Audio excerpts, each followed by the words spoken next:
Hi everyone, we hope you're doing well. We're hanging in there though honestly, we haven't been getting much sleep lately. Today, we want to answer a question we get a lot: how do we publish our audiobooks? First, we post most audiobooks on Patreon as paid content. They stay paid for a few months. After that, they become free to listen to on Patreon forever. A few weeks later, we post them on other places like YouTube, Facebook, and Twitter, X. Lately, things have been a bit slow in terms of new members. So we'd love your help. Please share our site with your friends or in places like Facebook groups, Twitter, X, Discord, Reddit, or novel forums. Even one share can really help us grow. Thanks so much for your support. Under the Fujikawa building. The bright summer sunlight of the first season hung high in the sky. Holding her belongings, Yukino stood on the concrete ground, unwillingly turning to look back at the Fujikawa publishing house. But after staring for a while, she could only turn helplessly and walk towards the train station. Her posture, once always upright and her head held high, could no longer bear the weight of life's pressure, and she lowered her head. Chapter 57, Capturing Yukino Future and Training Botchi Yukino. The second daughter of the Yukino family. A true genius. Even without having to study hard, she could consistently top the rankings throughout her high school years. When she got into university, it was called the Year of Yukino. The National University Entrance Exam, with an absolute leading score, she was accepted into the University of Tokyo. It wasn't that she didn't get into the University of Tokyo's School of Medicine, known as the Gathering Place of Monsters. It's just that Yukino chose the finance department instead. A person as brilliant as that should have shone brightly when entering society. This needs to be repeated once again, in this society of Japan, where the class system is clearly divided. No matter how dazzling a genius is, in this world of clear class division, they will be somewhat lowered. If you don't bend, you can't live well, you can only live with difficulty. And Yukino should not have to endure this. After all, she is the second daughter of the Yukino family. It could even be said that she is one of the people who benefit from the fixed class system. But the condition to enjoy this is, she must obey the arrangements of her family. Because the Yukino family must marry into a family of equal status. Even if the husband she must marry is someone she has never met. What's worse, this person is a scoundrel who is said to have turned women into playthings, having harmed countless women. Still, she is forced to comply. Yukino could not accept this. So she ran away. Leaving the Yukino family's house in Chiba. She went to Tokyo alone. She wanted to live freely in this place. But looking back now, true freedom was a luxurious and expensive commodity. She boarded the Shinkansen back to her rented apartment. It was a small room on the outskirts of Tokyo, where it took her an hour and 30 minutes to commute to the city center every day. The space was cramped, there was no natural light, the soundproofing was nearly non-existent, and sometimes the water or electricity would go out. She closed the rusty iron door behind her. Leaning against the door, Yukino hugged a cardboard box and slowly slid down to the floor. Tears flowed uncontrollably, dropping one by one. They ran down her flawless, pale cheek, silently falling to the ground without a sound. Yukino didn't even have the right to cry out loud. Because her sobs would echo far. Perhaps they would disturb the rest of those around her. Her neighbor was a single woman, who, after divorcing her husband, raised her young child on her own. The child was probably still asleep. That mother had to struggle desperately to make a living. Yukino felt that she shouldn't disturb them any further. But the more she thought like that, the more the feeling of humiliation in her heart became harder to suppress. She closed her eyes tightly, curling herself into a ball. In her mind, images from many years ago resurfaced. The boy from that year, the one who gave her courage. That spring, when she returned to the Yukino family's main house. A stranger boy was sitting in front of her mother. Facing the mother she had always feared, the teenager wasn't afraid at all. In fact, he was a little arrogant, speaking loudly and confidently. The memory of his face had faded. But the words from that day still echoed in her ears. Want to borrow the Yukino family's reputation? Who do you think you are, dreaming such nonsense? The teenager, borrow? Am I not paying? The stock transfer agreement and store transfer contract are right here. How ridiculous. Do you even know what the Yukino name represents in terms of status? The teenager, to put it bluntly, it's that you don't have enough money. You flaunt your status as if you were once the prime minister. Humphrey, you're right about not having enough money. And I also find you repulsive. What can you do to me? The teenager, fine. I'll go to another real estate company in Chiba and see if they're interested in Yukino shares. The teenager, at most, I'll take the money and disappear. That should give you quite a headache, huh? Wait until they drag you into the shareholders' meeting for a debate. The shares you hold, the Yukino family has the right of first refusal. The teenager, fine, I'll prioritize you. 30 billion, do you want it? If not, I'll sell it to your rivals. They'll definitely buy. After they buy, I'll play 2 rounds of golf with them, and after hitting a hole in one, I'll even give them the red envelope. You. The teenager, what about me? Humphrey, fine, you're good. Give me the contract, the Yukino family will adopt you. That afternoon, under the cloudy sky, the teenager took the contract and then raised his middle finger. I don't need the Yukino name, you keep it and play with it yourself. Some birds are born destined not to be caged. Each of their feathers shines with the light of freedom. The teenager walked past Yukino that afternoon. Even though the clouds were thick and there was no sunlight, a golden light seemed to emanate from behind the teenager. That brilliant light had led Yukino to escape after graduating from the University of Tokyo. But now, the last flickers of golden light in her soul were gradually fading away. The inability to fit into society, being fired multiple times from jobs, resumes sinking like stones into a deep ocean, rent due soon, and a tight financial situation that barely allows her to afford discounted lunchboxes. One thing after another, these struggles slowly wore Yukino down. They forced her to return to that gilded cage. Ding. In the dimly lit rented room, even during the day, a clear reminder sound echoed. Yukino quickly wiped the tears from her face. She pulled out her phone, her eyes still blurred with tears, staring at the screen. Hello, Ms. Yukino, our company, Laplace, has reviewed your resume. For a talent like you, Miss Yukino, we are always eager to collaborate. We would like to discuss possible opportunities with you. May I ask when would be a good time for us to meet and talk?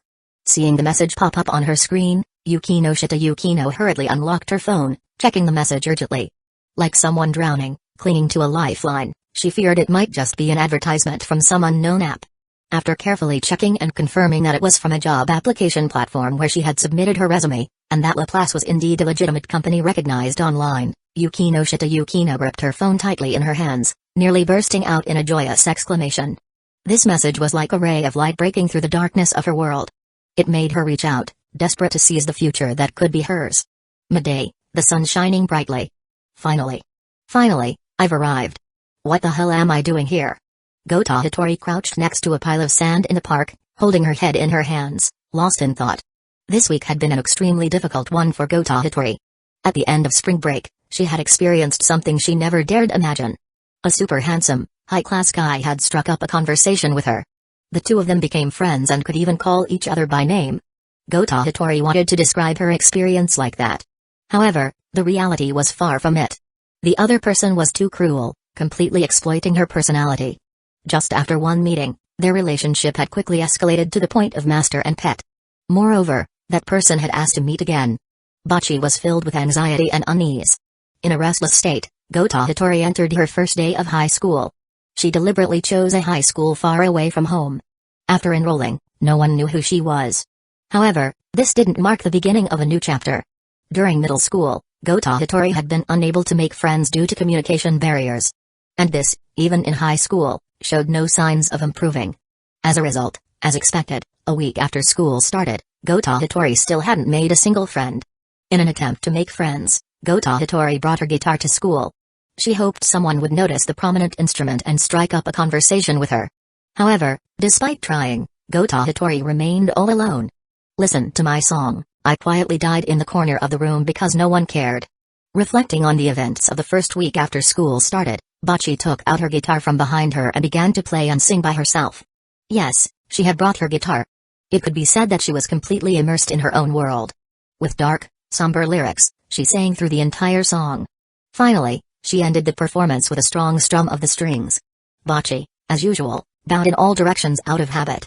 She acted as if she had just completed a major performance. Usually, these self-performed moments were only faced with empty air, and of course, no one would respond. But today, a round of applause rang out from one side. Botchi froze in shock, her whole body stiffened, and she slowly turned her head. Yukino Azuma was standing there, smiling in admiration, clapping his hands non-stop. Please forget what just happened.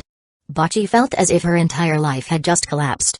What was she supposed to do when a social anxiety sufferer like her had her self-destructive moment witnessed by someone else? How could I forget? Botchi played so well, really reached the level of a professional guitarist. Yukino Azuma praised her seriously. Although he wasn't highly skilled in music, at least he had a basic ability to appreciate it. If he had to quantify Botchi's guitar skills, Yukino Azuma guessed it would be somewhere between level 5 and level 6. That was true professional level, even standing out among professionals. Botchi covered her face with her hands. Though the praise made her genuinely happy, being complimented for a self-destructive moment felt no different from being publicly shamed. No. That's not right. Azuma-kun was just complimenting my guitar skills. Botchi reassured herself in her mind. Her confidence instantly surged. Seeing that Gota Hitori seemed to have regained her spirits, Yukino Azuma extended his hand toward her. Let's go. However, when JP dog sound, Gota Hitori suddenly lunged forward, pressing the tips of both her hands against Yukino Azuma's hand. She looked just like a puppy at that moment. No, she had even made a sound like that, so she definitely was a puppy. Botchi, so you actually have a hobby like this? Well, I don't mind it anyway. Yukino Azuma mimicked Kato Megami's tone as he spoke. I just wanted to show absolute obedience to you. But earlier, when you said let's go, where exactly are we going? Botchi tried to explain her actions. We're friends, right? What do friends usually do on the weekends? Get tattoos, pierce their tongues, something like that? Let's go with something a little more normal. Eat out? Yeah. Go shopping? Yeah. Watch a movie? Yeah. Rent a room? Botchi, do you want to be friends with me that way? I'm fine with that. Botchi's face immediately turned bright red, and she tried to bury her face deep into the collar of her hoodie to hide her embarrassment. What did I just say? And Azuma-kun is way too kind. Let's go. Yukino Azuma proactively took Botchi's hand and led her forward. There was no other way. If he didn't take charge, Botchi would probably cling to him in the park all day. Botchi, holding hands with him, didn't react as strongly as he had expected. For her, the biggest issue wasn't the difference between men and women, but the difference between someone with social anxiety like her and the rest of humanity. Yukino Azuma was the first person to cross that barrier and stand in front of her. As a result, she had no idea what the proper distance should be between friends, or between men and women. Since we're friends, holding hands is normal, right? Yeah, Hitori, show some spirit, don't be so shy. Come to think of it, Azuma-kun is really handsome, and his style is on point. Compared to him, I'm just hopelessly uncool. I've got dark circles under my eyes, my back is hunched, and I probably smell bad. After all, I spend all day hiding in the cupboard. But I think I still smell like insect repellent. Meanwhile, Azuma-kun smells so nice, I really like it. Botchi noticed Yukino Azuma wasn't looking back at her, so she secretly leaned forward to get closer. A pleasant scent drifted by. Botchi. Yes. The moment he called her, Botchi immediately pulled back to maintain some distance, turning her head away as if nothing had happened. Being around crowds might be hard for you, huh? If you feel uncomfortable because of people staring, you can get closer to me. You can think of me as your shield. Upon hearing Yukino Azuma's words, Botchi turned around in a daze.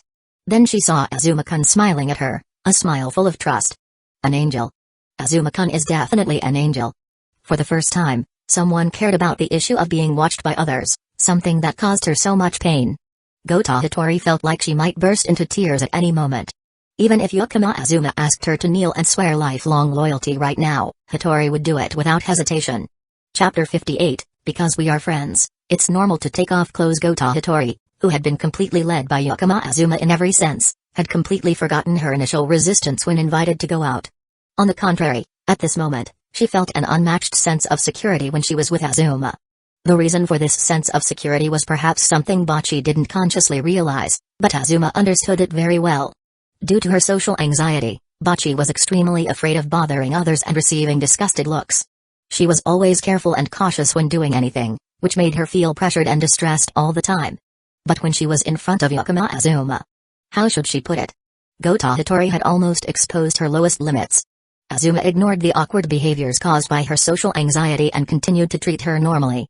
Because of this, Botchi unconsciously considered Yukino Azuma as a safe zone. That feeling was akin to the mindset of letting go. After all, he already knows I'm a hopeless person like this, so pretending anymore doesn't make sense. Although Botchi didn't consciously think this way, her body acted as though it did. In Tokyo, in the Ginza district, on a busy street, facing the bustling crowd, Gota Hitori instinctively pressed herself against Yukino Azuma, almost wanting to bury her face in his back. It was her first time truly strolling around, and Botchi now saw Azuma as her only lifeline. "Shall we pass by the fashion store first, then go eat Chinese food, Botchi?" Sure." Although she wasn't sure she heard everything, she immediately responded affirmatively. Gota Hitori's mouth was faster than her brain. Only after responding did she start to think about why they were going to the fashion store first. Does Azuma-kun want to buy clothes? Is that where this is going? In her mind, she pictured Yakama Azuma changing clothes, while she waited outside the fitting room. When the curtain was pulled back, she would compliment him. Such a scene. It seemed like something she had seen in youth films before. Recalling the times she had been hurt by the youth dramas on TV, Gota Hitori felt a little joy in her heart. Perhaps when she looked back at that scene in the future, she wouldn't feel pain in her heart anymore. Alright, I must definitely compliment Azuma-kun enthusiastically. Should I search online for some compliments to use? As Gota Hitori was thinking this, Yakama Azuma had already pulled her into a women's fashion store, and before she could even process what was happening, she was pushed forward. Immediately, a store employee appeared before them in the blink of an eye. Inside, Gota Hitori was screaming. She had never liked shopping, and one of the reasons was because of the store employees. Just a glance, even for just a millisecond. The other person would definitely appear right in front of her and start talking, a terrifying creature. Botchi completely couldn't handle it. Please help her become even cuter. Yakama Azuma said. Botchi, eh? Yes, please wait a moment. The saleswoman smiled brightly. She loved customers like this. Saying that kind of thing meant they probably didn't care about the price, and if they tried on something nice, they'd buy it right away. Unlike high school girls, who tried on a bunch of clothes but didn't buy anything, and didn't even bother to hang the clothes back where they were. Saleswoman feeling resentful +1. Wait a minute. Azuma-kun. I.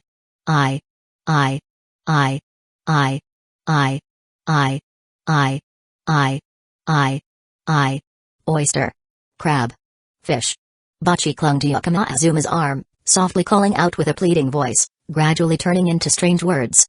At this point, she no longer cared about the distance between her and Azuma. It could only be said that, compared to the saleswoman and the new clothes, Azuma was much easier to accept.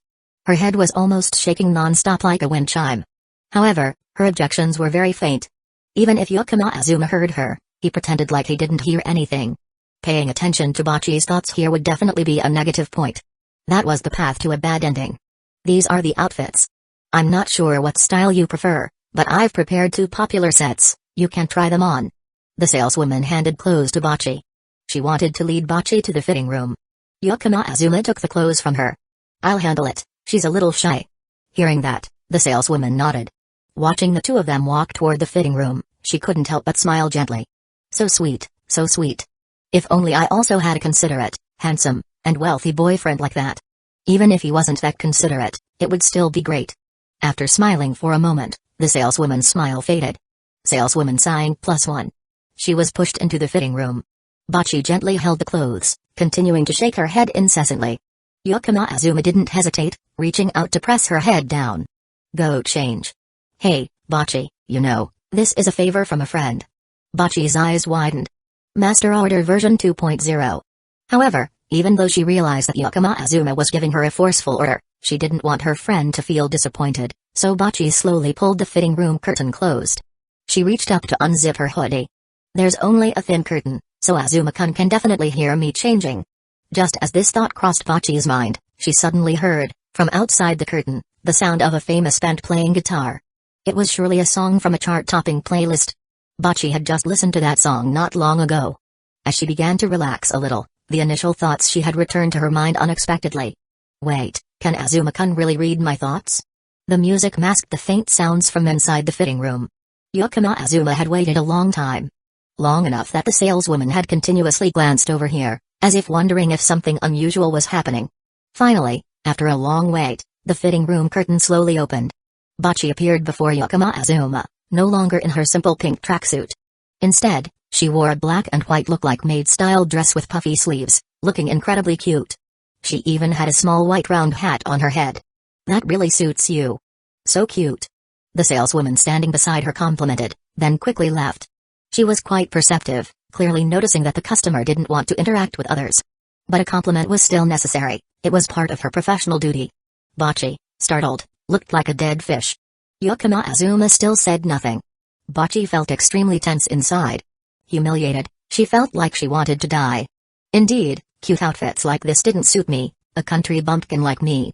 With a death wish kind of mindset, Botchi decided to pull the curtain back to change into her old clothes. With the thought that it didn't matter if she died, she finally looked up, planning to sneak a glance at Yukino Azuma's expression. And the result, when her gaze lifted, the expression Botchi had expected, disgust, didn't appear at all. So, how should she describe this expression? It seemed like he was just stunned. As soon as this thought appeared, Botchi immediately buried herself in her mind. She was sure she must have a broken brain to come up with such self-loving thoughts. I'm sorry, I spaced out for a bit, but it's really Botchi, you're just too cute. Finally, after a long silence, Yukino Azuma's voice rang out. But it came at just the right moment. Botchi's heart stirred wildly. If he had complimented her immediately, she would have just thought it was out of politeness. But now, Botchi actually believed that maybe, just maybe, she could be cute at least. She believed it by 1%. Try on another one, I'm sure it'll suit you perfectly. Okay. She pulled the curtain back. This time, Botchi moved much faster. The second outfit was a black mermaid-style dress, like something you'd wear to a formal ball. Compared to the first one, which was cute, this one leaned more towards a seductive style. It emphasized her curves and enhanced her aura. The saleswoman had clearly put a lot of effort into selecting a variety of outfits and trying out all kinds of styles. After changing, Botchi felt a sense of regret. She bravely looked into the mirror. It was way too alluring. When she wore sports clothes, it wasn't as obvious, but the tight-fitting dress revealed everything she usually hid under the loose athletic wear. Botchi wasn't lying about her measurements. D-cup was just D-cup. Botchi trembled as she pulled the curtain back. For the second time, her gaze was like a dead fish. So beautiful, thank you for your hospitality. This time, the response came quickly. Before Botchi could even react, the fitting room curtain was pulled back from the outside. Then, her phone began to buzz. Yukino Azuma, you look great, really great, but Botchi's body is too beautiful. You'd better not wear outfits like that out in public. She looked at the message. For the first time, Botchi felt embarrassed because she was a girl, not because of her social anxiety. But at the same time, she felt happy. After all, she only wore baggy sports clothes because she wasn't confident. Being complimented here, it could be said, had touched the heart of this young girl. She crouched down, hugging her face for a moment. Botchi was about to change clothes. However. Wait, Botchi reached behind her, trying to unzip the mermaid dress. However, the zipper at the back seemed to be stuck. No matter how hard she tried, it wouldn't budge. And because she was trying to pull the zipper from behind, Botchi's arm suddenly cramped up. The sharp pain made her pull her arm back, slamming it against the fitting room wall. A heavy sound echoed, followed by Botchi's muffled groan of pain. Botchi, are you okay? A voice called from outside the room. Botchi wanted to reply, but the pain was so intense that she couldn't make a sound. So, the fitting room curtain was pulled open slightly. Yukino Azuma quickly squeezed in. Botchi crouched on the floor, staring at the teenager who appeared in the cramped space, her eyes wide in shock. Yukino Azuma glanced at her for a moment and immediately understood what had happened. He pulled her hand and checked it quickly. Luckily, there were no injuries. He continued to massage her arm along the veins. Before long, the cramp in Botchi's arm eased. Although, by now, due to her embarrassment, Botchi didn't even feel the pain anymore. So the zipper of the dress won't go down, right? Yeah. Sorry, Red Bin, sweet honey. Botchi, you don't need to apologize.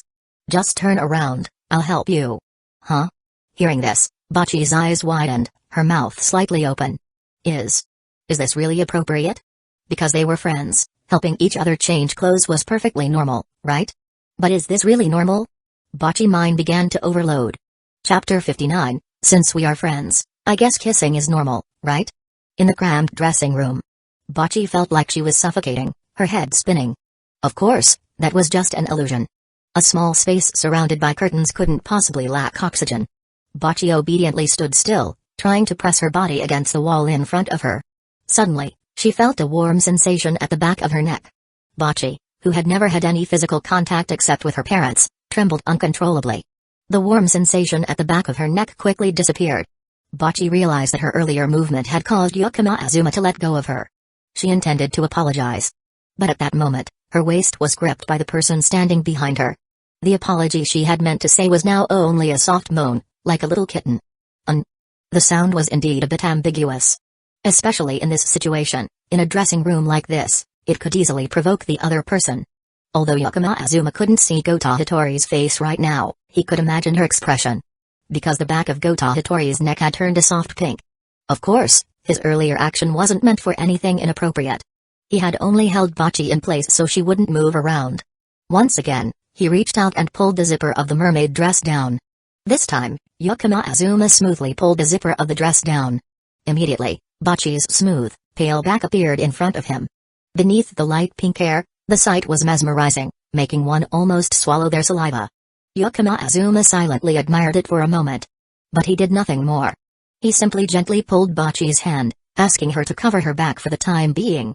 Then, he gently pulled one corner of the curtain and stepped out. The sound of the curtain faintly echoed behind him. Gota Hitori froze.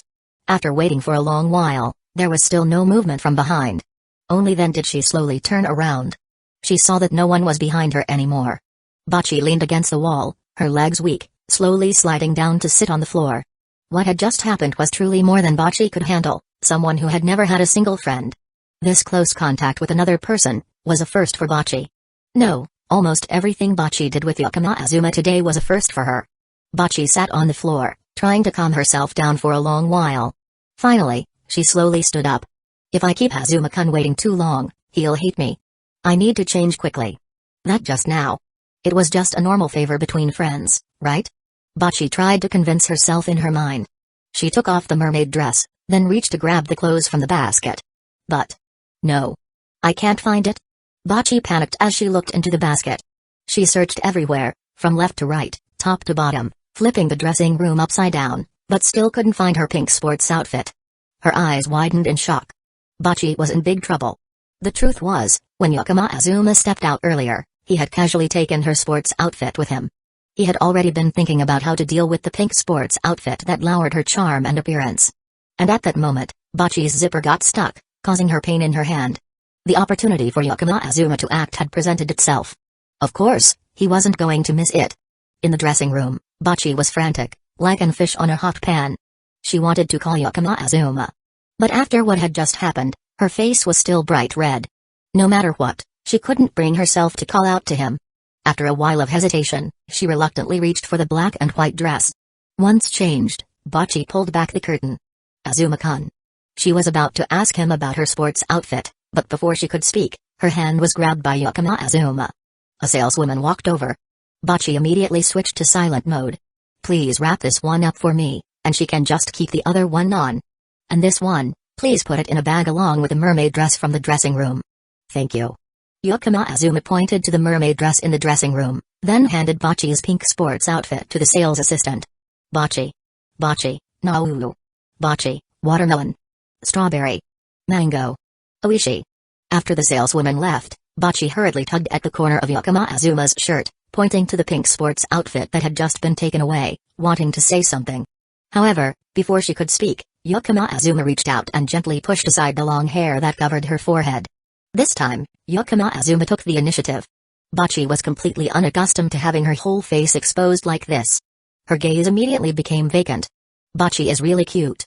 If you just fixed your hair a bit to show your eyes, it would be perfect.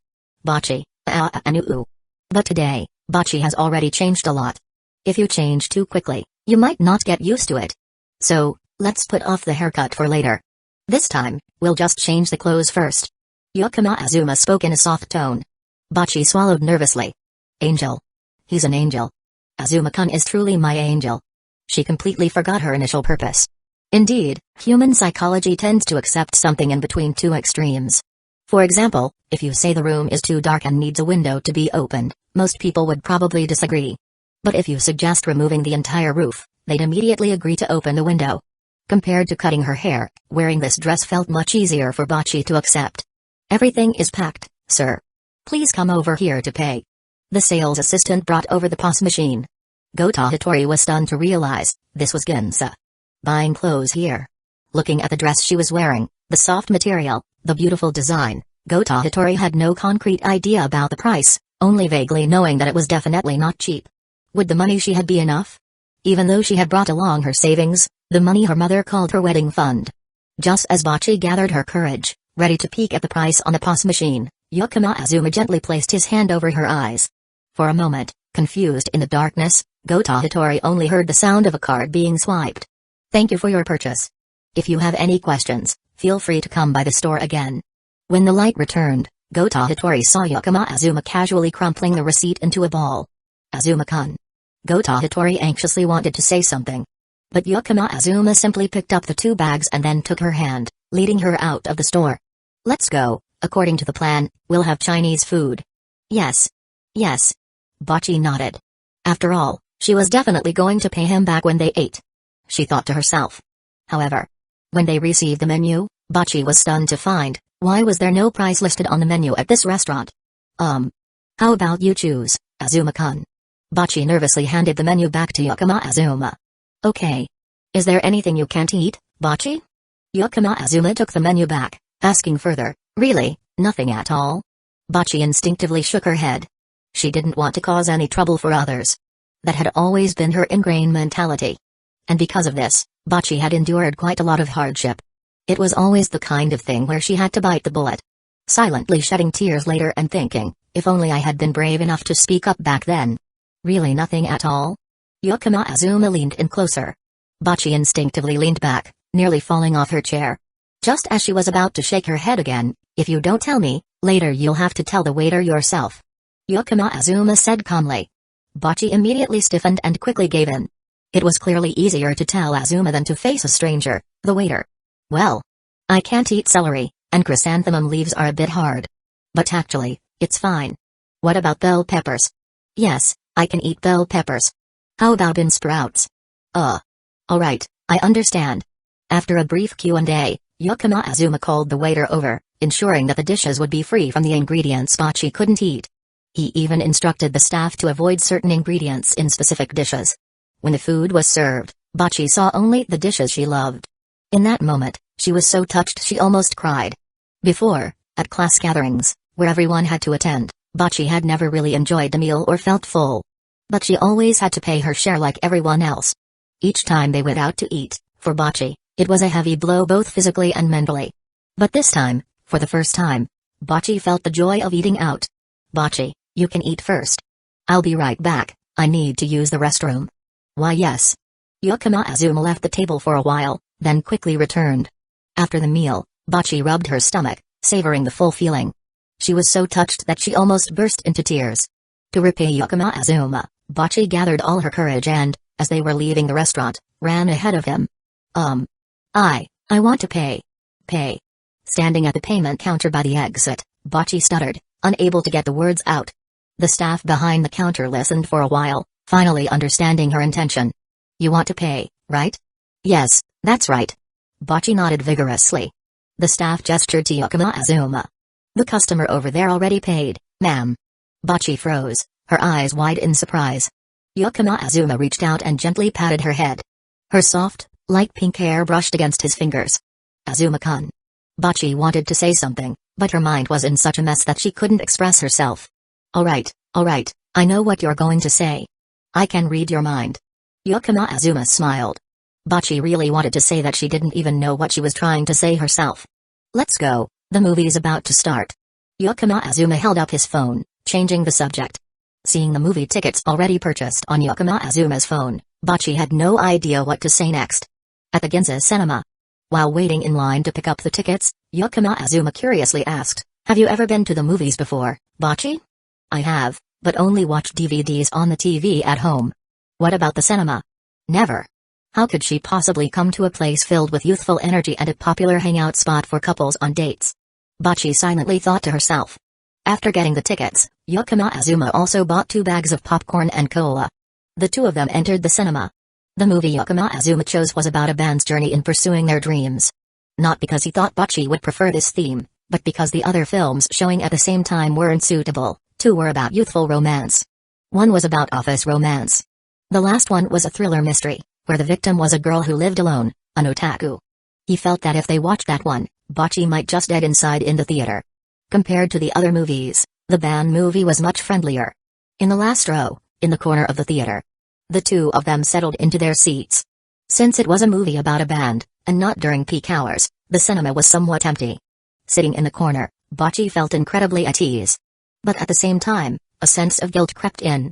As a super introvert with severe social anxiety, Botchi had extremely sensitive thoughts, sometimes to the point where it became bothersome even for herself. Even for something trivial and insignificant, she could spiral into self-doubt. How could she not realize that Yukino Azuma had clearly chosen this spot with her in mind, to make her feel more comfortable? Today, Yukino Azuma had been considerate toward her countless times, to the point where Botchi felt uncomfortable. Luckily, they were just friends. If they were in a romantic relationship, Botchi would definitely blame herself, thinking she wasn't a worthy girlfriend. She might even feel guilty to the point where she'd vanish into ashes, blown away by the wind. Don't think too much, eat a popcorn. At just the right moment, Yukino Azuma gently tapped Botchi on the head, then handed her the popcorn. Hugging the box, Botchi, like a little squirrel, picked at the popcorn and popped it into her mouth, chewing without a care, her cheeks puffed with food. It wasn't until Yukino Azuma tapped her again that Botchi snapped back to reality. The movie had started. Botchi tried to focus on the film, but couldn't help but keep glancing at the person sitting beside her. In the dark theater, the dim light from the screen reflected on the boy's face. Unlike in the sunlight, he radiated a different kind of charm now, one that made people want to pull him in immediately. Botchi looked at their hands, which were holding tightly together the entire time. It was only then that she suddenly realized. When she realized this, Botchi wanted to bury her face in her hands and scream, but she couldn't. Sensing the shift in the girl beside him, Yukino Azuma turned to look at Botchi. At that moment, he noticed some popcorn crumbs at the corner of her mouth. So, he gently reached out. Botchi felt Yukino Azuma's hand touch her cheek. She instinctively closed her eyes. Huh? Could it be? It must be. It's happening, kissing in the dark theater. But was this really okay? After all, Yukino Azuma and she were just friends. Surely, as friends, kissing is fine, right? No, wait. How can this be okay? Her heart was full of internal conflict, but she still kept her eyes shut, waiting. A long moment passed, but her lips didn't feel anything. Botchi carefully opened her eyes. Yukino Azuma was almost only a breath away from her. Then, right in her gaze, Yukino Azuma gently kissed her. Soft, very soft. This was the first kiss, and the taste on her lips was popcorn, quite tasty. It felt like eating chewy cotton candy, melting away but with time to experience it first. After a long while, Yukino Azuma finally released Botchi. She was gasping, her chest rising and falling. Because it was her first time kissing, she had unconsciously held her breath, almost passing out from lack of oxygen. Although she had been released, her whole body still felt dizzy. It took a long while before Gota Hitori's breath gradually returned to normal. But she absolutely didn't dare to raise her head to look at Yukino Azuma. Because she felt that her body was a bit off because of what had just happened. However, even though she didn't look, Yukino Azuma lifted her chin. Botchi, the reason I touched your face earlier was because the corner of your mouth had popcorn crumbs. Yukino Azuma said as he took out the piece of popcorn that he had just held in his hand to show her. Gota Hitori, after hearing that, first widened her eyes, then her gaze was full of embarrassment, and tears immediately filled her eyes. She wanted to find a hole to crawl into. But because Botchi is so cute, I couldn't help but kiss you. Yukino Azuma continued. He purposely waited for Gota Hitori to open her eyes before kissing her, so she could understand the difference between a deliberate action and one purely driven by attraction. If Botchi didn't like it, I'm sorry. No. Gota Hitori unconsciously shook her head. She always thought that others weren't wrong, and that all mistakes were her own. And although the feeling earlier was very strange, she really didn't dislike it. So, Botchi liked that? Ah. So you didn't like it? I'm sorry. No. I liked it. Then let's do it again. Ah. Wait. Yukino Azuma stopped her words with a kiss. Gota Hitori started rubbing her two legs together. Since they were friends, kissing should be a normal thing, right? Right? Botchi was sure it was like that. Chapter 60, Marrying Ariri and Becoming a Stay-at-Home Husband. Sounds perfect to me, drip. The sound of water running from the faucet in the bathroom continued to echo. Hiding in the last stall of the women's restroom, Gota Hitori felt like her whole body was covered in a layer of gray. They were kissing, then she suddenly ran into the restroom like this. Indeed, my life is over now. Her tiny soul, much like Botchi, seemed to fly out from her mouth. But, can't really blame. Botchi just couldn't take it anymore. It felt like if she didn't run away, it would be the end. Suppose I could reincarnate, please let me come back as a panda in my next life. Gota Hitori put her hands together, not sure which god she was praying to. After a long moment, she had to face reality. After Botchi fixed her underwear situation, she cautiously stuck her head out of the bathroom stall. wanting to see what Yukino Azuma was doing. Had he angrily left? Or was he standing outside with an angry face, waiting to judge her, the criminal who ran away in the middle of a kiss? Just like the times before. The scenario Botchi imagined didn't happen. Yukino Azuma was quietly standing outside the restroom. When he saw Botchi poke her head out, he waved at her. Botchi lowered her head, taking small steps to Yukino Azuma's side. Yukino Azuma, as if nothing had happened, casually took her hand. This made Botchi feel a little more at ease. Earlier. Botchi was about to apologize. Yukino Azuma's voice immediately drowned out her words. Let's watch this next time. Botchi heard that, looked up, and followed Yukino Azuma's hand as he pointed. It was an advertisement for a movie that hadn't been released yet. The movie Yukino Azuma pointed to had a large poster featuring a young couple embracing on a large ship. It seemed to be a romance film. The title of the movie was Titanic. Okay. Botchi nodded, agreeing right away. Unlike before, when she felt pressured to agree because of societal expectations. This time, she truly wanted to watch the movie with Yukino Azuma, so she nodded in agreement. Her voice was 3% more confident than before. The brief scene that had just occurred in the theater was quickly forgotten. Yukino Azuma looked at the Titanic poster, his eyes full of anticipation. Movies participating in the film festival were carefully prepared products, with their release dates already set. Lelas Corporation had invested $10 million into Titanic, equivalent to 1.5 billion yen. It was expected to receive a 3.5% share of the box office revenue. The share percentage might seem small. If this amount were invested in another movie, it would almost be enough to own the entire movie's rights. However, when Titanic's box office revenue was announced, this tiny share would really show its true value. As they left the theater, the sky had turned dark. The sun had set, and the sunset dyed the distant clouds a brilliant orange. Are you really okay? Walking on the way home, Botchi suddenly asked. Huh? What are you talking about, Botchi? Yukino Azuma stopped and seriously faced Botchi's question. A lot of things. Botchi lowered her head, speaking softly but seriously. That was expensive, right? She tugged at the hem of her skirt. Even the food was expensive, there weren't any prices on the menu. She said, gripping the hem tightly. And all the things you do for someone like me, there's probably no benefit for you, Azuma-kun. On the street, people might say that holding my hand makes you look less valuable. I look ordinary, I have dark circles under my eyes, I slouch, and I smell like insecticide. I can't talk to others well, I'm so gloomy, and taking care of me must be a hassle, right? Is it really okay to be friends with someone like me? Botchi's words were a little scattered. But her point came across clearly. If it were any other time, getting Botchi to say so much would have been harder than getting her into the University of Tokyo. But now, for Yukino Azuma, Botchi tried her best to voice all the worries in her heart. And the answer she got was, it's fine. But. Botchi looked up. Her gaze met Yukino Azuma's unwavering one.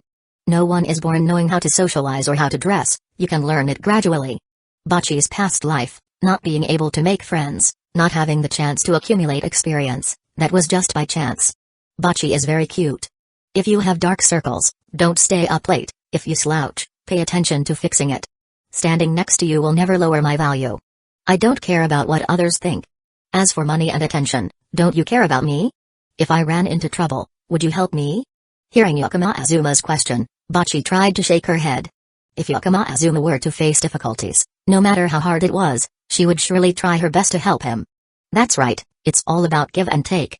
As long as Botchi doesn't take my sacrifices for granted, there won't be any problems. Yukino Azuma said, giving a slight smile. At that moment, Botchi truly broke down crying. She cried loudly. In Botchi's heart, Yukino Azuma had been elevated from an angel to a deity. No, it was even higher than a deity. If Yukino Azuma started a cult, Botchi would definitely be a devoted follower. After Botchi cried all her tears from being moved, their conversation dynamic had changed a lot. When Botchi spoke, she stuttered much less, and sometimes even looked into Yukino Azuma's eyes. This couldn't be called just progress anymore. It was a giant leap. Azuma-kun, is it really true that I can just learn how to socialize? Yes, just talk to me more, try making a few friends, and you'll learn it quickly. Ah, really? I'll give it a try. Best to find girls who share the same interests as you. If any boys come to hit on you, what should I do? You must firmly reject them. Yukino Azuma revealed a smile that could be called somewhat intimidating. Botchi tried to nod. Even though Botchi didn't know how to reject someone, when she remembered the intimidating smile she saw today, She thought she could summon up the courage and do it successfully. As for money, I still feel a bit guilty. Please take this. Botchi said, handing Yakama Azuma a small piggy bank. This is the wedding fund my mother saved for me. Yakama Azuma didn't refuse and accepted it immediately. I'll take good care of it and use it at the right time.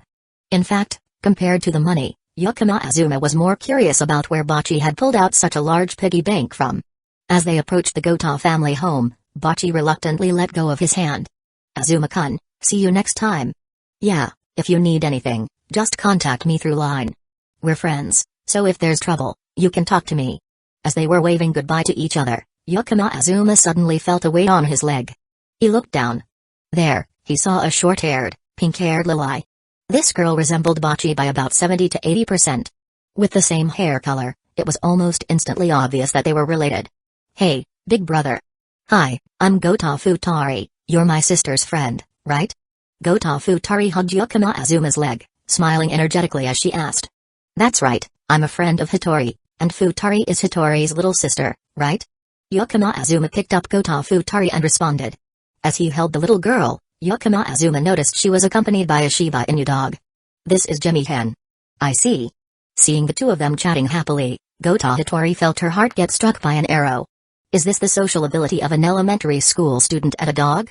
I completely can't fit in. Gota Hitori thought to herself, wanting to quickly send her little sister back home. However, she then heard Gota Futari shout into the house, Mom and Dad. My big sister brought her boyfriend home. Gota Hitori? Yakama Azuma? The front door almost immediately swung open. Both of Gota's parents rushed out from inside the house. They had been worried about Gota Hitori all day. After all, Gota Hitori suddenly said she was going out with a friend. It sounded very suspicious. They were sure that Gota Hitori was talking about an imaginary friend. But her going out was so unusual. Gota Hitori hadn't returned, and they started to worry that their daughter might have been kidnapped. So, when Gota Futari shouted, the couple, passing through the hallway, rushed out. When they came outside, they saw the young man standing next to their eldest daughter. Both of them were stunned. Hello, Mr. and Mrs. Gota, I'm Yakama Azuma, a friend of Gota Hitori. Yakama Azuma spoke first. Yakama-kun, hello, would you like to come in and sit for a bit? Mrs. Gota quickly smiled and said in a soft tone, sorry for the trouble, but I have something to do. I'll visit formally next time, please forgive me. Yakama Azuma had to visit Sawamura's house as well, so it was best to politely refuse this time. Mr. and Mrs. Gota immediately showed understanding. Before leaving, Mr. Gota leaned closer and whispered to Yakama Azuma, Yakama-kun, you're not the kind of friend who's paid to be friends with my daughter, are you? Although his voice was very quiet, Gota Hitori still heard it. Being suspected of hiring a friend by her father, Gota Hitori felt like her heart was pierced by another 10 imaginary arrows. Emotional damage. No matter what, I can't. Thinking about this, Gota Hitori suddenly started to reflect more carefully on her own personality. Well, it seems like I really could do this. So, it's fine. Really, it's not like that. My house is just over there. I happened to meet Hitori-san last Saturday, and it seemed like we got along, so we became friends. Yakama Azuma smiled as he explained. When Mr. Gota heard the teenager's detailed answer and saw his handsome face, if he were really a hired friend, it would definitely cost a lot of money. Mr. Gota trusted this explanation. After bidding farewell to the Gota family, Yakama Azuma left. Mrs. Gota watched Yakama Azuma's figure as he walked away, then turned back to look at her eldest daughter's white dress. She had bought Gota Hitori many outfits. There were all kinds of styles. Among them were light, cute dresses like this one. But Gota Hitori had never worn any of them. She always wore that pink sports outfit all day. So, Mrs. Gota thought to herself and nodded. Got it. Next time when Yakama Azuma visits, she will definitely ask a bit about his future plans. The next stop on the trip. The Detective Hill Slope. The Sawamura family home. As soon as Yakama Azuma knocked on the door, it opened immediately. Yakama Azuma was slightly surprised. Do parents everywhere stand by the door, watching everyone like this? It's like the aunties in the neighborhood who immediately run off to watch drama and spread rumors everywhere, like a camera powered by rice. What's on your mind, Yakama-kun? Sorry, I got a little distracted. Say Yurioba-san, I came to visit, here's a gift, please accept it. Yakama Azuma said as he handed over the box of fruit he bought on his way. You didn't have to bring a gift, just come right in. Sayuri took the box of fruit. She really didn't care much for little gifts like this. After all, the Sawamura family was wealthy. But Yukino Azuma bringing a gift when visiting showed his attitude. She really liked that. As soon as Yukino Azuma stepped inside, he smelled a sweet fragrance. Sayuri went to the kitchen and brought out a plate of cookies. Ariri, she's in the room at the end of the upstairs hallway, probably still drawing. Yukino-kun, you can go upstairs to find her. We'll have cookies together, I need to watch the pot in the kitchen. Yukino Azuma offered to help, but Sayuri shook her head. Then, Yukino Azuma took the cookies and went upstairs. At the end of the hallway, there was a room with a sign that read Ariri. Yukino Azuma paused for a moment, then thought to himself whether he should get a similar nameplate for himself. He felt that he'd definitely need it someday. He knocked on the door. From inside, Ariri's voice called out. Mom, you can come in, just leave the cookies on the table, I'm a little busy right now. Yukino Azuma raised an eyebrow before entering the room. Inside, Ariri was sitting in a chair. She was wearing a green sports outfit, large black-rimmed glasses, and her hair was tied in a simple ponytail falling behind her. At home, Ariri didn't act like a rich young lady, she wore whatever was comfortable. Yukino Azuma thought to himself that he'd seen far too many sports outfits today. On the long table in front of Ariri, there were scattered sheets of sketch paper everywhere. She was focused on a graphics tablet in front of her, drawing rapidly. Well, perhaps it was more accurate to say she was drawing with great enthusiasm. Yukino Azuma glanced over. The tablet Ariri was using appeared to be a new Wacom Minchuo's Pro model. The price seemed to be around 500,000 yen. Yukino Azuma remembered it being somewhere around that range. And Ariri seemed to have quite a few of them. Although Yukino Azuma already knew that Ariri was a true Uji-sama. At this moment, he couldn't help but think, maybe I should just stop trying. I could just marry Ariri and live off her to climb the social ladder. Despite that, Yukino Azuma looked at the table full of drafts. The scene before him was filled with pictures that needed to be blurred. And among them, most of the pictures had artistic content. Yukino Azuma fell into a state of contemplation. Let's just say, he was looking with a critical eye. This clavicle, this chest, these legs, this. You look like an upright person, but inside you are a pervert in the wardrobe. A long while passed without hearing any movement. Finally, Ariri looked up suspiciously. Through her large black-rimmed glasses, her eyes met Yukino Azuma's critical gaze. After a moment of stunned silence, Ariri widened her eyes, mouth agape, letting out a shrill scream that could pierce eardrums. What are you doing in my room? Don't look. As she screamed, Ariri quickly started gathering the papers on the table. However, she wasn't in the habit of cleaning up her desk. The reference drafts were carelessly scattered everywhere. It was clear she couldn't tidy everything up in such a short amount of time. As for hiding, unless Ariri bent over the desk, she probably couldn't cover everything completely. Kashiwagi-iri-sensei, please calm down. Yukino Azuma advised.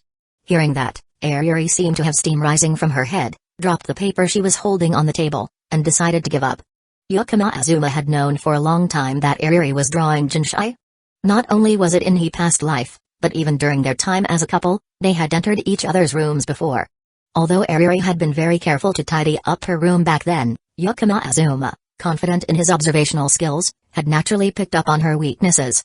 After Ariri was forced to admit her secret, their relationship became even more passionate. Ariri laid back on the chair, not caring about anything anymore. Yukino Azuma handed her the cookies, casually taking the #1 graphics tablet with him. As for Kashiwagi-iri-sensei, her drawing skills had improved significantly compared to before. However, when it came to the story, let's just say, it was hard to describe. How did you end up at my house? You still haven't answered me. Ariri asked, biting into a cookie in frustration. Chapter 61, Ariri riding Poju, why are you at my house? You haven't answered me yet. Ariri angrily bit into the cookie. It felt like she was turning the cookie into something else.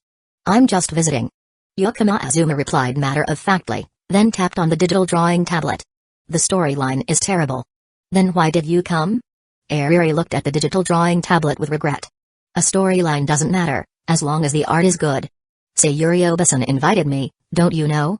Yukino Azuma put the digital tablet down. He casually pulled out a few sheets of rough sketches. Then, he imitated Ariri's drawing style to divide the storyboard panels. I've never heard about this. Ariri said angrily. Clearly, Sayuri had decided this on her own. It caught Ariri off guard. But despite saying that, when she met Yukino Azuma, Ariri still felt happy. Watching Yukino Azuma work, she curiously leaned in, sticking her head out to see the content on the rough sketch. Yukino Azuma didn't draw the panels. He simply drew the speech bubbles in appropriate spots and filled in the dialogue. Ariri watched for a while, her cheeks heating up. Even though it was just a written storyline, it was enough to make her blush and her heart race. Especially since Yukino Azuma had a good literary background. The power of words was even stronger. Ariri covered her face with her hand, wanting to question Yukino Azuma about why he wrote such terrible things in a girl's bedroom. But she had just drawn that terrible storyline in her own bedroom. She had no right to question him. Moreover, she slightly opened her hand, peeking between her ring and middle fingers. Ariri secretly looked at the progression of the storyline on the rough sketch. Even without images, just reading through the lines, she could imagine the corresponding scenes in her mind. Compared to the stiff storylines on her digital tablet, this was far more captivating. Anyway, let's do this. The rest might not need a storyline anymore. Yukino Azuma finished arranging the completed rough sketches and handed them to Ariri. Ariri shyly accepted them. She was really embarrassed. But because the storyline wasn't good, her work had been stalled for a long time. With this storyline to support her, the next part of her work would be much easier. Moreover, this was a storyline written by Yukino Azuma. At this moment, knock knock. The door to the room was knocked on. Sayuri opened the door. You can come downstairs to eat now. Ah, am I disturbing you too? Although the two weren't doing anything unusual, just a moment ago, Ariri had nearly pressed her entire body against the back of Yukino Azuma in order to see the rough sketches. Moreover, due to the content on the paper, her cheeks had turned bright red. If it weren't for the clothes still on their bodies, it would have looked no different than doing something inappropriate for children. Huh? So, the situation right now. Is it actually after they've finished already? Mom, why did you come in without waiting for me to answer? Azuma, get out too, I need to change. Ariri, embarrassed, buried her face behind the rough sketch. She hurriedly pushed Yukino Azuma and Sayuri out of the room. Bang. The room door was closed. Ah, Yukino-kun, did you use protection earlier? Sayuri-obasan, please don't joke like that. Alright, Yukino-kun, you seem a bit too mature already, it's not funny. How about sukiyaki for dinner? I don't have a problem with that, thank you for the invitation. Once they finished speaking, they both headed downstairs to prepare the hot pot and ingredients. Sukiyaki was actually a traditional Japanese hot pot dish. The main ingredient was beef. The seasoning was Japanese sweet soy sauce. As for the flavor, it was quite pleasant. The only thing is, according to traditional habits, it can be hard to accept. Because most Japanese people, when eating sukiyaki, dip it in raw eggs. Those are eggs without bacteria. Yukino-kun seems to have never liked raw food since he was little, whether it's tamagoyaki or sashimi. Sayuri commented when she saw Yukino Azuma set the raw egg aside. I'm a bit picky about this. He replied. Like the eating habits of Chinese people, most of your daily meals are Chinese food, right? Yes, that's right. Could it be that you're actually someone who eyes Kai over from China? That's why you're so mature. Sayuri-obasan, I think you've watched too many Eyes Kai anime. Facing the suspicion of being a reborn, Yukino Azuma responded without changing his expression. Sayuri's teasing had been something Yukino Azuma had often heard since he was a child. Since Sayuri was an otaku, her imagination was quite vivid. When he was younger, Sayuri even teased him by saying he was a biological robot who had infiltrated Japan. Click click click. While chatting, Ariri hurriedly ran down the stairs. At this point, Ariri had changed into a different outfit. Her black glasses had been replaced with contact lenses. The sportswear had been swapped for a bright orange spaghetti strap dress, with a white blouse underneath and a large red bow tied around her neck. Ariri always aimed for a cute yet slightly elegant style. And she truly looked great in this outfit. Every time she appeared, she never failed to surprise others. Era. Seeing her daughter, Sayuri couldn't help but smile warmly, gently brushing her face. After all, her daughter had been so lazy about makeup when attending manga exhibitions. Yet today, just because Yukino Azuma was visiting, she had completely changed her appearance. Even wearing disposable contact lenses. The contrast was clear. The girl's thoughts were so obvious. Everyone had gathered. Sayuri opened a meat box. The dry ice at the bottom, from the cracks in the bamboo, released thin wisps of white smoke. The premium wagyu beef, surrounded by mist, was so red and white that it made one's mouth water. The ingredients were extremely luxurious. But Ariri clearly seemed accustomed to these things. Yukino Azuma glanced at Ariri, who seemed relatively indifferent. Previously, he had thought that if he wasn't careful, being around Ariri would definitely create a lot of pressure. This girl ate only high-end things, and her pocket money was probably more than the salary of an average worker. Moreover, she had been raised with this lifestyle, and had become accustomed to seeing such things as normal. Her perspective was almost completely different from that of an ordinary person. This easily made normal boys feel intimidated and created a gap that felt like an insurmountable chasm. Fortunately, Yukino Azuma wasn't an ordinary guy. So, he didn't feel hurt by his self-esteem during puberty when facing situations like this. Dinner time passed very quickly. The atmosphere at the dining table was joyful, thanks to Yukino Azuma, and both the host and the guest were satisfied. Sayuri took the pot back toward the kitchen. Yukino Azuma followed behind. "Let me help wash the dishes, otherwise, I'd feel guilty just eating." Sayuri glanced at him. The face of this young man didn't show any sign of guilt. Nevertheless, Sayuri really liked this trait about him. "It's fine, Yukino-kun, go out and watch TV with Ariri. That's more important than washing the dishes." Sayuri gestured towards the sofa in the living room, where Ariri was occasionally glancing this way. Yukino Azuma nodded. However, before heading back to the living room, Yukino Azuma looked around Sawamura kitchen. There were expensive knives and cooking utensils, everything was well equipped. But he felt like something was missing. Washing dishes after every meal is such a hassle. Yukino Azuma suddenly said. Sayuri was momentarily stunned, not quite understanding Yukino Azuma's meaning. But she continued on, "It is a hassle. Many people don't like cooking because they actually hate the process of cleaning up the kitchenware, not because they're uninterested in cooking." Yukino Azuma nodded in agreement. "If there were a machine that could automatically wash the dishes, Sayuri Obasan, would you buy it? Just put the dishes in, and then take them out, all clean." Sayuri thought for a moment after hearing that. Like a washing machine? Exactly like a washing machine, but it would probably be even more convenient. "For me, as long as the price isn't too expensive, I'd definitely buy it."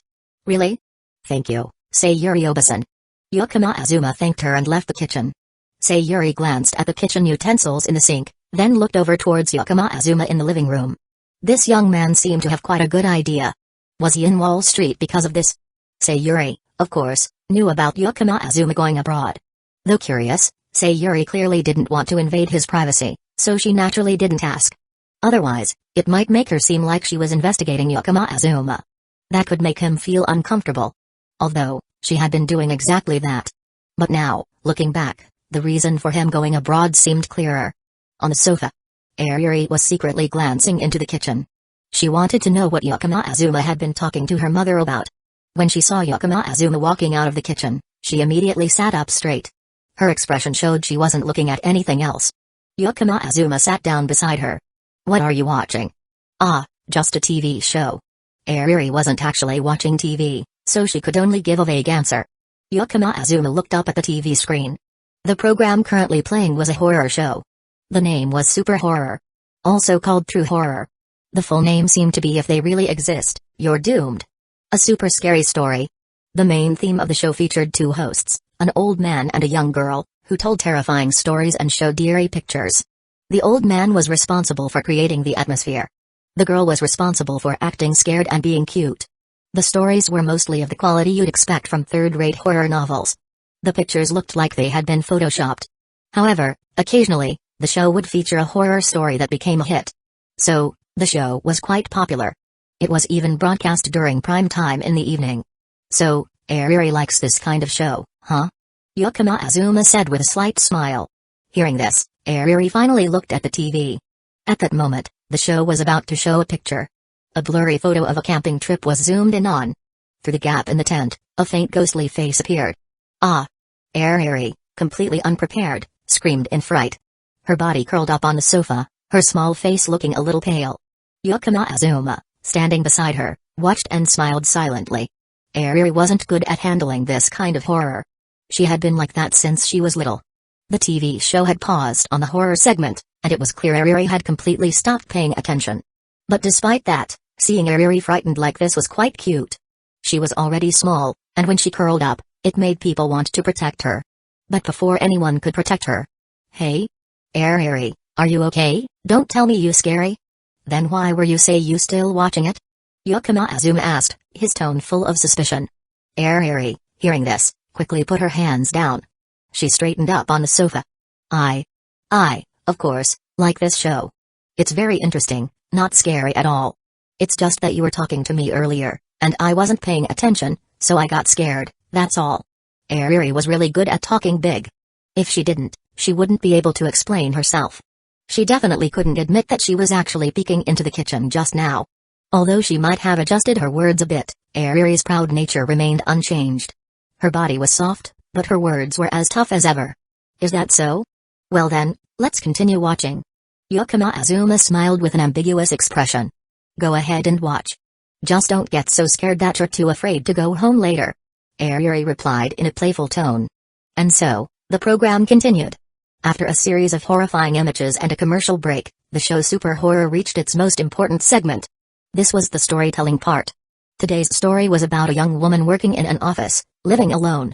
After working late into the night, she began to feel like someone was following her on her way home. She ran desperately back to her house, locked the door tightly, and peered through the peephole. But there was no one outside.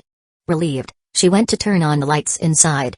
But to her shock, neither the chandelier on the ceiling nor the desk lamp on the table would turn on. In the midst of her panic, the refrigerator suddenly opened by itself. In the cold, dim light, a ghostly, grayish-white figure crawled out from the inside of the fridge. Then, the story unfolded like that.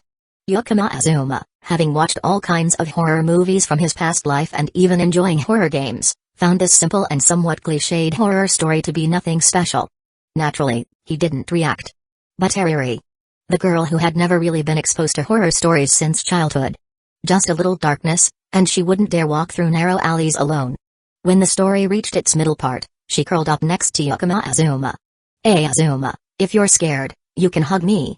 Ariri said. Yukino Azuma didn't call her out on it. He simply wrapped his arms around the girl. From that point on, Ariri spent most of the time covering her face, only peeking at the screen through the gaps between her fingers. In truth, it would have been better for her to cover her ears, not her eyes. Fortunately, the program ended right after the story. Ariri curled up in Yukino Azuma's arms, desperately seeking a sense of safety. And then, click. The sound of a photo being taken came from beside them. Ariri jumped in surprise and quickly looked over. To her shock, she saw her mother, holding a phone, smiling brightly as she snapped a picture. Ariri froze for a moment. And then, she realized the position she was in with Yukino Azuma. It could no longer be called a suggestive situation. It was a little too much. As Kashiwagi Iri-sensei would say, this was probably the writing position in legend. There was no other choice. Ariri quickly turned away, unable to look at the TV anymore. Mom. Delete it quickly. She jumped off Yukino Azuma and rushed toward Sayuri. Sayuri, with her experience dealing with her daughter after teasing her for many years, easily avoided Ariri's attack. She pressed her hand on Ariri's head, keeping her from charging forward. I got a nice picture, thanks for the hospitality. Delete it now. The two of them played around for a while. Time passed quickly. Yukino Azuma looked at his watch and stood up, preparing to leave. Thanks again for the hospitality, but it's getting late, I should go now. When Ariri heard Yukino Azuma was about to leave, her face showed a hint of regret. As for Sayuri touched her face with one hand, making a confused expression. Seeing that, Yukino Azuma immediately understood, Sayuri definitely had something planned. Sure enough. Yukino-kun, I was about to tell you, it's raining outside, and it's a heavy rain. Hearing this, Yukino Azuma was surprised and hurried to the living room, heading to the balcony. At this point, he finally heard the loud sound of rain pouring. Ariri's villa was really too big. In the living room, the sound of rain outside couldn't be heard at all. Now, the rain was very heavy, and the water had begun to pool on the ground. Yukino Azuma took out his phone to check. As a result, even the trains had stopped running due to the heavy rain. If he called a taxi, who knew how long he would have to wait? The distance was about 10 kilometers, which wasn't too far. But to get home comfortably, it seemed the only option was to ask Sayuri to drive him home. Yukino Azuma recalled Sayuri's driving skills. Well, forget about it. Normally, Ariri would have a driver, but that driver probably had finished work at this late hour. As for Yukino Azuma driving himself, it wasn't impossible. Unfortunately, at now, he was still too young and didn't have a driver's license. Looking back at Sayuri, Yukino Azuma felt that Sayuri was doing this on purpose. She had intentionally invited him to dinner tonight. With this heavy rain, it's dangerous to go home, Yukino-kun, why not stay here? My house has plenty of rooms. Chapter 62, Sayuri Maternal Care. In this heavy rain, it's too dangerous to go home. Yukino-kun, why don't you stay here? My house has plenty of rooms. Sayuri suggested. Yukino Azuma could hear the cheerful laugh hidden behind her calm tone. Then I'll be a bother. Given the situation, Yukino Azuma didn't hesitate and decided to stay. Sayuri smiled and went upstairs to prepare a guest room. Yukino Azuma turned back and sat next to Ariri. Today, I'm troubling Ariri and Sayuri Obasan again. Ariri glanced sideways, her hand brushing through her blonde hair. Ah, it's fine. I can't let you go outside in this heavy rain, but just this time, alright? As usual, her words didn't match her feelings. But it was still cute. On the TV, after the commercials, the news program started. Recently, a space probe has detected a comet rapidly approaching Earth. It is predicted that this comet, named Charlotte, will only pass by Earth. At its closest, it will be visible with the naked eye in the skies of Hokkaido, a coincidence that astronomers are calling a rare celestial event that happens once in 1,000 years. The specific time that the Charlotte comet will pass by Earth is expected to be on July 1st. Maybe by then, we can all marvel at this natural wonder together. Both Ariri and Yukino Azuma were captivated by this news. Yukino Azuma felt that this event seemed strangely familiar. He tried to recall his memories, but couldn't find any useful information. Meanwhile, Ariri's eyes lit up. She looked at Yukino Azuma, hoping he would say something. Sensing her gaze from beside him, Yukino Azuma snapped out of his thoughts. Looking back, he saw the expectant look in Ariri's eyes. Yukino Azuma paused for a moment and then realized. Just as Ariri began to feel disappointed, he spoke. Ariri, this July, let's go see the comet together. Hearing this, she immediately forgot her usual arrogance and nodded. Okay. Then she realized. She was about to say something like, it's not that I want to go with you, but since you invited me, I don't mind going with you a little, Something typical tsundere. The atmosphere in the living room was full of joy. At this moment, Sayuri came downstairs and informed both of them that the room had been prepared. It was getting late, so the two of them went upstairs. Just as they reached the door of the room, Yukino Azuma's phone suddenly rang. He took out the phone and saw that it was a call from Calamity Utaha. Yukino Azuma answered without any intention of avoiding Ariri's gaze. Ariri, like a small dog, secretly crept closer to Yukino Azuma, wanting to overhear the conversation. As soon as Yukino Azuma took out his phone, she caught a glimpse of the note on the screen. She immediately recognized it was a call from the woman with black hair, black stockings, and fat, who was living with Yukino Azuma. That girl, calling Azuma at this late hour, what does she want? Ariri grumbled to herself, tilting her ear to listen. Moshi, may I ask where you booked the hostess service? Give me the address, and I'll report it to the police. Came Calamity Utaha's mocking voice from the other end of the line. Ariri was fuming with anger. Azuma didn't book any hostess service. Besides, if it were a hostess service, wouldn't she be the one involved? No. This whole thing isn't even real. Senpai, I was just about to call you. Due to the heavy rain tonight, I might not be able to go home. Yukino Azuma, accustomed to Kasumijoka's sarcastic tone, simply stated the truth. Then where are you planning to stay tonight? Kasumijoka's voice carried a hint of displeasure, accompanied by some clattering noises. She must be tapping her long legs in her black stockings on the floor again. Ariri mother, Sayuri Obasan, invited me as a guest, so I'm currently at Ariri's house. Yukino Azuma truthfully responded. There was no point in lying here, it would be easily exposed. There was silence on the other end for a moment. Just as Ariri was about to smirk in triumph, she heard at Sawamura's house. Well, that's fine then. Don't forget to bring breakfast tomorrow. And with that, the call was abruptly ended. Ariri? Although Kasumijoka didn't say anything rude, Ariri felt deeply disrespected. And, in fact, she was. When Kasumijoka Utaha first heard that Yukino Azuma wouldn't be coming home tonight, she had been somewhat worried. But when she heard that he was at Ariri's house, she immediately stopped worrying, her mood lightened, and she hung up. If Yukino Azuma had said he was staying at Kato Megami's place, Kasumijoka Utaha would have definitely called and talked with him all night. But Ariri. Kasumijoka Utaha thought of Ariri's tsundere personality. Immediately, she was at ease. After all, one night was nothing to worry about. Well then, good night, Ariri. Waving, Yukino Azuma entered the guest room that Sayuri had prepared. This guest room was opposite Ariri's room. If both doors were opened, they could see each other's beds. Ariri angrily turned back to her room. She sat down on the chair. Taking out her contact lenses, she replaced them with her black-framed glasses. Grabbing her drawing tablet, she initially planned to continue drawing. But as she looked at the plotline she had drawn earlier, her gaze unintentionally drifted to the side, where Yukino Azuma had left his draft. Comparing the two, the difference was truly glaring. After all, She was a well-known Jinchai artist with impressive drawing skills, but sometimes she still got criticized online for her weak storylines. At first, Ariri had been quite angry about that. But now, looking at the plot that Yukino Azuma had written, although both were for H manga, Ariri had to admit, her storyline seemed a little lacking. After thinking for a while, Ariri finally decided to take the draft that Yukino Azuma had left behind. She turned the page on her drawing tablet to the first one. Starting from scratch, she began to revise her work. This work was going to be submitted to Conquest in the summer. It really was better to perfect it a bit more. She revised it based on the storyline H manga Yukino Azuma had written for her. Ariri worked much faster than before. Before long, the earlier part of the plot had been completely fixed. The scenes further along were already clear in her mind. At this rate, I might finish tonight. Ariri realized this and couldn't help but feel astonished. She was an author who often missed deadlines.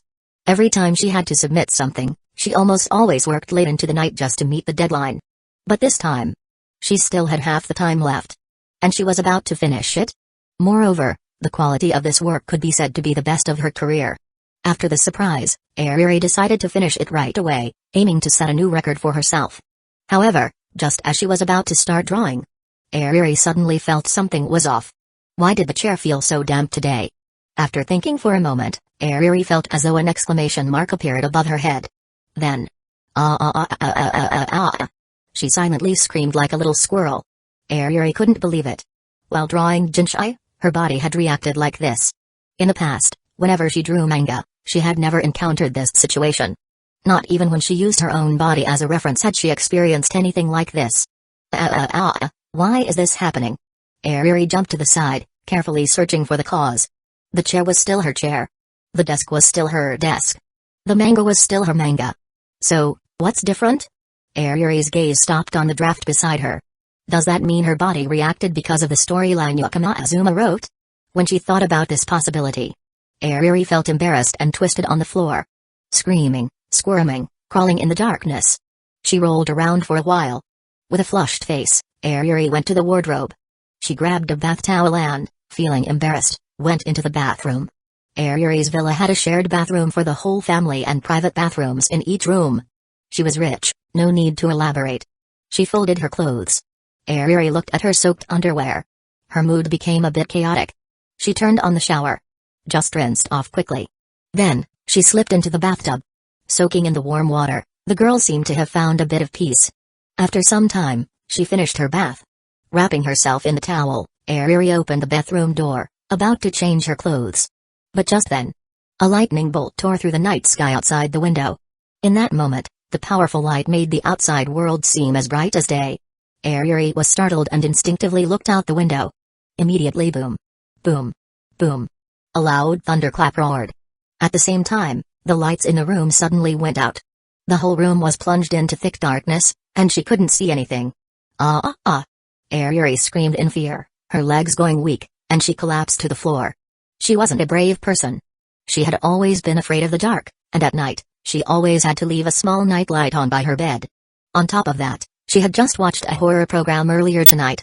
The rain was still pouring outside, with thunder and lightning roaring. All of these factors combined. Now, Ariri's courage had almost dropped to negative levels. Ariri, are you okay? Yukino Azuma's voice called out from outside, accompanied by the sound of knocking. Ariri tried to respond, but her voice was already full of tears. Then, another lightning bolt flashed outside the window. Boom. Boom. Boom. The loud thunder completely shattered Ariri's psychological defenses. God. Help me. Azuma. Help me. Ariri cried out in fear, sobbing uncontrollably. The door to the room opened. Yukino Azuma entered the dim room, trying to find his bearings in the darkness. He saw a figure curled up on the floor. Azuma quickly moved toward her and pulled her into his arms. It's okay, Ariri. I'm here, it's okay. Azuma gently patted her back, soothing her with soft words. However, this feeling? Azuma realized something didn't seem quite right. But at this moment, Ariri had completely thrown herself into his arms, crying her eyes out. She didn't give Azuma any time to think. Azuma. Whoa. I'm so scared. The girl buried her head in the crook of his neck. Large teardrops rolled down his chest. Her arms were tightly wrapped around him, using a lot of strength. Azuma patiently patted her back, gently comforting her emotions. He didn't know how much time had passed. Suddenly, the lights in the room flickered back on. There was thunder just now, and the circuit breaker for the villa tripped for a bit. It's fixed now. Are you two alright? Sayuri's voice came from outside the room. Azuma was about to answer that everything was fine. Then, at that moment, he saw something white right in front of him. Only then did he understand why something felt off earlier. Because right now, Ariri was completely defenseless. The only towel she had on her body had been crushed between their bodies, now a crumpled mess, offering no protection at all. Ariri clearly hadn't realized this. Even though the lights had come back on, Ariri still clung to Yukino Azuma, unable to completely shake off the fear she'd just experienced. Outside, footsteps grew closer. Azuma scanned the room, trying to figure out how to handle the situation. Unfortunately, the closest clothes were probably in the wardrobe. The only thing that could cover her might be the blanket. But then, thinking about it, it didn't really matter much whether she covered up or not. In the end, Azuma decided to stop trying. The door to the room was opened by Sayuri, who had intended to check on the two. But when she saw the scene inside, she froze. Then, as if rewinding time, she smoothly closed the door again. Footsteps sounded as they quickly moved away, only to return almost immediately. This time, the door opened just a crack. Something was thrown inside. Azuma tried to turn his head to look. And then, he saw a box of condoms lying silently on the floor. He couldn't help but mutter, just like Sayuri. The matchmaking mom scenario, which seemed like something straight out of anime, was now playing out in real life. Under the clear light, Ariri's emotions gradually calmed down. And as the fear faded, her reason returned. Finally, Ariri realized the awkward situation between them. You, she stammered but couldn't form a full sentence. Ariri didn't even know what more to say. This scene reminded her of the time back on the schoolyard. It was so embarrassing she wanted to find a hole to bury herself in. But Azuma had come to help her again. The only difference was that Ariri had control over her emotions now. She didn't rush to bash her forehead into Azuma's in hopes of making him forget everything like before. You. Close your eyes. Ariri's voice was still choked, as though she might burst into tears at any moment. I've closed them. I won't open them. Azuma responded. He understood well that now wasn't the time to tease Ariri further. If he did, he might truly traumatize this tsundere girl. You. Hug me up, please. Ariri whispered softly in Azuma's ear. Azuma kept his eyes closed, gently picking Ariri up and standing up. Go straight. Stop, now turn a little to the right, a bit more, keep going. Alright. Finally, they reached the bed. Ariri quickly crawled under the covers. Can I open my eyes now? Azuma asked. You can open them. Ariri curled herself up completely under the blanket, leaving only her emerald green eyes visible, shining with a hint of shyness as she peeked out. Azuma opened his eyes and saw that Ariri was completely hidden under the blanket, understanding that her level of embarrassment had hit its peak for the day. He was about to say goodbye and leave. Well then, I'll go and first no. Unexpectedly, before Azuma could finish his sentence, Ariri cut him off with a loud cry. Her emerald eyes were clearly starting to fill with tears. Stay, don't leave me, please. Ariri's voice was so soft, almost a whisper. Seeing her like this, Azuma stood frozen, feeling his heart melt. Gone was her tsundere shell, and what remained was a tender, vulnerable side of a girl, so alluring it made his heart race. Very cute. But, are you sure you're okay? Azuma carefully considered his words, unwilling to tease her further in this situation. Bottom drawer of the wardrobe, there's my stuff. Ariri's voice came from beneath the covers, still slightly choked. Azuma walked over to her wardrobe. The wardrobe was spacious, filled with all sorts of dresses, each different in style. There were even a few evening gowns, all tailored perfectly to Ariri's measurements, clearly custom-made. He pulled open the bottom drawer, and a series of pink, white, and blue clothes printed with small bear patterns appeared in front of him. Azuma chose the simplest one, a plain colored set. He also grabbed another set of pajamas from the wardrobe and brought them over to the blanket. Azuma gently touched the edge of the blanket, where Ariri was hiding. I'll wait in the bathroom, I won't leave, don't worry. With that, Azuma left the room for a moment. From under the covers, the blanket monster reached out and grabbed the cute clothes he had brought. A faint rustling sound followed, and then the room fell silent. A long while later, Ariri's voice finally came from under the blanket. You can come back now. Azuma walked over. Ariri had crawled out from under the covers, but her pale face was still flushed. Her long lashes held a few remaining tears, sparkling like tiny stars. Chapter 63, The Nitsuru Eye appears, Please accept me as your disciple. Ariri moved to the edge of the bed. Then she turned her face away, avoiding eye contact. If it were an invitation to sleep together with Yakama Azuma, with her personality, she definitely wouldn't be able to say it. But tonight, if Yakama Azuma leaves, Ariri might not be able to sleep at all, and might even cry several times. Yakama Azuma sat down on the other side of the bed.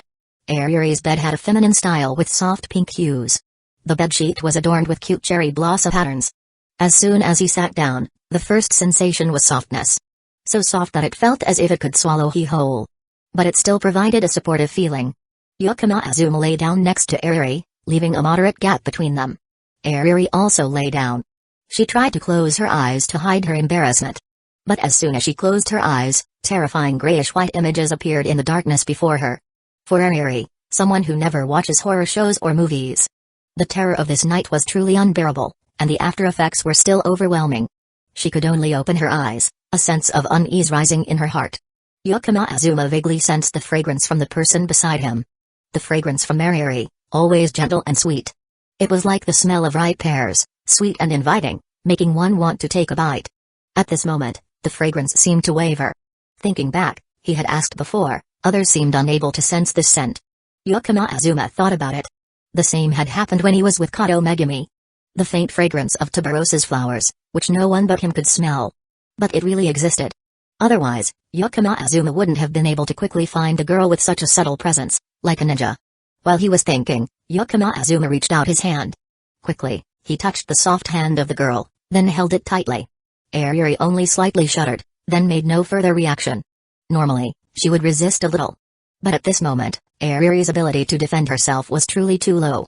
Yakama Azuma playfully toyed with Ariri's small hand. He quickly noticed that her palm was slightly cold. Tonight, she must have been so scared that she couldn't handle it. Yakama Azuma regretted teasing her, making her watch the entire horror program. His finger gently stroked her small hand, then slipped between her fingers. The two of them intertwined their 10 fingers tightly. Ariri's fingers opened and closed.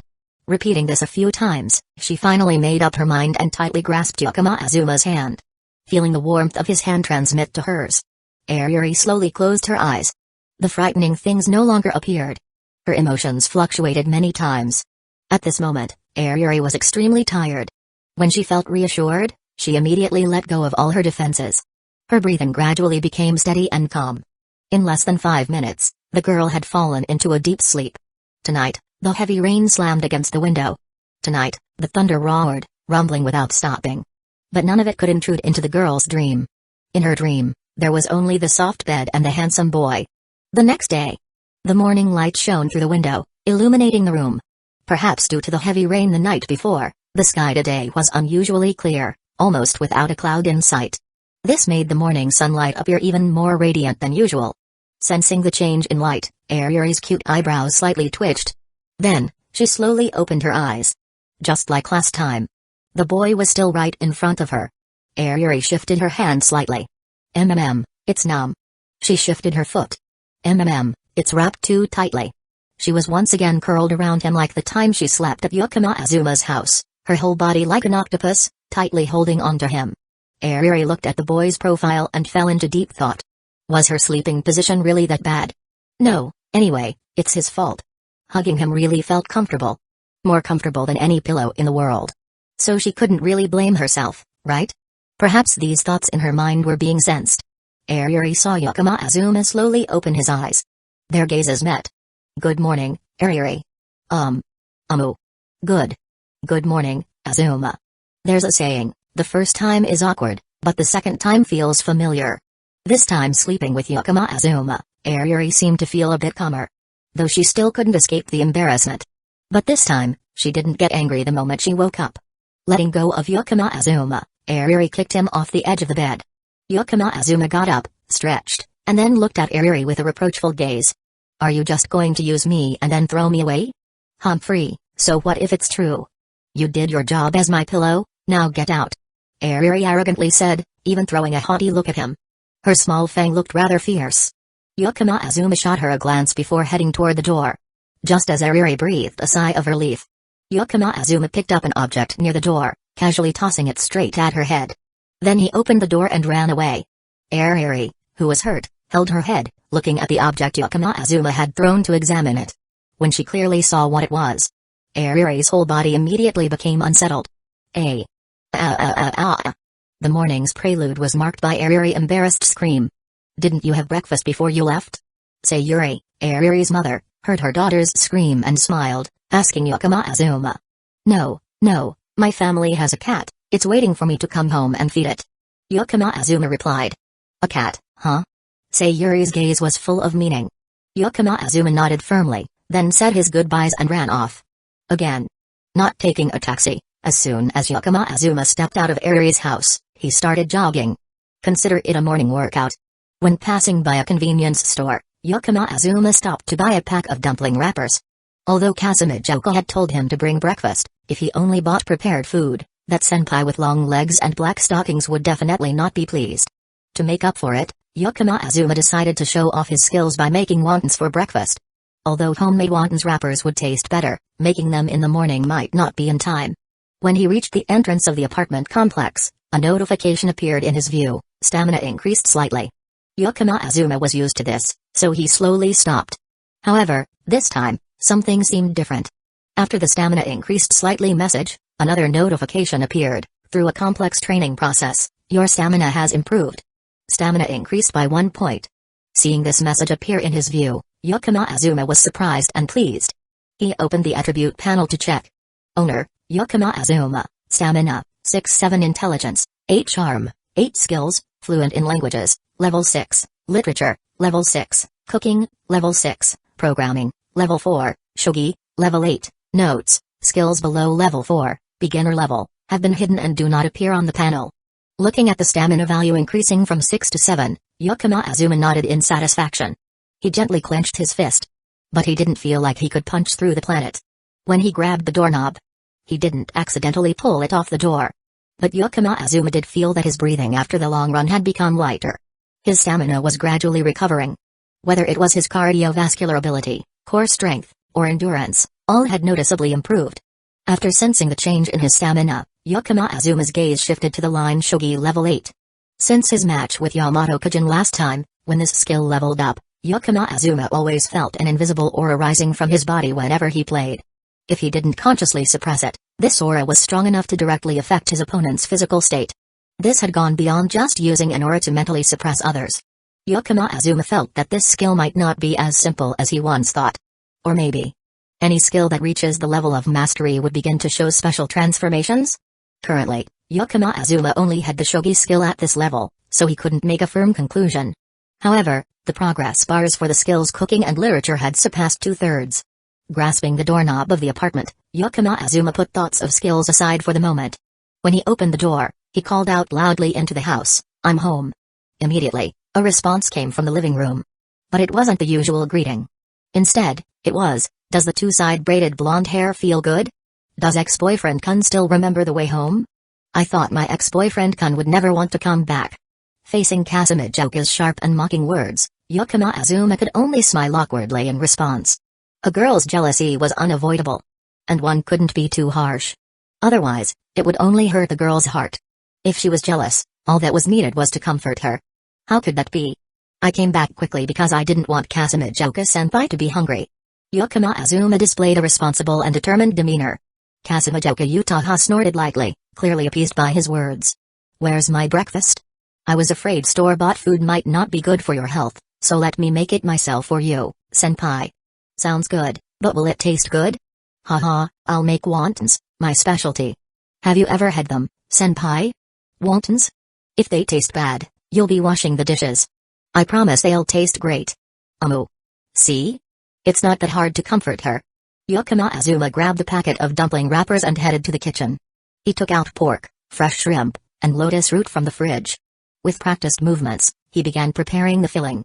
Although the dumpling wrappers were a bit difficult to handle, there was no better alternative, as the supermarket didn't have anything better. Fortunately, with his level 6 cooking skill, Azuma could make up for the wrapper's flaws with his expertise. Before long, a pile of wontons with neat folds appeared on the cutting board. Azuma made a little extra, to freeze and use for late-night meals later. Just as Azuma was about to place the pot on the stove to boil water, a knock came from the entrance. Azuma paused his work. He looked towards the entrance. On a Sunday morning like this, who could be visiting? It couldn't be Ariri. She had to go to school tomorrow, and whether she would even be interested in someone else was unclear. Sora-Ginkgo? Maybe, but the chances were low. There hadn't been any noteworthy tournaments recently. Sora-Ginkgo traveling from Chiba to Tokyo wasn't exactly easy. Kato Megumi?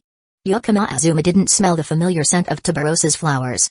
While still in doubt, Kasumijoka Utaha quickly walked down the hallway and opened the door forcefully. But to her surprise, there was no one there. Kasumijoka Utaha glanced around in confusion. Hello, may I ask if this is the home of Yukino Azuma-sensei? A soft, gentle voice called from below. Kasumijoka Utaha looked down. She saw a cute little girl with long brown hair, wearing a small red backpack, holding a large white bunny bag, standing at the door. Kasumijoka Utaha froze for a moment. Her initially cold demeanor softened. Yes, this is the home of Yukino Azuma. Who are you looking for, little girl? She couldn't help it. No matter how cold Kasumijoka Utaha was to others, in front of this cute little girl, who looked like she was in the first or second grade of elementary school, her attitude softened. The little girl was wearing a blue and white dress, with a small white beret on her head. Her long brown hair was tied into two pigtails at the back of her head, with one strand of hair, an oge, sticking out from the beret like a strange little tail. The large bunny bag she was carrying was almost as big as she was. Facing this adorable child, even Kasumijoka Utaha couldn't keep up her cold demeanor. I'm looking for Yukino-sensei. The little girl hesitated but spoke very seriously. Come on in. Kasumijoka Utaha invited the little girl inside. She then turned to call into the kitchen, Yukino-kun, someone's here to see you. If it weren't for the little girl behind her, Kasumijoka Utaha would have surely shouted, Azuma. Your illegitimate child is here to see you. Yukino Azuma finished washing his hands. He removed his apron and stepped out of the kitchen. Seeing the cute little girl following Kasumijoka Utaha, he couldn't help but be surprised. In his memory, he had never met this adorable girl. With Yukino Azuma's memory, if he had ever interacted with someone, even if a long time had passed, he wouldn't forget them. I'm Yukino Azuma, may I ask who you are? Despite the girl's young age, he still maintained his manners. Yukino Azuma asked seriously. Since the moment she saw Yukino Azuma, the little girl's eyes seemed to be sparkling. Sensei.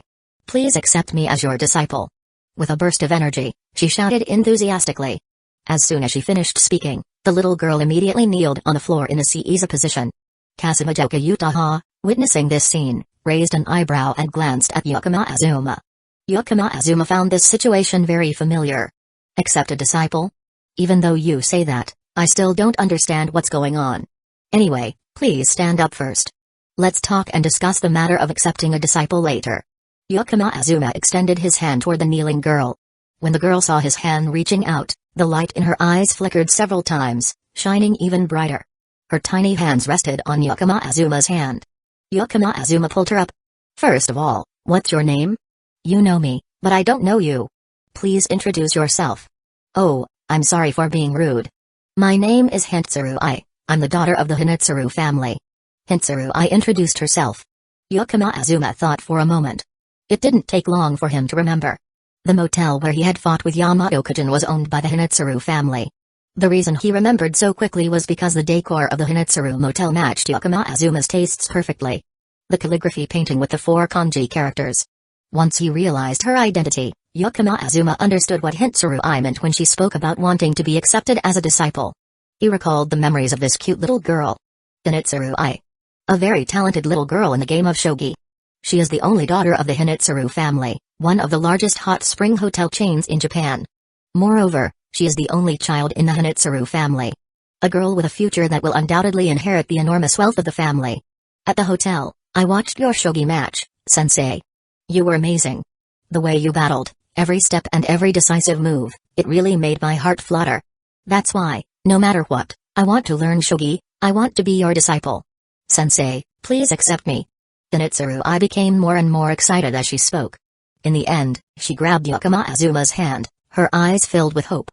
Hearing this, Yukino Azuma thought for a moment. Well, since you're here, you probably haven't had breakfast yet, right? Let's have breakfast first, and then we can talk. Yukino Azuma gestured for Hitsuru I to sit in the living room. I can help. My family owns a hotel, and I've been learning to cook since I was little. The moment she heard about breakfast, Hitsuru I immediately became enthusiastic. Yukino Azuma gently patted the ojo on her head. You don't need to, the food is almost done, just need to heat it up. Zenitsu nodded obediently and sat down at the table in the living room. Yukino Azuma went into the kitchen. It seemed like there wouldn't be much left of the wontons this time. Kasumijoka Utaha followed him into the kitchen. Are you really planning to take that little girl as your disciple? Kasumijoka Utaha whispered in Yukino Azuma's ear. Well, let's see what her talent is first. If it's good, it wouldn't hurt to accept her. Yukino Azuma expressed his thoughts. Kasumijoka Utaha peeked her head out, looking at the little girl in the living room with her hopeful gaze. It felt like this wasn't a good thing. But the girl was so young, there shouldn't be any problems, right? Chapter 64, This is Little Lili. This is EXP pack. The dumplings were dropped into the pot. Normally, it's best to use a special soup base to cook them, for the best flavor. But Yukino Azuma had still been at Sawamura House last night. He really didn't have time to prepare. This time, he could only make do. But even though it was rushed, when each dumpling, plump and glossy, was laid out in front of the two of them, neither could help but have their mouths water. Please give it a try, this is my masterpiece. Yukino Azuma looked very proud. Kasumijoka Utaha glanced at him. Then she scooped up a dumpling with a spoon. Her small mouth blew on it a few times. Then she bit into it. It was still a little hot, so Kasumijoka Utaha kept blowing on it. The soup inside the dumpling burst out, landing on her tongue, and the fresh, sweet flavor made her senses explode. At first, she thought this masterpiece was just a way to flatter her. But now, looking back, perhaps this really was his masterpiece. Kasumijoka Utaha even thought, if I ate like this every morning, I might never get tired of it. And then she wondered, what if I can't eat it anymore in the future? However, compared to those thoughts, Kasumijoka Utaha squinted slightly, savoring the wonderful taste before her and the joy that the person who created this dish brought her. Have you ever made this for someone else? Never. Yukino Azuma wasn't lying. His cooking skills had only started to develop in the past year. Dumplings were his favorite dish, so in the process of honing his skills, he had practiced most with this dish.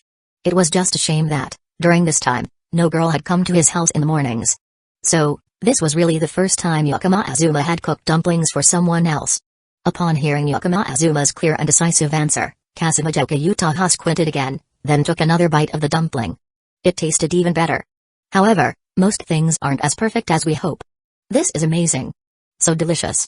This is the best thing I've ever eaten. Sensei, you're so talented. Sensei. I want to learn how to make this too. Zenitsu, after swallowing a dumpling, started speaking non-stop with her small mouth. Her admiring gaze was almost brighter than the morning sunlight outside the window. The tiny ojo on her head was quickly wiggling. Kasumijoka Utaha sighed. She should have kicked this girl out from the start. Should have waited until breakfast was finished before letting her in. After breakfast, Yukino Azuma led Zenitsu to the room where the shogi board was kept. The little Lili sat easily on the cushion. Her sitting posture was very proper. Yukino Azuma brought over a shogi box. Inside was the shogi set gifted by President Tsukimitsu. Compared to regular sets, this one was made from rare green wood. The characters carved on it were also done by skilled artisans by hand. This set, according to rumors, was quite valuable. Moreover, it had collectible value. It was a limited edition shogi set from the Japan Shogi Association. Zenitsu took the set in her hands and immediately felt the difference. She picked up a rook piece and began fiddling with it non-stop. Kasumijoka Utaha also came closer, standing by to observe. Even though she didn't understand shogi, she understood Yukino Azuma. Just by looking at his reactions, Kasumijoka Utaha could guess what kind of person this little Lili actually was. Yukino Azuma sat down and set up the pieces. However, the pieces were not fully arranged yet. When the skill levels between the two players are vastly different, they apply a handicap to balance the game.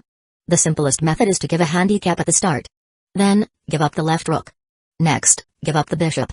Typically, this is also a common method in training matches. Starting with a handicap plus giving up two pieces. If the difference is still too large, then the handicap will extend to giving up the promoted rook, bishop, 2 rooks, 2 knights, 2 silver generals, and 2 gold generals. Of course, usually, 4 pieces is the limit. Anything beyond that is simply an adult playing with a child who doesn't understand. At this point, Yukino Azuma chose to give up 3 pieces. The left rook, the bishop, and especially the promoted rook.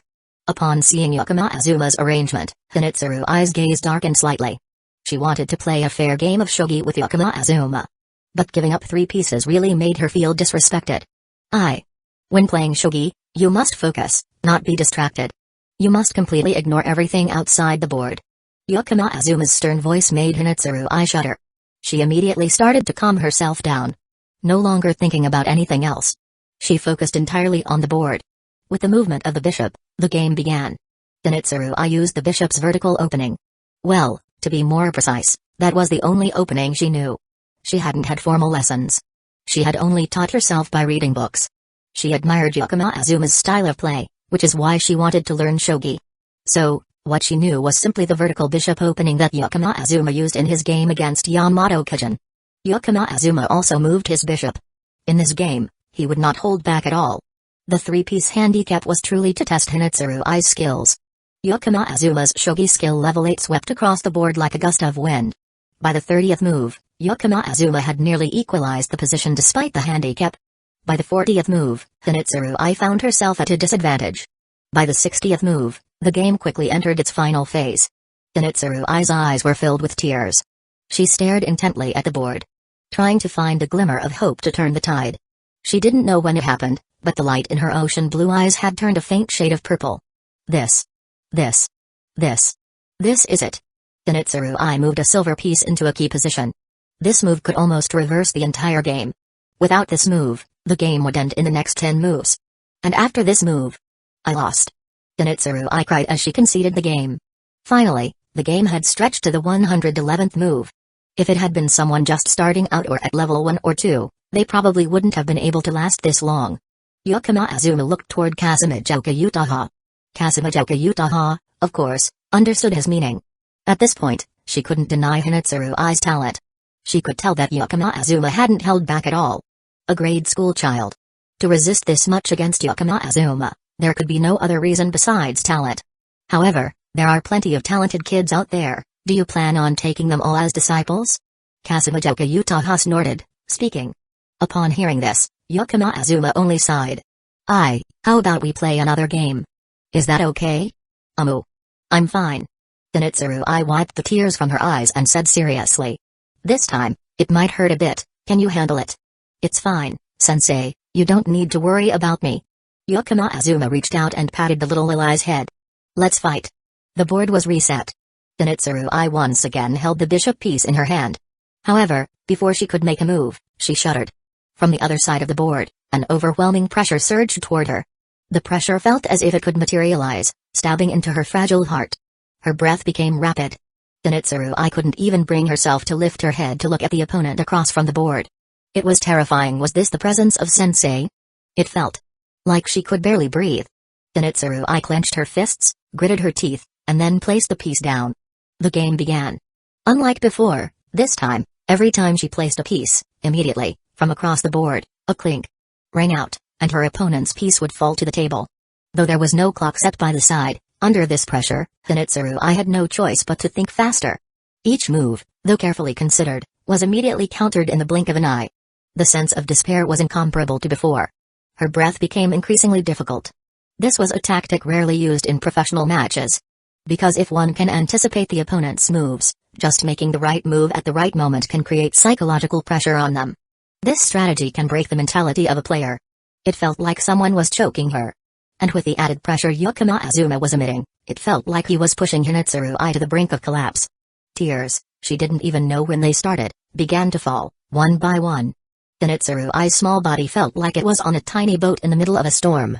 She tightened her shirt in front of her chest, gripping it so hard it twisted. Such a tragic scene. Even Kasumijoka Utaha, who stood beside, could no longer watch. When she was about to step forward, wanting to say something to Yukino Azuma raised his hand under the table, signaling for her not to approach. Kasumijoka Utaha paused for a moment, then shifted her gaze back to the small figure, observing more closely.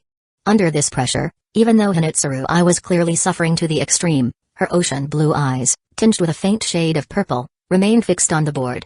In those eyes, there was pain, but no sign of surrender or defeat. This time, Hinetsuru I persisted until the 130th move. At the moment of conceding the game, Yukino Azuma immediately withdrew his overwhelming presence. He stepped across the board and caught Hinetsuru I, who was about to fall. Are you okay? I'm fine. I can still keep playing. Hinetsuru I was like a resilient bamboo, not bending even when the storm rages. Let's call it a day for now. You should rest first, and we can talk about the disciple thing later. Sensei, did I pass the test? You passed. Yukino Azuma picked up Hinitsuru Ai and laid her down on the couch in the living room to rest. After leaving the room, Yukino Azuma looked toward Kasumijoka Utaha. His gaze seemed to say, that's how it is, after all. Kasumijoka Utaha sighed. What else could she say? The child, not only did she possess exceptional talent, but also the courage and perseverance to keep walking down this path. A heart as resilient as her, almost like a unique magic, helped her overcome every obstacle without fear.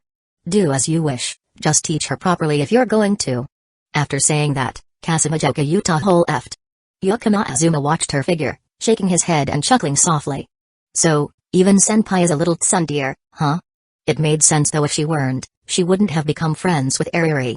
He walked out of the kitchen, grabbed a few ice cubes from the fridge, and brought a glass of ice water into Hinitsuru Ai's room. As for taking her as a disciple, Yukino Azuma had his own thoughts on the matter. This, in truth, did hold certain benefits for him. Aside from Hinitsuru Ai's background, if we focus just on her, the 2 games that Yukino Azuma had played with Hinitsuru Ai had actually boosted his shogi skill progress slightly. Although compared to the long, drawn-out progress bar, this increase was insignificant, it was still far more than any self-training Yukino Azuma had done. He had realized long ago that skill development needed practice. Learning from masters of high caliber or competing against prodigies with superior talent, both could significantly accelerate skill growth beyond what normal practice could achieve.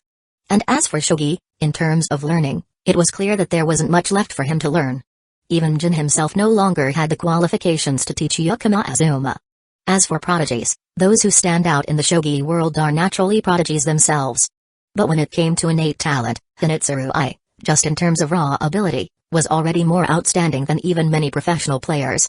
So, in terms of improving his shogi skills, looking at the big picture, taking Hinitsuru Ai as a disciple and frequently playing games with her might very well be the best option. So, is this a little a lie? This is an experience package. However, even though Yukino Azuma agreed and Hinitsuru Ai agreed, that still wasn't enough. After all, she was the pampered young lady of a prestigious family. 2 hours later, Hinitsuru Ai had recovered.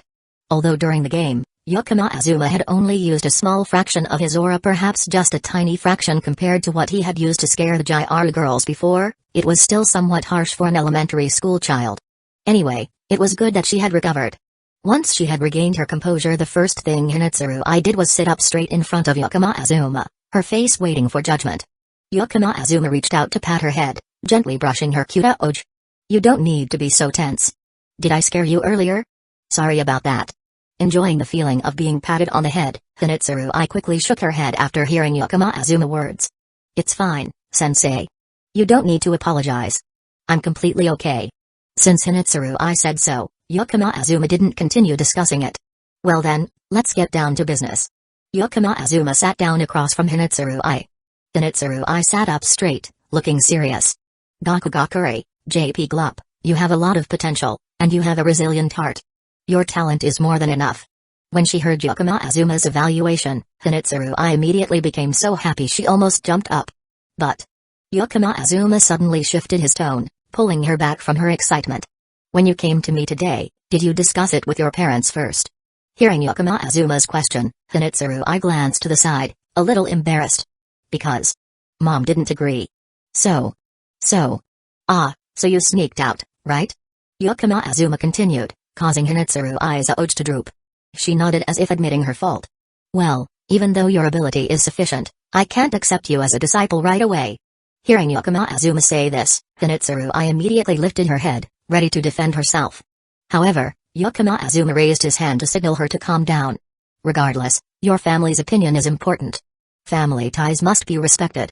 Therefore, I'll take you home first, and then you need to sincerely apologize to your parents.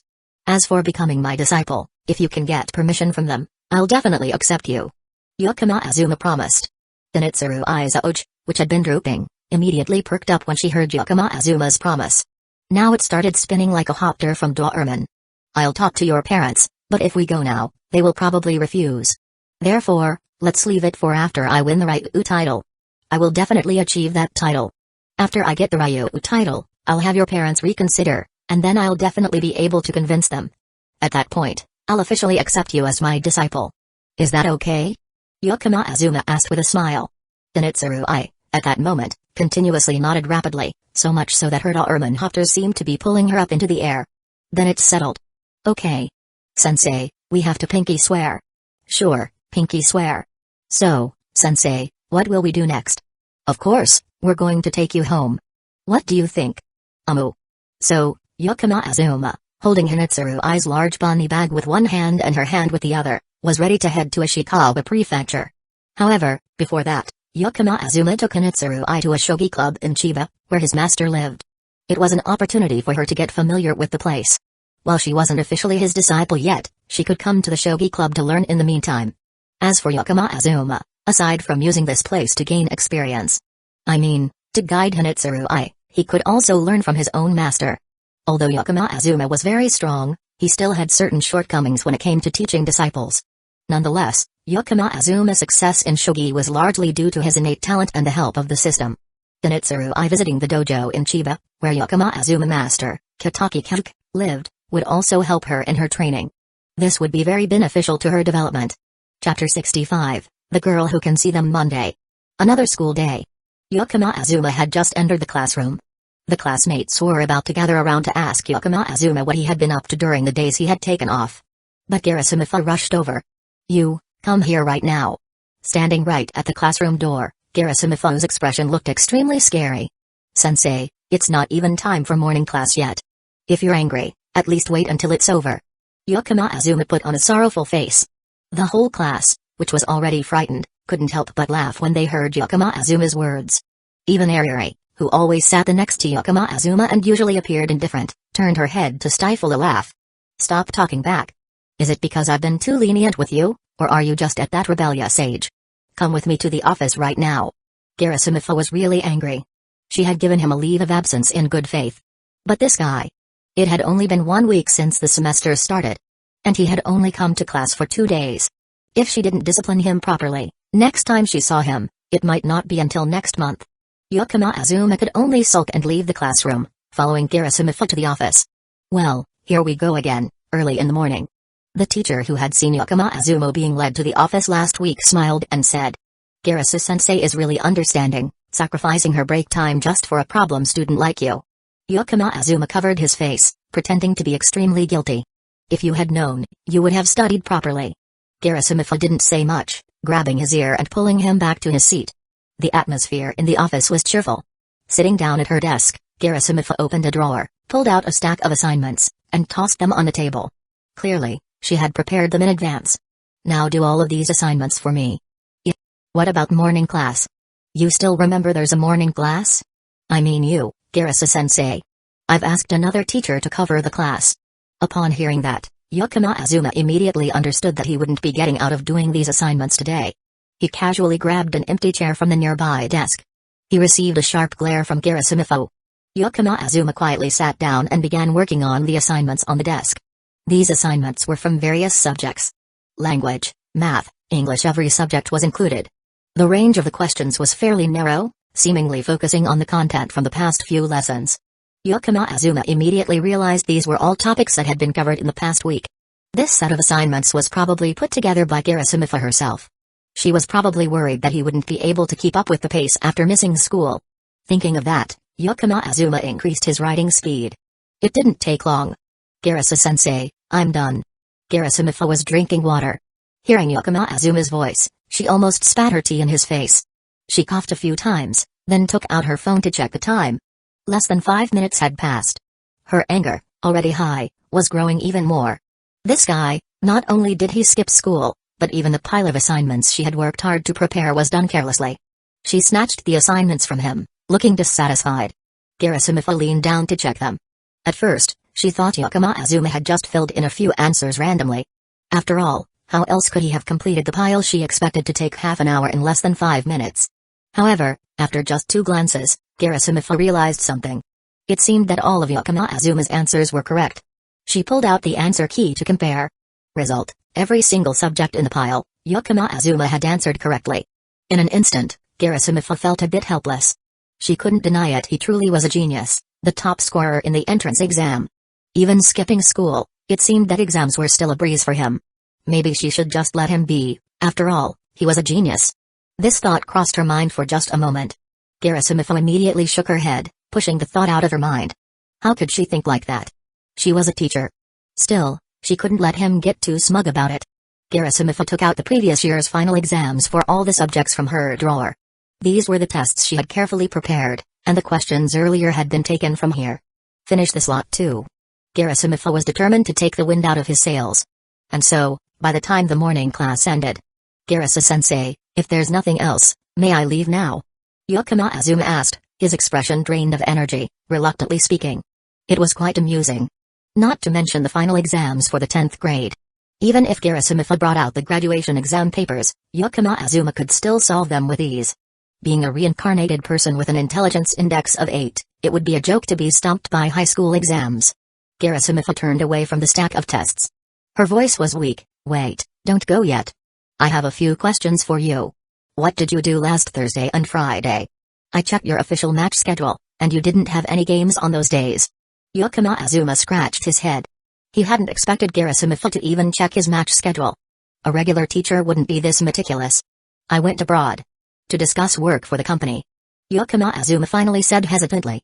He felt like if he lied here, Garasimifo would keep pressing for more answers. Huh? Company? A big question mark seemed to appear above Garasimifo's head. Was she even educating a student at this point? It's from the game I worked on before, just earned a little extra money. Yukino Azuma explained briefly. Garasa-sensei, I'm sure you know that the current economic situation in Japan isn't great. If I leave that money in my account, there's a high chance it will lose value. So, I went abroad to find an investor I agreed with, started a company, and in short, had to invest the money. Garasimifo was at a loss for words. What was she supposed to say? A student sitting in her office, discussing the country's economic situation with her, it really felt absurd. Sigh, alright, fine, as long as you know what you're doing. Garasimifo's tone sounded like a parent out of touch with the times, facing a child who had already found success in their career.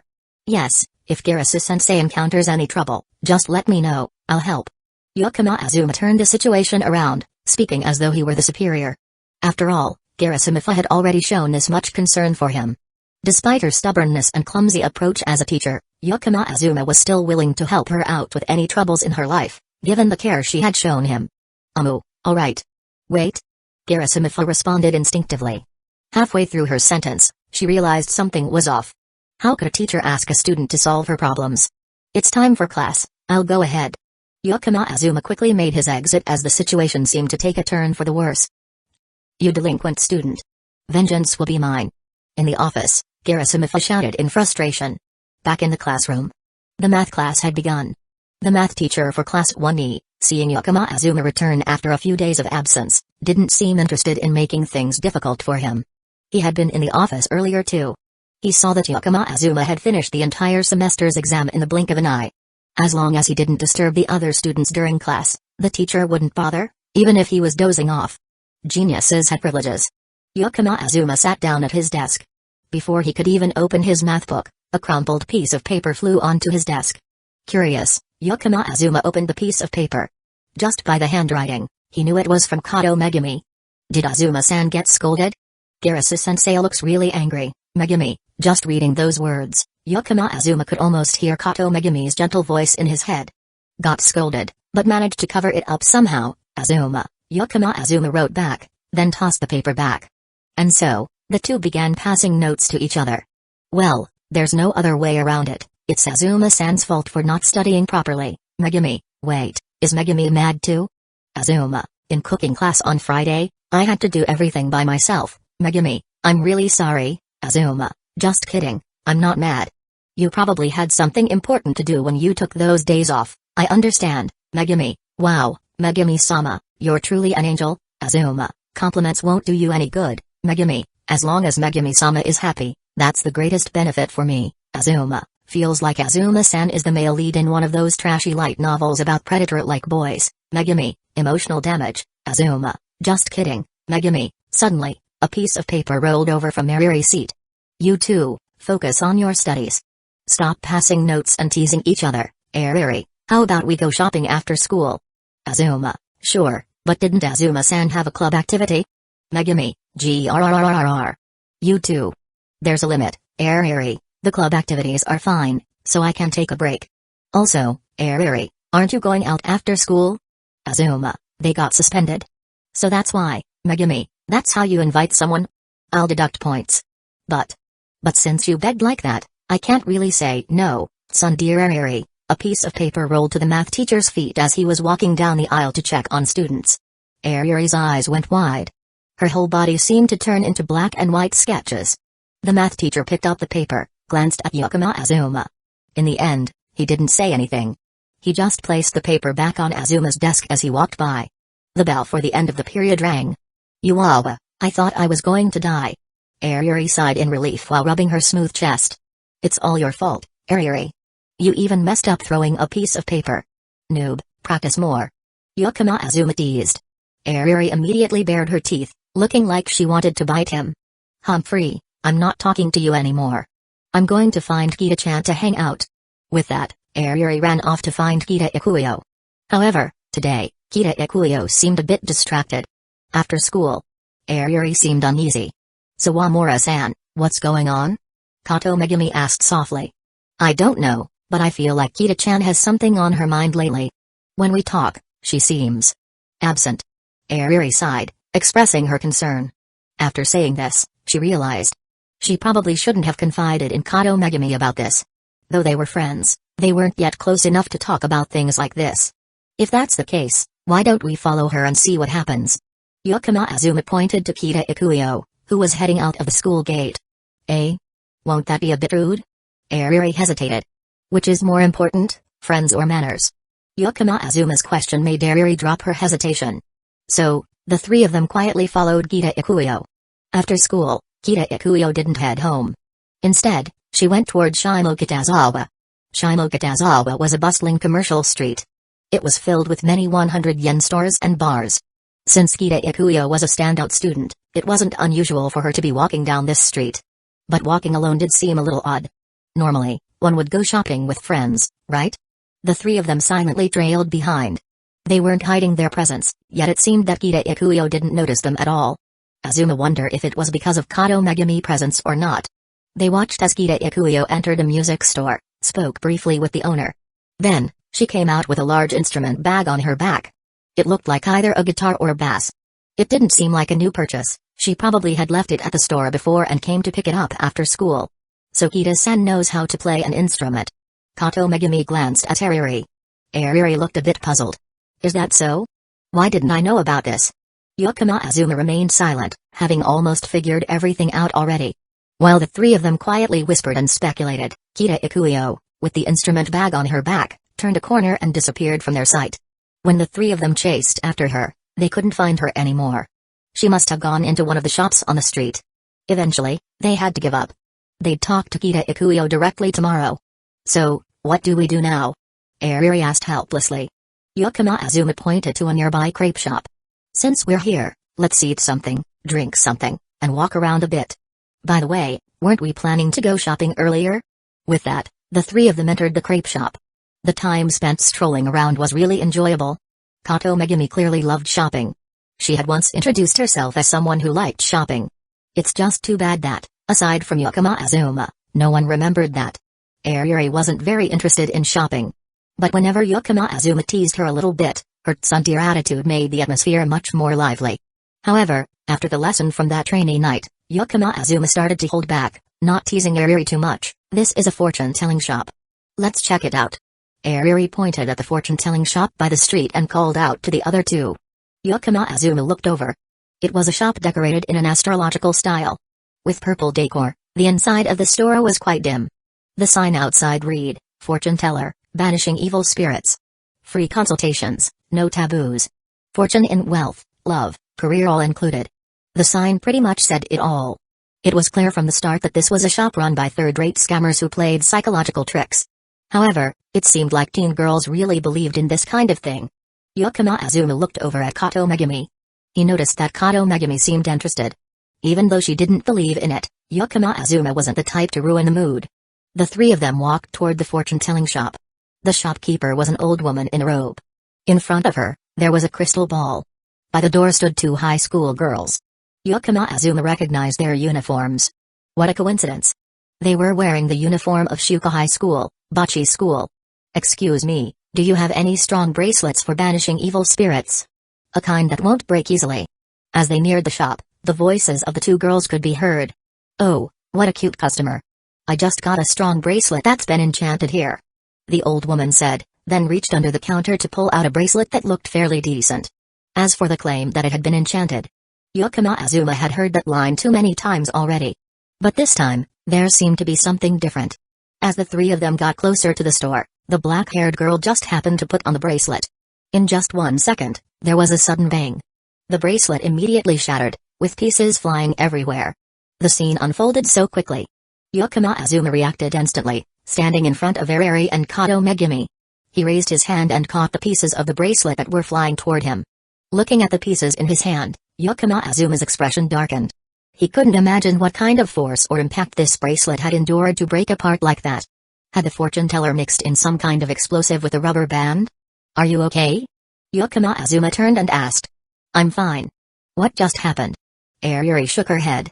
Azuma-san, you're amazing. Kato Megumi was impressed. Seeing that the two girls were fine, Yukino Azuma turned his gaze toward the fortune teller. She was just trying to create some mysterious effect without thinking about safety, right?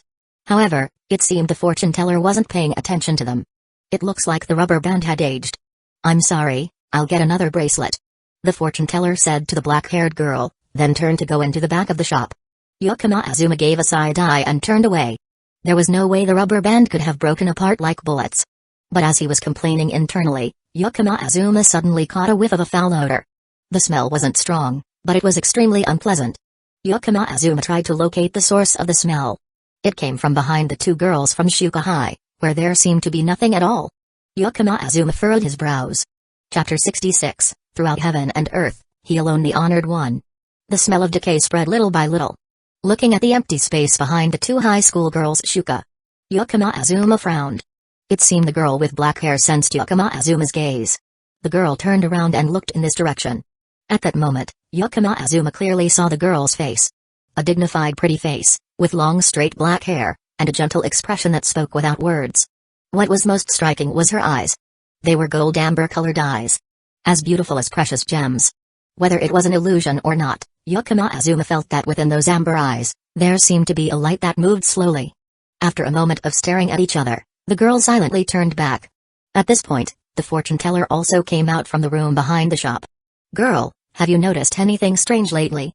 The fortune teller asked without any preamble. No. The girl quickly answered. Has anything bizarre happened? No. This time, the girl didn't even let the fortune teller finish speaking. After that strange conversation, the fortune teller placed an old red wooden box on the table. The lid of the box had a strange seal with peculiar characters. The fortune teller used a knife to cut open the seal. With both hands, she solemnly opened the box. Don't worry, girl, this is the real deal, excellent quality. The moment the box lid opened, light reflected from within. It was as if inside was not a string of bracelets, but a box full of diamonds. The unnatural refraction truly made the onlooker feel like they could barely keep their eyes open. This contains a power, completely different from the bracelet I showed you earlier. I won't take any money from you. Try wearing it. The fortune teller urged. Is it really okay? The girl seemed a little hesitant. Yeah, of course, thanks to you, I've come to my senses. The fortune teller nodded. Another strange conversation ensued. Then, the girl picked up the exquisitely crafted bracelet, with an excessive degree of refraction, and put it on her wrist. 1 second, 2 seconds, 3 seconds. Immediately, with a boom, the bracelet shattered once again like bullets being fired. Yukino Azuma had prepared in advance. He quickly extended his hand and caught it. The bracelet, the beads flying toward Yukino Azuma, were all neatly caught in his hand. His hand speed was so fast it amazed anyone watching. The fortune teller was hit in the face by 2 of the bracelet beads and staggered backward. The scene was one of continuous chaos. The other high school girl from Shuka rushed to help the fortune teller. The girl with amber eyes stood still, frozen in place. Her eyes seemed filled with helplessness. When the girl sighed, with a face that seemed to accept her fate, she turned around and found Yukino Azuma staring directly at the back of her. Realizing this, the girl with amber eyes suddenly shivered. Her previously emotionless face now revealed a hint of surprise and excitement. Yatsuya Miko. That was the girl's name. Not long ago, she was just an ordinary girl. Average grades, otherwise, she wouldn't be attending Shuka High School. Her appearance could be described as cute, but not to the point of being able to debut in the entertainment industry, and she wasn't good at showing emotions. Born into a regular family in Japan. Both her parents were average office workers. If nothing unexpected had happened, Yotsuya Miko's life would have continued on the normal path. She would finish high school, and if she kept herself together and had good grades, she would continue on to university. If not, after graduating from high school, she would start working, becoming an office worker. When it was time to marry, her family would urge her to do so. If she was lucky, she would meet a good partner, have children, and live day by day. If she was unlucky, she would go through a few failed marriages, ending up in ruins, and continue eventually marry someone randomly and live day by day. This was the life pattern of most Japanese people. But Yotsuya Miko's life was no longer like that. One day during the spring break this year, Yotsuya Miko's life changed completely. Her amber eyes, one day, suddenly gained the ability to see things that ordinary people could not. Monsters, spirits, ghosts, yukai. Things that only existed in horror stories. They suddenly invaded her life. Within her line of sight. In a dark alley, terrifying shadows were devouring souls. On the pile of trash outside her door, arms and legs that had fallen off rose up like ghostly limbs. In her bathroom, unknown creatures were banging on the mirror. In her refrigerator, when she opened it, there was always a head, smile back at her. When she slept, a ghost combed its hair while staring at her without blinking. Every strange monster that passed in front of her. They opened their mouths, tearing apart their bodies, twisting their limbs and forms, staring at Yotsuya Miko, roaring toward her. Surely, she could see them, right? Luckily, it seemed that as long as she didn't look at these monsters, they wouldn't have any effect on her. When she realized this, Yotsuya Miko, the girl who could see these creatures, was forced to pretend to be a normal person who saw nothing. Day after day. Day after day. She lived in fear, with a heart burdened by emotions she couldn't share with anyone. Although she still existed in this world, everyone around her seemed distant, like they didn't exist. Between them, there was a wall of sorrow. Yotsuya Miko could only live in solitude. However, today seemed different. Today, Yotsuya Miko reached the second turning point in her life. Together with her friend Yurikawa Hana, Yotsuya Miko went to a neighborhood to buy sweets. When crossing a narrow alley, a terrifying monster blocked her path. It was a humanoid creature about 3 meters tall, holding a large knife, constantly shouting that it was very itchy. As she passed by it, the string of beads Yotsuya Miko had bought online immediately shattered. At that moment, Yotsuya Miko realized, the monster in this dark alley was perhaps even scarier than anything she had encountered before. Pretending nothing had happened, Yotsuya Miko quickly pulled her friend, Yurikawa Hana, out of the alley. However, unexpectedly, the monster continued to chase them. In the panic of running away, Yurikawa Hana pointed to an fortune-telling shop by the roadside. Fortune-telling, exorcism, everything without limits. That's what seemed to be written on the sign. In a state of desperation, Yotsuya Miko entered the astrology shop. What surprised her was, inside the shop, the old fortune-telling seemed truly extraordinary. In her words, it seemed like she understood the world that Yotsuya Miko could see. And then, a cherished string of beads, which appeared special, was handed to her by the old fortune-teller. Perhaps, if she wore this, she could avoid those things. Yotsuya Miko hoped so in her heart, and felt such joy that she felt like a bird about to escape from its cage. But often, the greater the hope, the greater the disappointment. When the beads were worn around her wrist, Yotsuya Miko heard an anxious sound from the monster behind her. Its body began to crack, and gigantic eyes appeared on its form. It itches so much. A roar rang out, like a giant wave crashing down. That special string of beads. Just 3 seconds after being put on, it shattered, spreading everywhere, just like the ordinary beads before it. It looked special, but in the end, it met the same fate as the old beads. Yotsuya Miko silently fell into despair. Gods, Buddhas, and similar beings seemed unable to save her. Perhaps for the rest of her life, she could only live each day silently, pretending not to see. As Yotsuya Miko prepared to accept her fate, she turned around and realized. Behind her, it seemed another customer had entered the astrology shop. Among them was a young man with short black hair and sharp eyes, like someone straight out of a manga, who was now looking behind her. No, more precisely, he was looking at the monster that was rampaging behind her. In that moment, Yotsuya Miko's heart skipped a beat. Could he see it too? In this world, wasn't she the only one who was alone? But immediately, the fear overtook the joy. Although the monster continued scratching furiously, it then turned its head, its gaze fixated on the young man. The young man's eyes did not leave it, not even a bit. Can you see me? Itches. Can you see me? Itches. The mournful roar, like nails scratching a blackboard, made the hair on the young man's forehead fly. Don't. Yotsuya Miko wanted to speak up to stop him.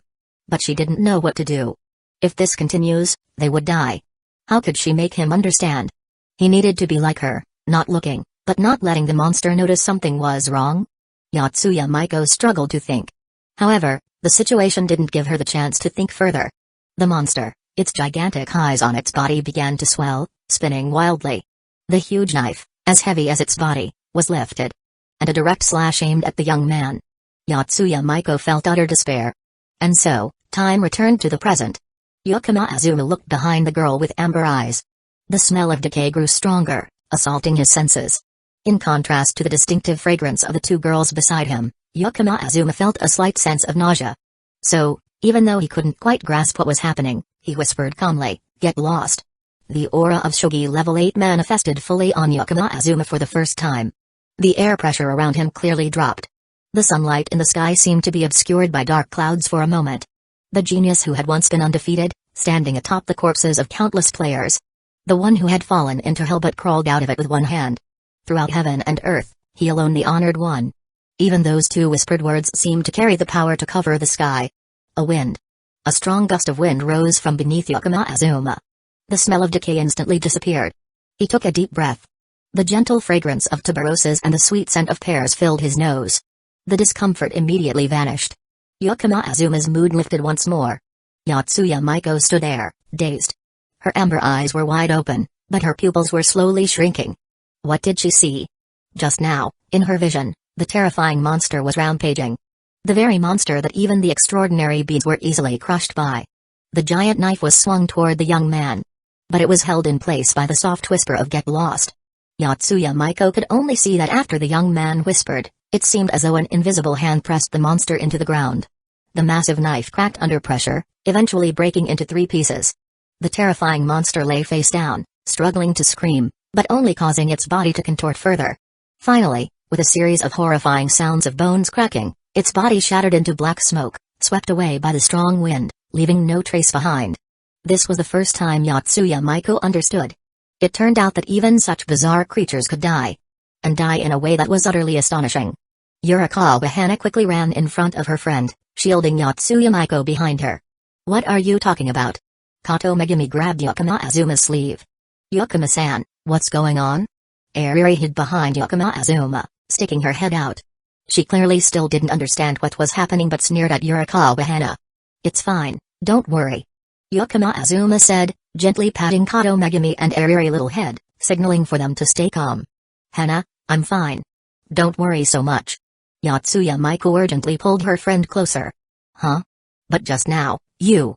"I'm fine, really, and actually, I'm really grateful to him." "Huh? Have you..." Yurikawa Hana was slightly stunned. So her friend actually liked this kind of play after all?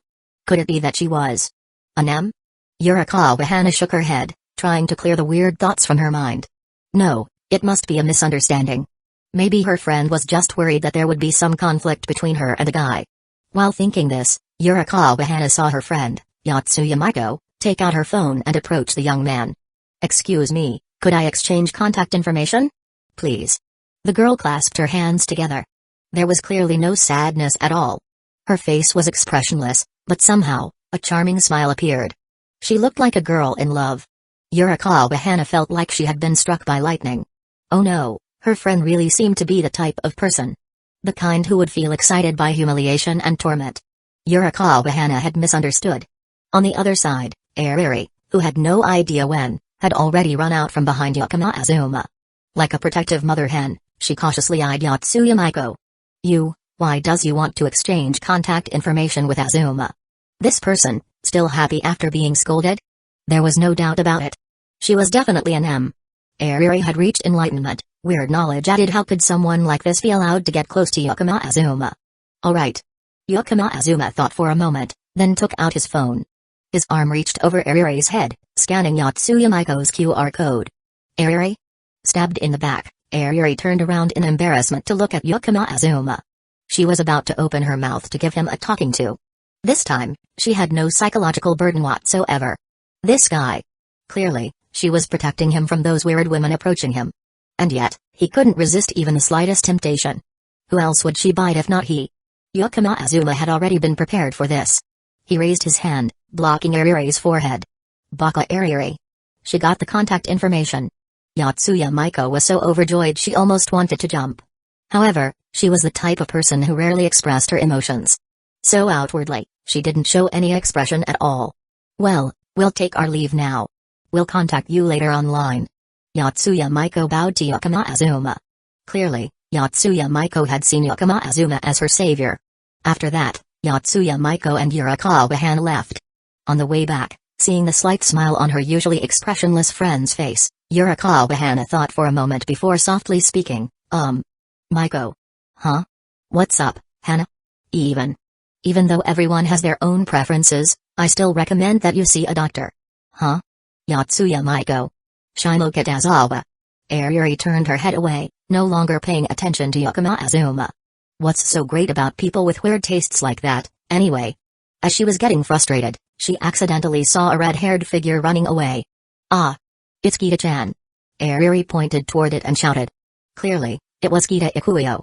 Ariri didn't even notice which store she had run out of. Now she was carrying a musical instrument case, looking like she was running away.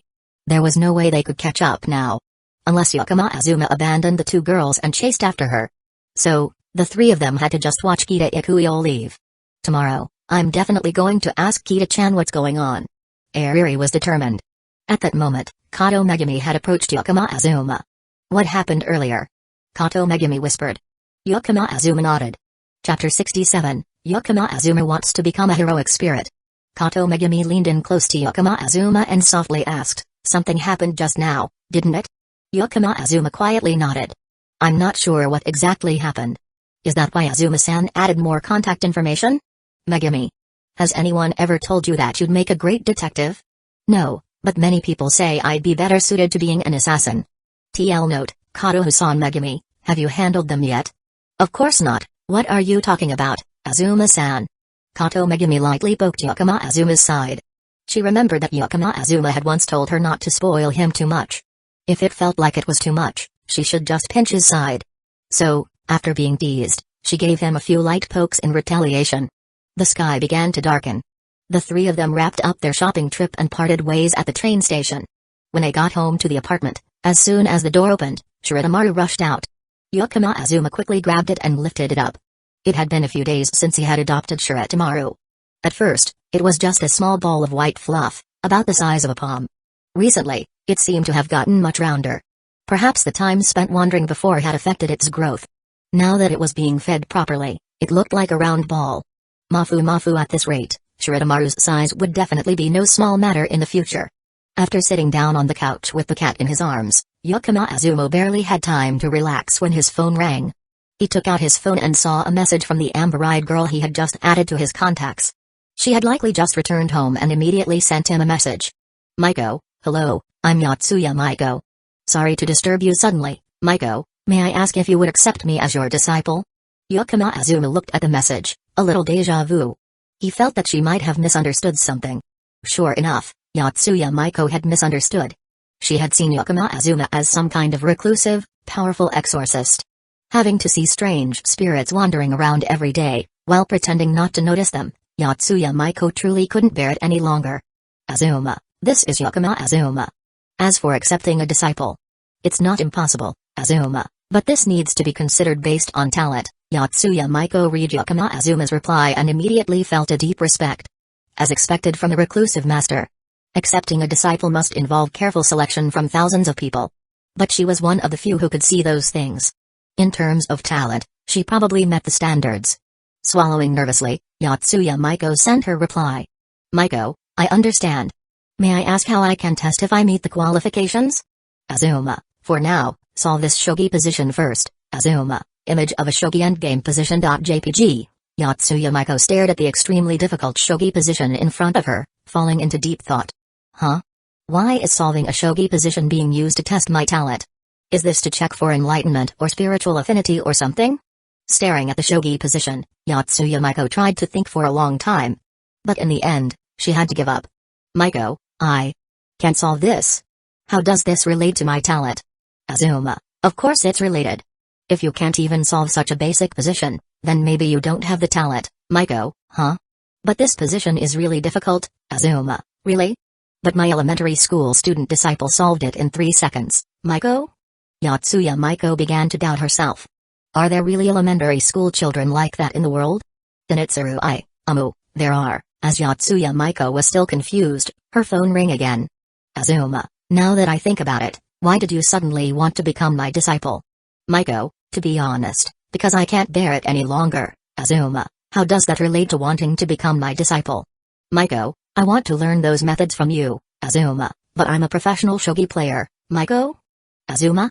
A giant question mark appeared in Yotsuya Miko's mind. Aren't you the one saying this? Are you speaking Japanese? Why don't I understand anything? Now you say you're a professional shogi player. But how can a professional shogi player use just 2 words to make evil spirits disappear like mist?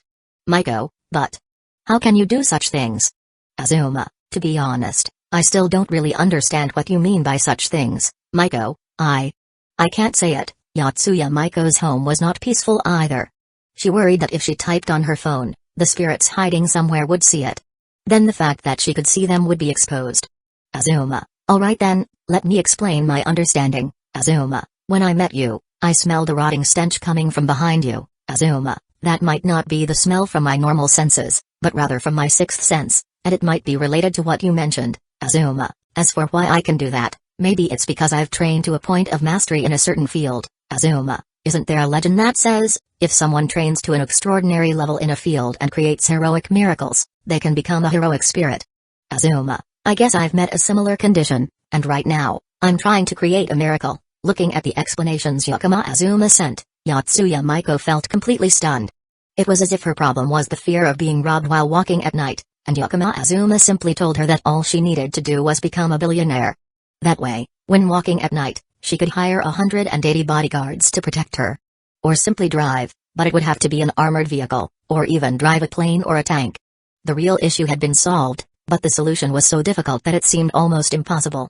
It was so difficult that Yotsuya Miko felt like crying. She sent a message online, clinging to her last shred of hope. Miko, may I ask, if I encounter a problem I can't solve, could I ask for your help? Miko, I'm willing to pay.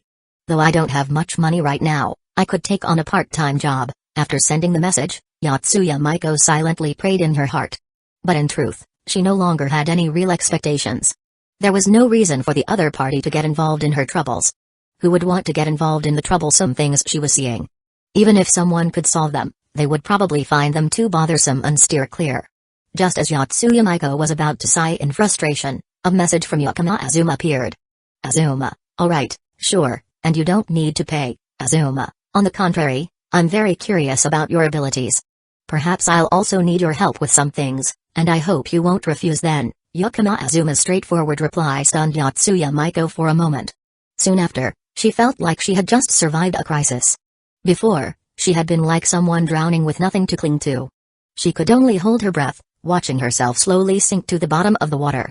But now, she had a reed in her hand. It might not be an all-powerful magic lamp, able to pull her directly out of the water.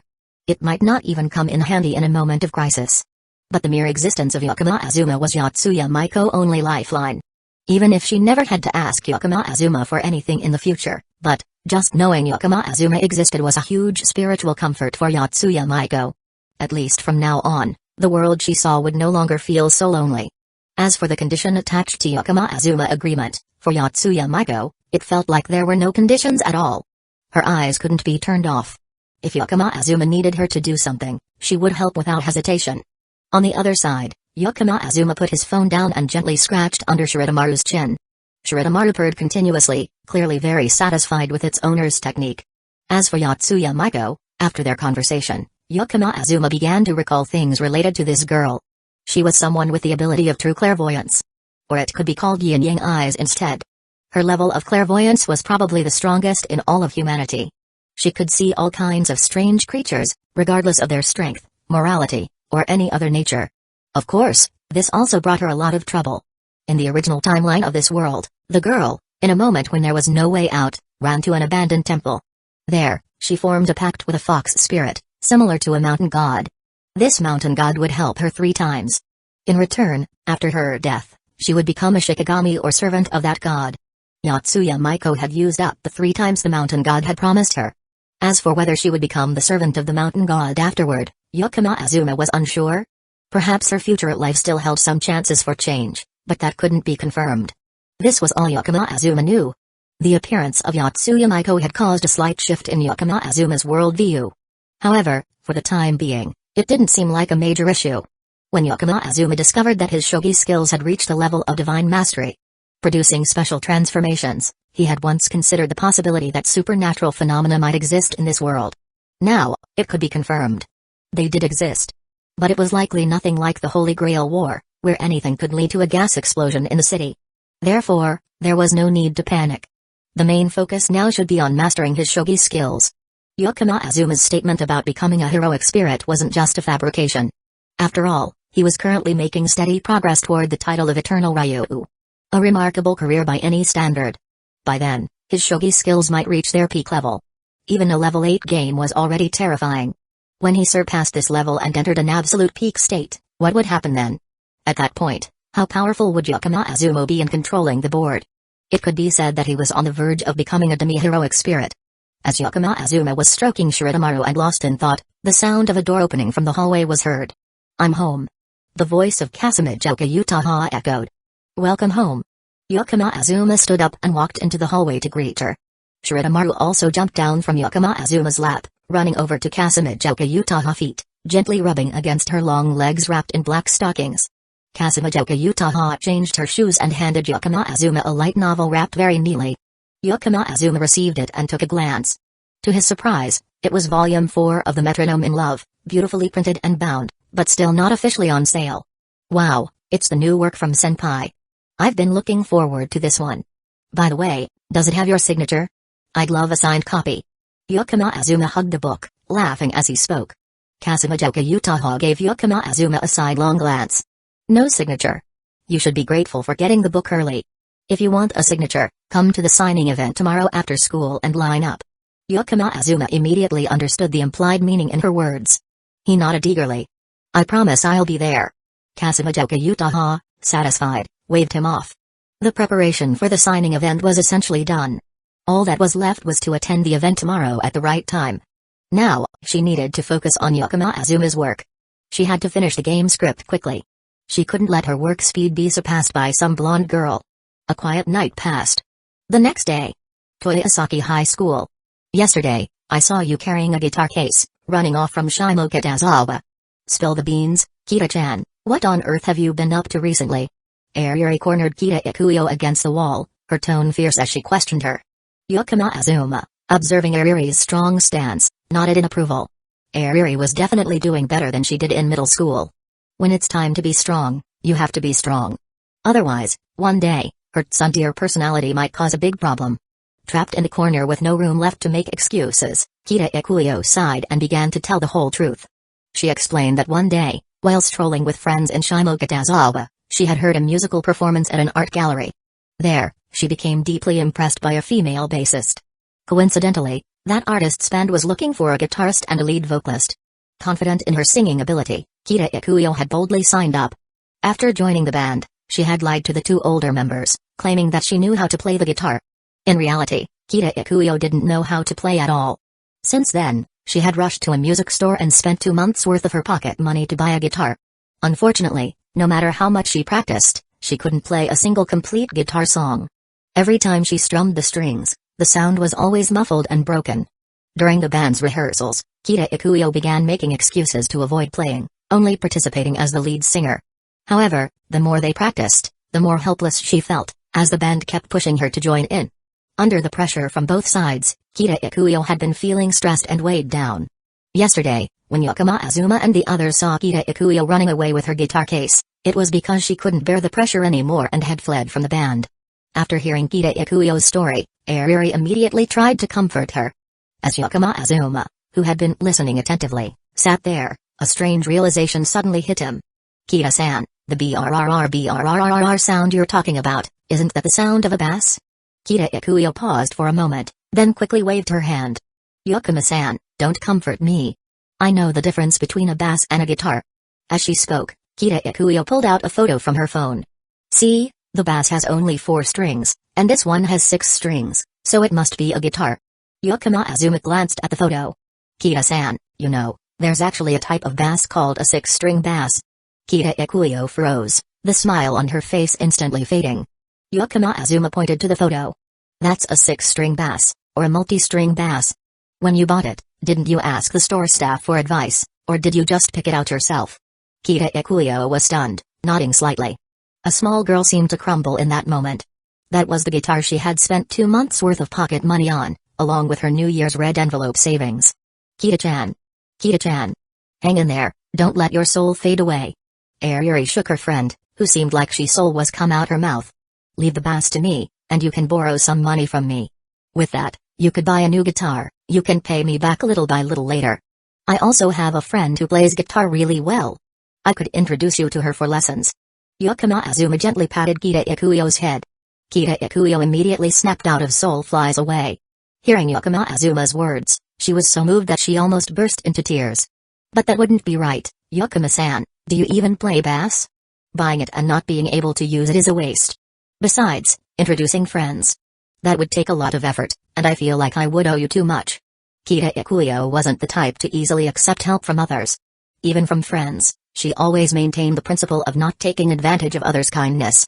Yukino Azuma waved his hand. I'm doing this for Ariri. If you're grateful, thank Ariri instead. At that moment, Ariri, who had been a bit envious, suddenly felt her heart touched upon hearing those words. Just then, the two of them looked at her. It was clear to see that Ariri's fair face gradually turned a soft pink. Seeing Ariri's flushed face, Yukino Azuma smiled slightly. In truth, he had his own thoughts. Botchi really needed to make more friends to improve her personality. Kita Ikuyo, a kind and approachable girl, was definitely a great choice. As for the bass, it would definitely be useful in the future. Buying one almost new at resale price wasn't really a loss. Chapter 68, Senpai, I like you after school. Yukino Azuma and Kasamijoka Utaha took the train to Akihabara together. Now that you mention it, Senpai, why didn't you just go directly to the book signing today instead of coming to school? Yukino Azuma exclaimed. I'm an excellent student, both academically and morally, unlike ex-boyfriend Kun, who's always skipping school. Kasamijoka Utaha let out a soft huff, then sharply responded. Even though you're an excellent student, you still sleep in class, huh? I know everything the teachers are talking about, so what's wrong with sleeping? Fair enough. What I said is, of course, reasonable. So, ex-boyfriend Kun, have you finished reading my light novel yet? After asking, Kasamijoka Utaha stared intently at Yukino Azuma. The inspiration for the 4th volume completely came from the person in front of her. In the first 2 volumes, the female lead had no soul. In this volume, she had regained her soul. But how would he perceive that soul? Would he still be rigid and unable to understand like before? I've read it, but how should I say it? I'm not sure how to evaluate your novel, senpai. Yukino Azuma looked thoughtful. When Kasamijoka Utaha heard Yukino Azuma's response, her brows furrowed slightly. But Yukino Azuma didn't stop, he continued speaking. However, I can still describe my impression a little. Yukino Azuma looked straight at Kasamijoka Utaha. He gazed into her wine-colored eyes. Yukino Azuma pointed at his chest. When I read your novel, senpai, my heart couldn't help but beat faster, and the images described in the book came to mind. The image of the female lead, Sayaka, seemed so close to me. She was both beautiful and proud, and full of perfectionism. Sayaka's love was both intense and subtle, though she never spoke it, it moved people more than 1,000 words could. Reading it once, you can only finish the story, but reading it a second time allows you to understand the motivation behind the female lead, Sayaka's actions. And only after reading it the 3rd time can people begin to appreciate the perfection of you, senpai, the brilliant novelist who wrote this. When Kasamijoka Utaha heard Yukino Azuma say this, her brows slightly relaxed. Her small mouth opened slightly. Her eyes began to tremble a bit. It was all correct. Everything Yukino Azuma said was exactly what she had hoped for in her heart. It even exceeded her expectations. Kasamijoka Utaha had only hoped Yukino Azuma would feel that the female lead in her work had charm. Perhaps she had also hoped Yukino Azuma would understand the motivation behind the female lead. Because the first character she wrote, Sayaka, was an extension of herself. And Yukino Azuma not only understood everything. Through the story, his gaze even turned towards her. Looking into Yukino Azuma's eyes, Kasamijoka Utaha felt like she was on the verge of tears. So, do you like Sayaka? Even though she is a bit clumsy, and has a few flaws. Kasumijoka Utaha's words were cut off before she could finish. Senpai, what are you saying? Yukino Azuma blinked. Since the first time I saw the manuscript for this book, I've already fallen in love with Sayaka, the female lead. Whether she was shining brightly in the first volume, or when she faced failure in the second, or even when she lived a normal life in the third volume. Or now, when she shines brightly again, I've loved her from the start to the end, and that hasn't changed even for a single day. Kasumijoka Utaha's words got stuck in her throat. When they got off the train, Kasumijoka Utaha lightly kicked Yukino Azuma's calf. Then she ran into the bookstore's restroom to fix her makeup. Yukino Azuma smiled and looked at the long line of people waiting outside the store. Clearly, the publicity campaign by Fujikawa Publishing had been very successful. The signing event hadn't even started yet, and the line of people was already stretching to the other side of the street. It was definitely impossible to line up from the beginning. Yukino Azuma could only try to sneak in. Fortunately, it seemed like Kasumijoka Utaha had already informed the staff beforehand. No one stopped Yukino Azuma. Sitting behind the signing table, Machida Sanoko was watching Yukino Azuma carefully, as he appeared to be acting suspicious. It must be him, right?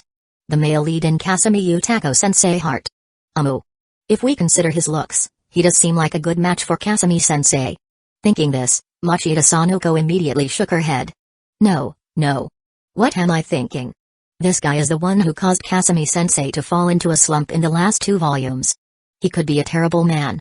I need to be more careful, seriously, I'm the editor, I have to be responsible for the author. Machida Sanoko thought. However, what kind of editor would care about the author's private matters like this? And from this, it was clear that in reality, Machida Sanoko and Kasumijoka Utaha, while being editor and author in name, had a more friendly relationship in private. Once Yukino Azuma had entered the store, he quickly asked an employee for a protective vest. At least he should disguise himself a little. Otherwise, with such a striking appearance, standing near the signing event would make it way too easy for him to attract attention. After putting on the vest, Yukino Azuma saw Kasumijoka Utaha walking out of the store. The two of them locked eyes. Kasumijoka Utaha glanced at Yukino Azuma. Her eyes were still slightly red. It was all because of this guy. Sitting down behind the signing table. Shi-chan, you finally made it, shall we begin?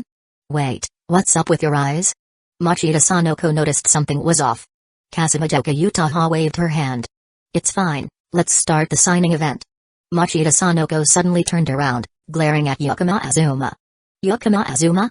Caught in a glare without understanding why, Yukino Azuma scratched his head, confused. The signing event began. The atmosphere was quite harmonious. After all, this was the 4th volume of the light novel series. Most of the people attending were loyal fans of Kasumi Utako-sensei. Though the metronome in love had gone through a less successful period, the writing style still had no flaws. Kasumijoka Utaha truly deserved the title of a genius light novel author. Only a few readers had sent letters of complaint. Moreover, Kasumijoka Utaha was a beautiful woman. Naturally, everyone was cheerful and friendly. Yukino Azuma stood beside, feeling a sense of accomplishment. At first, when Kasumijoka Utaha had not yet become a light novel author, she had not been overly confident in herself. It was simply her perfectionism that pushed her to be extremely strict with her work. And it seemed that, in just a moment, the girl who had never debuted before was now handling large signing events with ease. This was the child he had seen grow day by day. Chika, just as Yukino Azuma was reflecting on this, a faint, unpleasant smell began to spread. Yukino Azuma immediately snapped out of his thoughts, frowning and looking toward the source of the smell. Quickly, Yukino Azuma saw, in the crowd, a person, head lowered, clutching a book, their eyes darting back and forth. Summer had arrived, yet this person was still wearing a thick fabric mask. Unless they had an allergy or some other special reason, wearing such a mask in weather like this, with short sleeves, clearly indicated that they were either a fool or had some ulterior motive. Moreover, this person was also wearing a backpack on their chest. While some people in the crowd wore backpacks like that to avoid disturbing others behind them, this person was different. Their backpack was slightly open, and one hand was inside it. Yukino Azuma kept his expression neutral and quietly moved aside. He signaled 2 staff members to prepare to maintain order. Then, Yukino Azuma slowly approached one side of the signing table. The protective vest he had been wearing had been discarded at some point. Kasumijoka Utaha naturally noticed Yukino Azuma approaching. She shot him a questioning glance. Yukino Azuma gestured for her to continue with the event. Kasumijoka Utaha resumed signing books for fans. After each fan thanked her and left, It was finally the turn of the suspicious individual. "Kasumi-sensei, I really love your book." The person stuttered as they handed the book over to her. What was strange was that the person handed the book in a way that gripped the middle of it. Just as Kasumi Utaha was about to accept the book, Yukino Azuma suddenly stepped forward to the signing table. Clap. Clap. Clap. The loud clapping echoed, causing the entire event to fall into silence. Yukino Azuma clapped as he spoke. "Congratulations. You are the 100th reader to attend this signing event, and also the luckiest reader of today's event." His words stirred a bit of excitement in the crowd. Some people were envious of the luck of the person in front, while others wondered why it was already the 100th reader and the line still hadn't reached their turn. The person in question, suddenly put in the spotlight, appeared not joyful at all but instead panicked. Yukino Azuma reached out and grabbed the book the person had offered. The moment he touched it, Yukino Azuma felt the weight of the book was off. "Next, just answer one very simple question, and you'll receive a special edition of the new book. So, may I ask, what is the title of the first chapter in the Metronome in Love by Kasumi-sensei?" Yukino Azuma smiled and asked, while touching the middle of the book. The sensation was definitely wrong. There was a hollow dot section.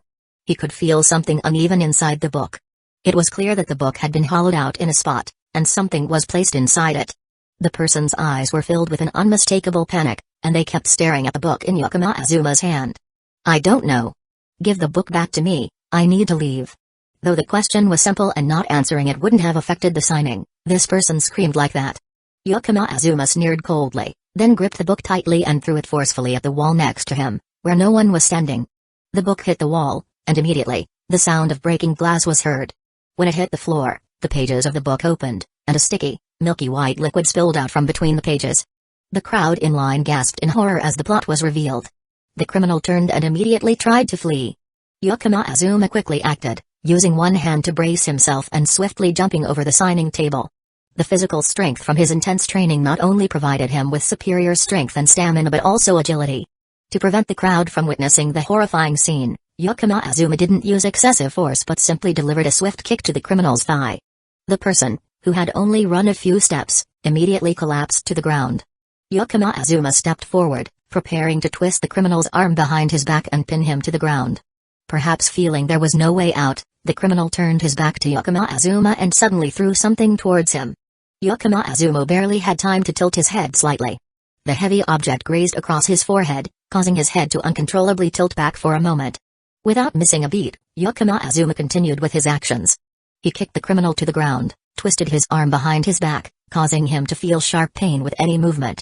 At the same time, he pressed his knee into the criminal's neck. Of course, Yukino Azuma didn't use too much force, knowing that applying too much could be life-threatening. The whole event happened in the blink of an eye. Those around them could only take a few steps back in shock.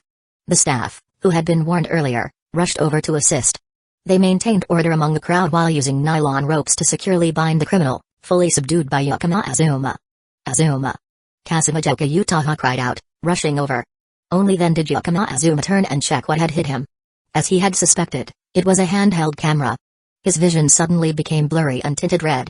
Under Kasumi Utaha's concerned gaze, Yukino Azuma realized he had been injured. He touched his forehead. The sticky sensation was evident. Although he had tilted his head to avoid it, he hadn't been quick enough, and the camera still grazed his forehead. However, it wasn't anything serious, just a superficial scratch. There was no dizziness or discomfort.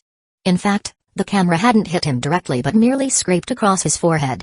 Yukino Azuma held up his hand to stop Kasumi Utaha, who was rushing towards him. In a low voice, he said, "It's fine, continue with the signing. We'll talk about it when it's over." Kasumi Utaha immediately shook her head, wanting to refuse. He had been hurt. How could she continue the signing as if nothing had happened? If the signing is interrupted, then everything I've done will have been in vain, won't it? Senpai, I like you. I like Sayaka too. Neither of you can face any more setbacks. Hearing Yukino Azuma's words, Kasumi Utaha bit her lip, her eyes glistening with unshed tears. She wasn't sure how she managed to suppress her emotions. Biting her lip, she tried to push her feelings down, sitting back behind the signing table. Yukino Azuma pulled a few pieces of paper from his pocket and wiped the blood from his forehead hastily. Afterward, he pressed one of the sheets to the wound. Once he finished tending to it, he turned back to face the confused crowd. "Please, everyone, don't panic. I apologize for the small incident," Yukino Azuma said, his voice steady and calm. but the staff will handle the situation quickly, and the signing event will continue.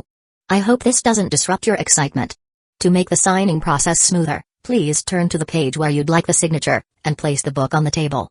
Thank you for your understanding and cooperation.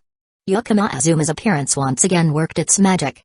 Seeing the handsome young man injured, the crowd didn't step back. Instead, they clapped in appreciation for his swift action. Following the staff's instructions, they continued to line up and the signing event resumed. Yukino Azuma moved to the back to attend to his wound. Kasumijoka Utaha watched him go, her gaze gradually drifting toward him. I'll go help and check on him, Machida Sanoko said, patting Kasumijoka Utaha's shoulder before quickly moving to the back. Kasumijoka Utaha hurriedly turned back, her attention now focused on the book in front of her. Though the situation was a bit difficult, the readers understood and sympathized after the incident. As the others came forward, they didn't blame Kasumijoka Utaha's demeanor. Instead, they offered words of comfort. But as those words reached her ears, Kasumijoka Utaha felt her heart ache even more. The scattered books were collected. The broken camera, discarded nearby, was also taken away. If Kasumijoka Utaha still didn't understand what had happened, she would not be a genius but rather foolish. Had she opened the book as usual, and if that liquid had splashed out and stained her, and then the man pulled out the camera and filmed it, as a talented girl and a famous light novel author, she would have been bombarded on social media with filthy comments, which would destroy her writing career. Her life would have been plunged into darkness. That was the nature of the internet. If there were no images, people would fabricate stories. If there were images, everything would turn into horrifying narratives. Yukino Azuma had saved her. Even injured, he prioritized her signing event over his own wound. Kasumijoka Utaha wished she could rush to him now, care for his injury, and hold him tightly. But he had told her to continue. Kasumijoka Utaha could only stand still, completing the signing process. No matter how much her heart hurt, she could only endure with patience now. Kasumijoka Utaha was experiencing the longest signing event of her life. Chapter 69, Kasumi-sensei, where are your tights? Yukino Azuma sat down at the table in the store's office, holding his forehead with his hand. The staff quickly ran off to get a mirror, medical supplies, and other necessary items. Yukino Azuma took the mirror and glanced at himself briefly. As expected, the problem wasn't serious. It was just a small scratch that had torn the skin. All it needed was to be disinfected with some alcohol, and then a band-aid could fix it. Do you need to go to the hospital? A staff member asked. Yukino Azuma shook his head. No need. He then picked up the alcohol bottle beside him, poured some onto a cotton ball, and began wiping the blood and the wound on his forehead. The sight made the nearby staff members grimace. Machida Sanoko just happened to run in. Upon seeing Yukino Azuma's actions, her face couldn't help but scrunch up. She rushed over, snatched the items from Yukino Azuma's hands. Then, she carefully began treating the wound for him, trying to be as gentle as possible with her movements. After cleaning the wound, she applied medicine to stop the bleeding and aid in recovery. Finally, she placed a large band-aid on it. After everything was done, Machida Sanoko, just like Yukino Azuma, sat on the table next to him. Thank you. But excuse me, who are you? Yukino Azuma had been somewhat curious about the identity of the grown woman in front of him. I am Machida Sanoko, the person in charge of Kasumi. Before she could finish her sentence, Yukino Azuma cut in. You're the editor of Senpai, right? I've often heard her mention you. Thank you so much for taking care of Senpai all these years. Machida Sanoko froze for a moment. Then, she helplessly held her forehead. Wasn't that her line? I should be the one thanking you. I've been with Kasumi-sensei for a long time. This signing event is very important for Kasumi-sensei. If anything goes wrong, it could all fall apart. Fujikawa Publishing House had invested a lot of resources to promote Kasumijoka and Volume 4 of the Metronome in Love. Its famous had increased significantly. If everything went smoothly, with the quality of Volume 4, it would definitely exceed expectations. But if something went wrong, that huge amount of attention could turn into a double-edged sword. Yukino Azuma was not only Kasumijoka's benefactor, but also the benefactor of Fujikawa Publishing House. To be honest, when I read the manuscript for the Metronome in Love, I once scolded you as a scumbag. Leaning against a wall, Machida Sanoko looked up at the ceiling. Yukino Azuma could only smile bitterly. Volume 2 of the Metronome in Love was full of resentment that Kasumijoka had poured into it. Anyone who didn't know the background and read it would think they had come across a terrible man. At that time, I even felt sorry for Kasumi-sensei, as if you had deceived her. But now I understand, you really are someone worthy, someone good enough to make Kasumi-sensei always remember and never forget. So, after thanking you, I also need to apologize to you. Machida Sanoko bowed her head and apologized to Yakama Azuma. Instead, did senpai ever badmouth me? Honestly answer, I'll let it go if that's the case. Yakama Azuma said with a smile. Machida Sanoko froze for a moment, then understood. Yakama Azuma was offering her an out in this situation. I wouldn't go around tattling. Machida Sanoko snorted lightly. But after glancing at Yakama Azuma, she added, but in return, I'll keep an eye on Kasumi-sensei and make sure no one else gets too close to her. This was an unexpected delight for Yakama Azuma. Although Kasumi Utaha always kept her distance from others, because of her beauty, she inevitably attracted the attention of unscrupulous people, which, in fact, caused Kasumi Utaha a lot of headaches. Machida Sanoko's willingness to help was truly a good thing. While they were talking, the office door suddenly swung open. Kasumi Utaha stormed in. At some point, time had quietly passed, and the signing event had came to an end. Seeing this, Machida Sanoko immediately made a decisive move to step outside. She didn't want to become the third wheel for the two of them. As Kasumi Joka's editor and close friend, she fully approved of this couple. Lock him down. The office door closed. Kasumi Utaha stormed in with an imposing presence. Her wine-red eyes were misty with tears. Her pale, slender hands were clenched tightly, not loosening. Even her body was trembling slightly. She clearly looked extremely angry. Seeing this, Yakama Azuma immediately panicked. Senpai. He was about to explain a few things. But Kasumi Utaha rushed forward. She bit down hard on Yakama Azuma's lip, cutting off any words he was about to say. Feeling the softness and moisture from her lips, Yakama Azuma's eyes widened. Was he being forcibly kissed? Not only that. Kasumi Utaha still pushed Yakama Azuma back strongly, causing him to fall onto the table. Both of them lay down on the long table. The kiss lasted for a long time. The kiss lasted so long that Yakama Azuma had a reaction like a high school boy. Something raising but not the shield hero. Kasumi Utaha only stopped when the oxygen in her lungs was completely gone. She lifted her head, breathing heavily. That sound definitely had some lewd. In the confined space of the office, the atmosphere became filled with a pink hue. Are you okay? After barely being able to speak, Kasumi Utaha softly asked. Shouldn't you ask that before forcing a kiss? Yakama Azuma said with a mix of helplessness and amusement. If you were worried about me, why did you rush in and kiss me first? You clearly look fine, and on top of that, you're worried about the autograph session. Kasumi Utaha gritted her teeth, speaking in a tone full of resentment. Yakama Azuma wrapped his arm around Kasumi Joka's neck, pulling her closer. This position, her on top and him below, seemed a little odd, but when the person on top was a strong senpai like Kasumi Joka, it felt entirely appropriate. Because I know, senpai loves literature and values her role as a light novel author. So, the autograph session is important, because it's the work senpai loves.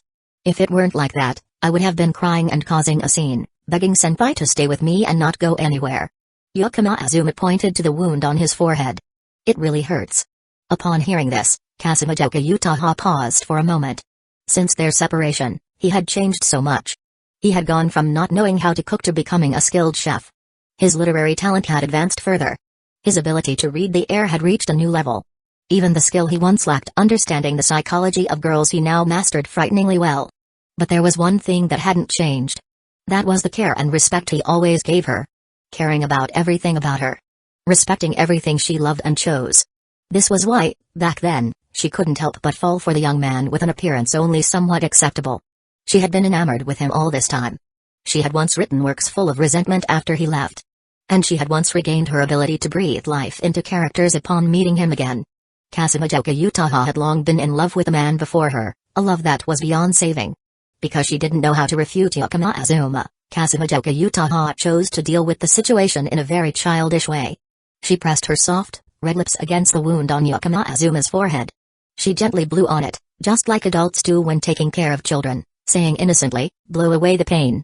But at that moment, Yakama Azuma could clearly hear his heart beating faster. Kasumi Utaha's smooth, white neck was right in front of his eyes, with her perfect collarbone clearly visible in his line of sight. However, compared to the visual stimulation, his heart was shaking even more intensely. Kasumi Utaha, so proud, had come here to blow for him. Just thinking about this was enough to make him feel like he was dreaming. Considering your ridiculous performance earlier, I've decided to reuse the old nickname, Kodaku-kun. Lonely-kun. It was a teasing nickname that Kasumi Utaha used to call Azuma when they were still in love. The nickname had two layers of meaning. The first meaning was related to the work that had brought them together, hard-boiled wonderland and the end of the world. The protagonist in the story is someone whose consciousness is separated from reality and placed into a virtual world created by a computer. This person believes himself to be the last survivor in the end of the world in reality. The implication was of a self-satisfied fool. The second meaning came from Azuma's gaze at the time, one always filled with loneliness.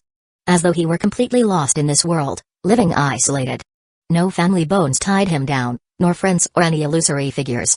The implication was, if anyone calls you lonely, it means you're not truly lonely after all. Yes, Utaha-senpai. Azuma replied gently with a smile. Unable to bear Azuma's smug expression, Kasumi Utaha bit his lip once more. Back when they were in love, she had often been forced into kisses by Azuma. During those humiliating times, now vengeance will be her. It seemed to be a habit. Kasumi Utaha's fingers gently slid down. Until they unexpectedly stopped at a point. Because they were blocked. Kasumi Utaha paused for a moment, then immediately grinned mischievously. Azuma-kun, looks like the answer to that question from before has been revealed. The corner of Azuma's mouth twitched slightly. Kasumi Utaha was referring to a question she had asked when she moved into the apartment. It really didn't seem like something a high school boy would do. Could it be that ex-boyfriend Kun really had an unspeakable secret? At that time, Azuma had just calmly looked back, making Kasumi Utaha feel embarrassed and unwilling to admit it. But in the current situation, Azuma couldn't maintain the same calm expression from before. He could only say that Kasumi Utaha had a very strong sense of vengeance. The type of person who keeps track of every debt in a small notebook. And when it's time to argue, brings it all up. Luckily, once Kasumi Utaha resolves her old debts, she never brings them up again. Moreover, with her speed of revenge, her little notebook no longer has many debts left to uncover. So, how about it? Beg me, and I'll help Azuma-kun solve the troubles of a high school boy. Kasumi Utaha whispered in Azuma's ear. Her breath brushed against his earlobe. The destructive power was terrifying. How about using your hands? Or would using your feet be better? That's right, the tights from the other day, Azuma-kun really didn't use them, did he? Kasumi Utaha once again carried out her revenge. Clearly, he had taken off the tights. In the end, all he did was cover her with a blanket. You aren't human. Azuma was speechless. All that could be said was, as expected of Kasumi senpai. A master of showing maturity, her driving skills were extremely proficient. The wheel ruthlessly ran over Azuma's face. Machida Sanoko stood waiting not far outside the office, for about an hour. Finally, the two of them came out. But Machida Sanoko understood. After all, they were high school students, chatting for a while was normal. But, Kasumi Utaha-sensei, where are your tights? Machida Sanoko asked with suspicion. Kasumi Utaha turned away, casually wiping the corner of her mouth discreetly. When I was sitting at the desk earlier, they got caught on a nail in the corner of the desk and tore, so I threw them away. Although this explanation was quite reasonable, Machida Sanoko still felt deep suspicion. Chapter 70. Hello, Ms. Yukino. Shita Yukino, you're asking for leave again. Don't you care about anyone? Do you even look like a student anymore? What's the excuse this time? Tell me. It really pisses me off. The voice on the other end was Gerasimufu, scolding in anger. Just recently, Azuma had sent a message requesting a leave of absence via line. It hadn't been long since school started. Azuma's time off had already exceeded the time spent in school.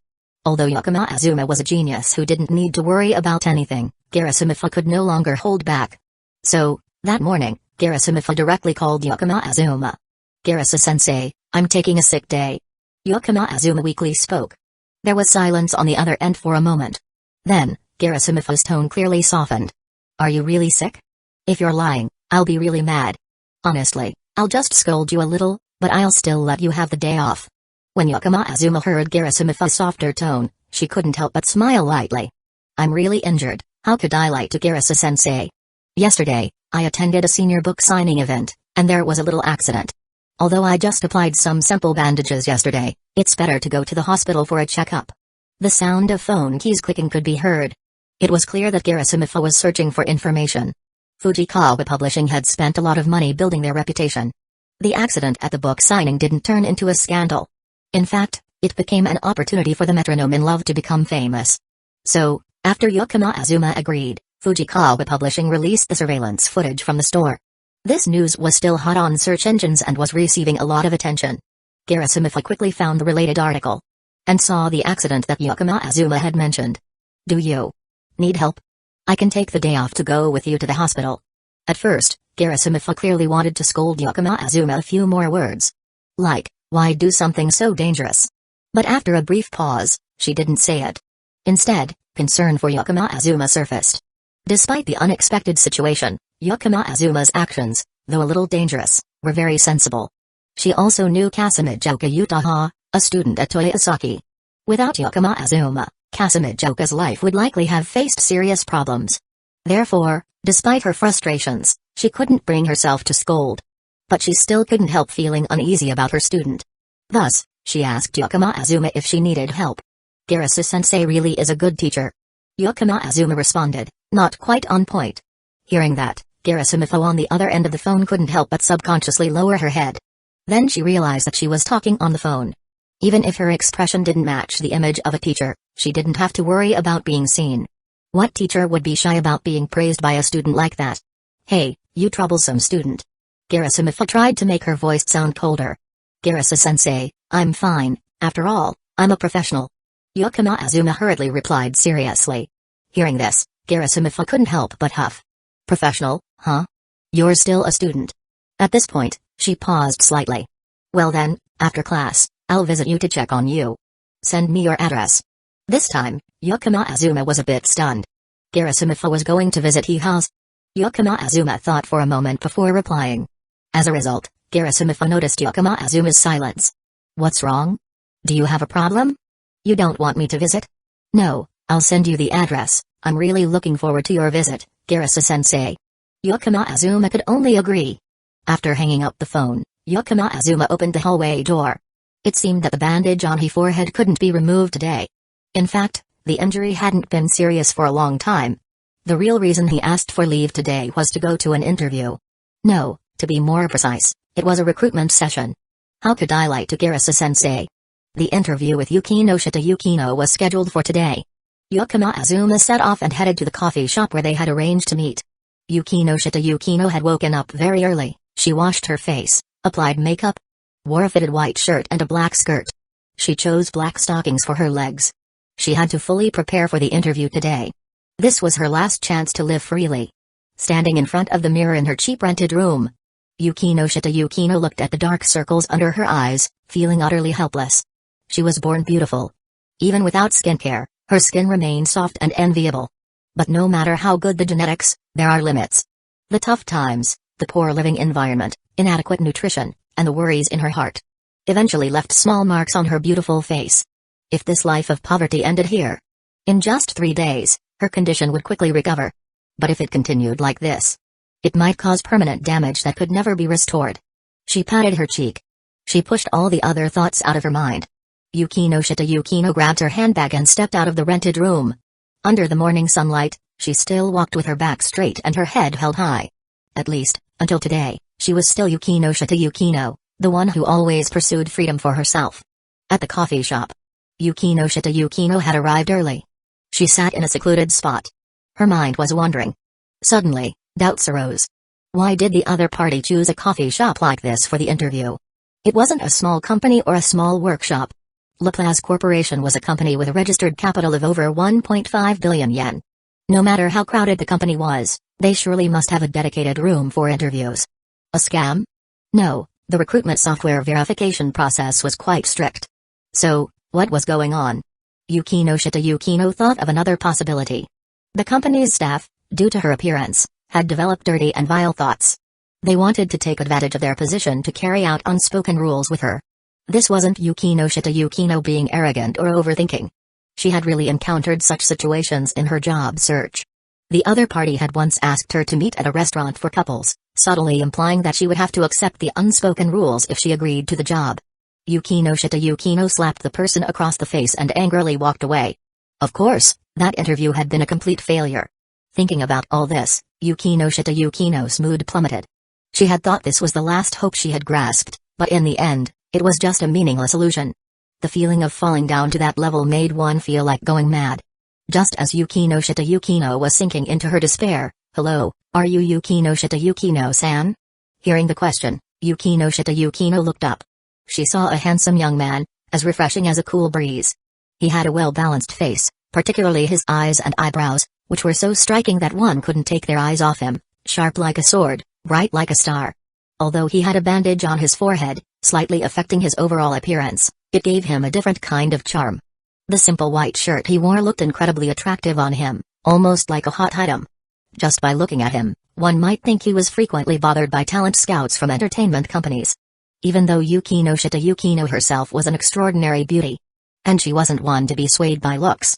She couldn't help but be momentarily stunned when she saw the young man. After regaining her composure, Yukino Shita Yukino calmly asked, "That's me, may I ask what's the matter?" When the young man heard Yukino Shita Yukino confirm, he smiled. His smile felt like a gentle breeze passing through. It made people instinctively feel at ease and pleased. He sat down across from Yukino Shita Yukino. As Yukino Shita Yukino was thinking that this young man was being too bold and preparing to frown, he extended his hand toward her. "Hello, nice to meet you for the first time. I'm Yukima Azuma, a representative of Lelas Corporation, in charge of today's interview." Yukima Azuma's words made Yukino Shita Yukino immediately throw all her preconceived notions out the window. She quickly reached out and shook his hand. If this young man was the one conducting the interview, then excessive behavior was no longer a concern. If he was here for the interview, it certainly wouldn't be about unspoken rules. Someone like him could just wave his hand, and countless women would willingly approach him. Considering the allure of the younger-than-me dynamic, if something were to happen, Yukino Shita Yukino herself wasn't sure who would benefit in that situation. "Lol, hello, nice to meet you. I apologize for any inconvenience, I'm Yukino Shita Yukino, a graduate in finance from the University of Tokyo." Yukino Shita Yukino introduced herself again. But Yukima Azuma waved his hand. "It's fine, Yukino Shita-san, you don't have to be too formal, I've already reviewed your resume. Honestly, when I saw your resume, I even wondered if the developers of the recruitment software had missed something." At first, Yukino Shita Yukino was a bit nervous. But now, after hearing just a few words from Yukima Azuma, she felt her mood calming down. She looked at the young man in front of her in surprise. He seemed much younger than her. But in every word and action of his, there was a kind of charm that made others feel reassured. Such communication skills, she had only ever seen in her older sister. If she could do the same, perhaps she wouldn't have been constantly fired. Maybe that's why this young man was the representative of Lelas Corporation, while she was just a failure sitting here for an interview. Realizing this, the look in Yukino Shita Yukino's eyes toward Yukima Azuma grew complicated. For the first time, she felt the excellence of someone else in such a way that a feeling of distance arose within her. She had always been the genius in others' eyes. But now, this young man, not only in terms of status but also in ability, had proven that he was superior to her. Yukino Shita Yukino suddenly understood the complex feelings in the eyes of others when they looked at her throughout her academic career. "Yukino Shita-san? Is there a problem?" Noticing the complexity in Yukino Shita Yukino's gaze, Yukima Azuma asked. Yukino Shita Yukino shook her head. "Well then, let's begin the official interview," Yukima Azuma said. Yukino Shita Yukino sat up straight, waiting for Yukima Azuma's question. "May I ask, Yukino Shita-san, what position are you hoping to take on, and what is your target salary?" Yukima Azuma asked the common important question in interviews. Yukino Shita Yukino took a deep breath and then said, "As I understand, Lelas Corporation is a newly established venture capital company. My major is finance, and I'm good at analyzing economic models, so I'm hoping for a position as an investment manager or a risk assessment specialist. As for the target salary..." Yukino Shita Yukino's words faltered. Chapter 71, The Meaning of Lelas Regarding the Desired Salary. At this point, Yukino Shita Yukino's words suddenly stopped. She truly needed the money. Moreover, with her abilities and the position she was applying for, a high salary was entirely deserved. Asking for a reasonable salary also aligned with her sense of justice. But in today's society, finding a job was really difficult. Perhaps it would be better to lower the salary expectations? While Yukino Shita Yukino was still a bit uncertain, Yukima Azuma clapped his hands lightly. "Alright, Yukino Shita-san, I have a general understanding of your requirements. However, the situation of our company might not be what you think it is." Upon hearing this, Yukino Shita Yukino immediately stood up, a bit flustered. She hadn't even mentioned the salary yet. Why was she being dismissed already? At that moment, Yukino Shita Yukino's normally straight back seemed like it couldn't bear the pressure and was about to bend. But before she could speak, "Please hear me out first." Yukino Azuma also stood up and gently pressed her back into the chair. His voice, though calm, carried a strange force that made it hard to refuse. It made Yukino unconsciously follow what he said. "Anyway, let me first summarize the current situation of Lelas Corporation for you to understand."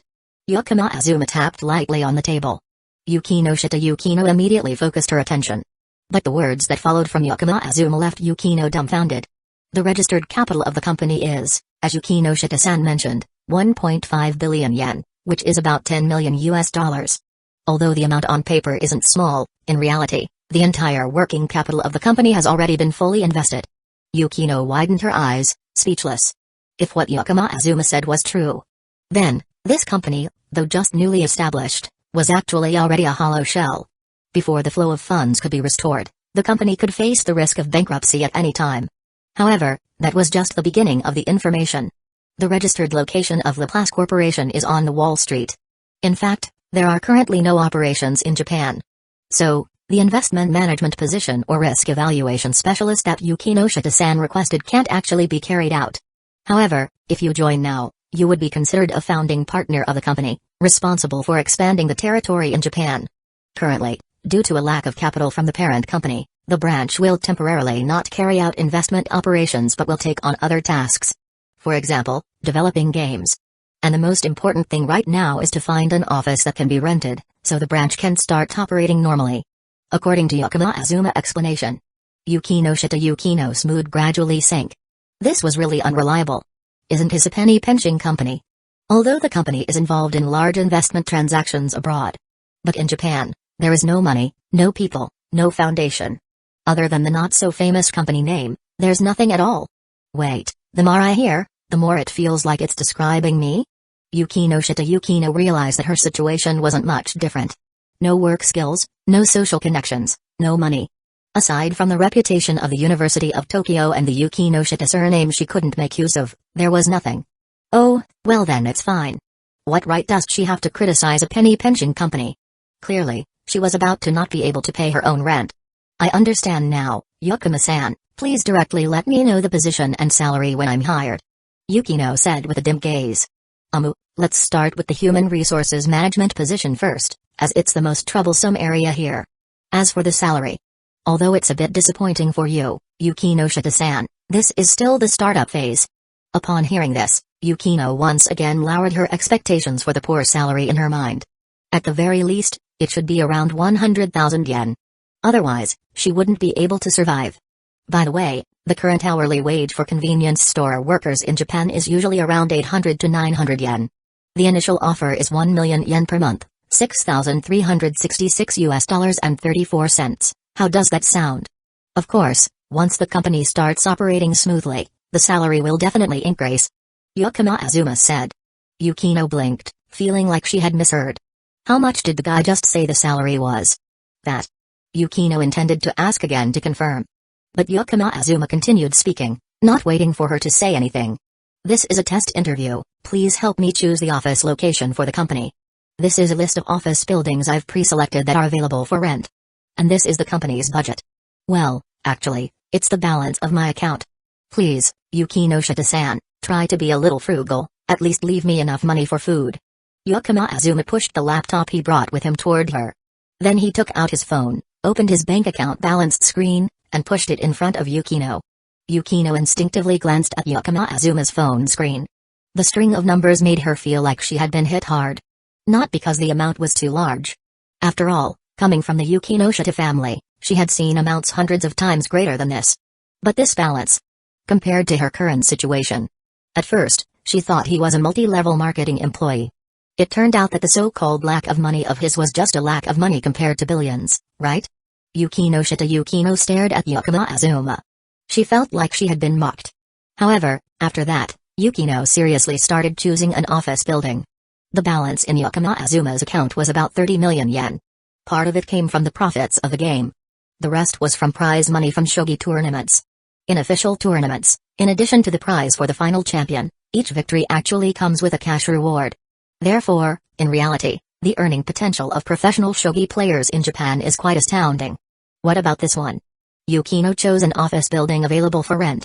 Renting the entire building was clearly not feasible. But renting a few floors should definitely be fine. However, this was also thanks to the collapse of Japan's economic bubble a few years ago. Otherwise, the real estate prices in Tokyo might have been so high that even dogs would shake their heads. Azuma looked over Yukino's choice, then extended his hand toward her. "Welcome to Lelas Corporation, Yukino Shita-san." Yukino extended her hand and shook hands with Azuma. Leaving the cafe, the two of them headed toward the selected office building. As they got into the taxi, Yukino looked at the cafe sign and couldn't help but find it a bit amusing. No wonder the interview was held at a cafe. Because basically, there was no company office. But it wasn't completely untrustworthy either. Now the two of them were in the process of renting an office location. A spending of tens of millions of yen, and the guy beside her didn't even blink. Come to think of it, were there any wealthy families or middle-class families with the surname Yakuma in Tokyo? Yukino tried to recall, but couldn't find any information. Sitting in the taxi, she looked at the side profile of the young man. Suddenly, Yukino felt a sense of familiarity.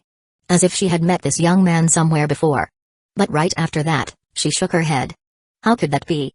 Since she was young, she had never liked mingling with people from the upper class. Because of her personality. Her mother, Madame Yukino Shida, had never taken her to any galas. If she had, it would have been with her older sister, Yukino Shita Haruno.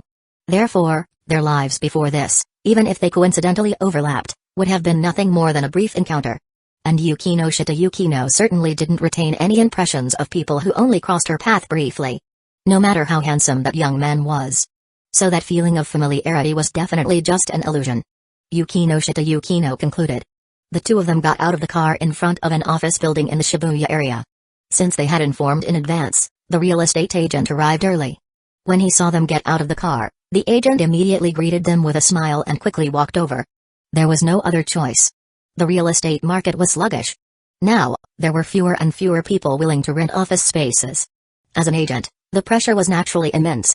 Azuma and Yukino followed the real estate agent upstairs to the office floors for inspection. After all, this was an office building in the Shibuya area. The environment was truly excellent.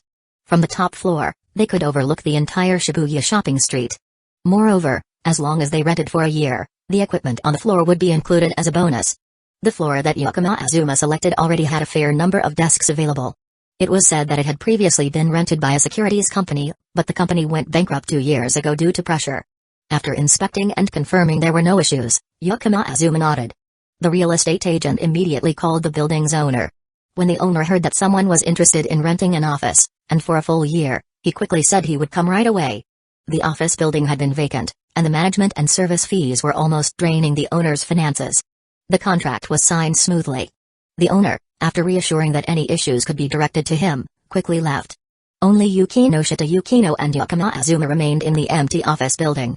"President, what should we do next?" Yukino asked. She had completely adopted the role of a salaried employee. "Hire people, prioritize recruiting programmers first. It's already May, so we need to hurry. Also, Yukino-san, pay particular attention to talent in the fields of artificial intelligence and the Internet of Things. Unlike programming, these two fields should not be recruited haphazardly. Better to have fewer, but better talent. We will need to invest heavily. Soon, our financial resources will become quite abundant." Azuma outlined the next steps. Yukino listened attentively while taking notes on important information with her phone. Recruiting programmers, Yukino thought she could understand. Comet, the Tokyo manga exhibition, would be held in June. Author's note, actually in August and December, but let's overlook that. Translator's note, lol. Azuma mentioned they would be handling game development. It was clear this project had to be completed before Comet. The timeline was indeed tight. However, programming could be managed, but the script writing and illustrations were definitely the most challenging parts. Although she had questions, Yukino said nothing more. These were Azuma's responsibilities as the president to worry about. As for recruiting talent in IET, Yukino couldn't contain her curiosity and finally asked, "President, as far as I know, these two technologies are still largely theoretical. Not just in Japan, but worldwide, there aren't any truly excellent practical applications yet. So, are we recruiting in these fields? To start a supplementary course?" Hearing this, Azuma couldn't help but chuckle softly. "Speaking of which, Yukino-san, do you know the meaning of the name Laplace?" Chapter 72, Garasamitha visits. Now that I think about it, Yukino Shita-san, do you know the meaning of Laplace? Yukino Shita Yukino pondered over this question. Pierre-Simon Laplace, the French mathematician. His most famous hypothesis is Laplace's demon. That is, an entity that knows the exact position and momentum of every atom in the universe. It can calculate the entire process of the universe's development, knowing the past and the future. Yukino Azuma snapped his fingers, the sound faint. That's right, that's the origin of the name of our company. We are the people under Laplace's demon. Our job is very simple, to spy on the future for profit. Developing games, setting up venture capital funds, all of it is just a process of accumulating power. What makes the most money in the world forever is monopoly. But interfering with an already existing piece of the pie to take it will come at too great a cost. So, we reach out to embrace the pie of the future. That's how Laplace's demon operates. Yukino Azuma spoke while walking toward the large glass window of the building. As for Yukino, she could only look on in confusion at Yukino Azuma. She was completely stunned by Yukino Azuma. How confident is this person, really? Does he intend to monopolize the industries of the future? Based on what? Unless he really is Laplace's demon. While Yukino was still skeptical, she saw Yukino Azuma lightly tap his finger on the window. Following the direction of Yukino Azuma's finger, Yukino saw a Shinkansen train speeding by. Before the train appeared, what people wanted was a horse that could run faster. People like us, under Laplace's demon, do just that. When everyone is fighting over a pigeon that flies incredibly fast, we throw a phone in front of them. Yukino Shita-san, do you understand now? At this moment, Yukino Shita completely understood. She got it. The person in front of her was a crazy rich person. President, if you have free time, go to the psychiatric department and check your brain. Yukino Shita-san, you're really straightforward. That's just the way I am. It's fine, when you see a glimpse of the future, you'll know if I truly have a problem with my brain or not. Yukino Azuma completely ignored Yukino's harsh words. After all, what he valued was Yukino's work ability. A little harsh language didn't matter. Moreover, the harsh truth helped with action. What mattered more was Yukino's integrity. Entrusting the company to Yukino, he didn't have to worry about being manipulated or betrayed. Because Yukino was so upright, she wouldn't do such things. This sense of reassurance. Yukino Azuma was willing to spend a large amount to purchase. Disperse, take a break. The recruitment will be handled by Yukino Shita-san. President, Yukino Shita-san, please keep your straightforwardness. Can you advance this month's salary to me? You were just straightforward and scolded me earlier? You told me to be straightforward.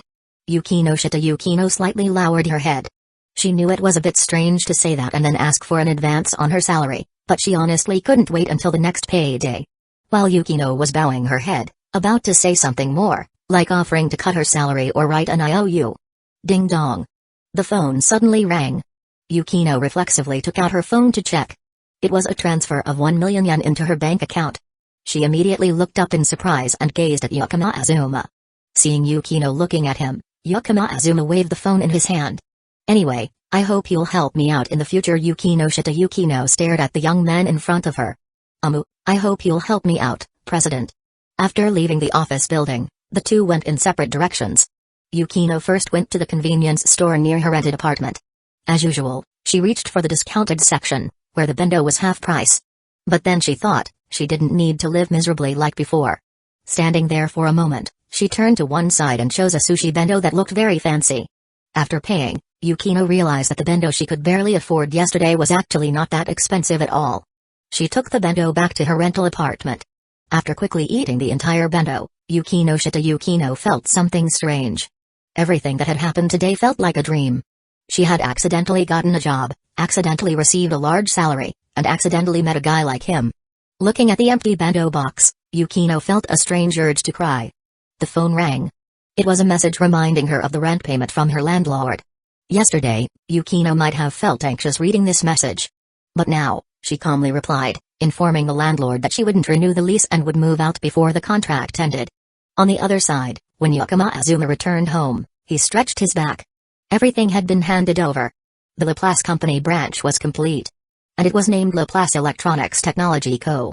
Limited. The programming work for White Album could be directly handed over to the company for processing later. After all, the programming workload for this type of game is no small feat. If Yukino Azuma were to do it himself, it would definitely take a long time. Isn't the point of hiring programmers to use them? As for the other plans, until the funds from the headquarters are recovered, there's nothing much that can be done for now. The Shogi tournament had long since came to its conclusion. Even if Yukino Azuma were to skip all the remaining matches now, his number of wins would still secure him the championship. It could be said that after going through such busy days, Yukino Azuma finally had some time to relax. He could finally rest easy, lying on the sofa while petting the cat.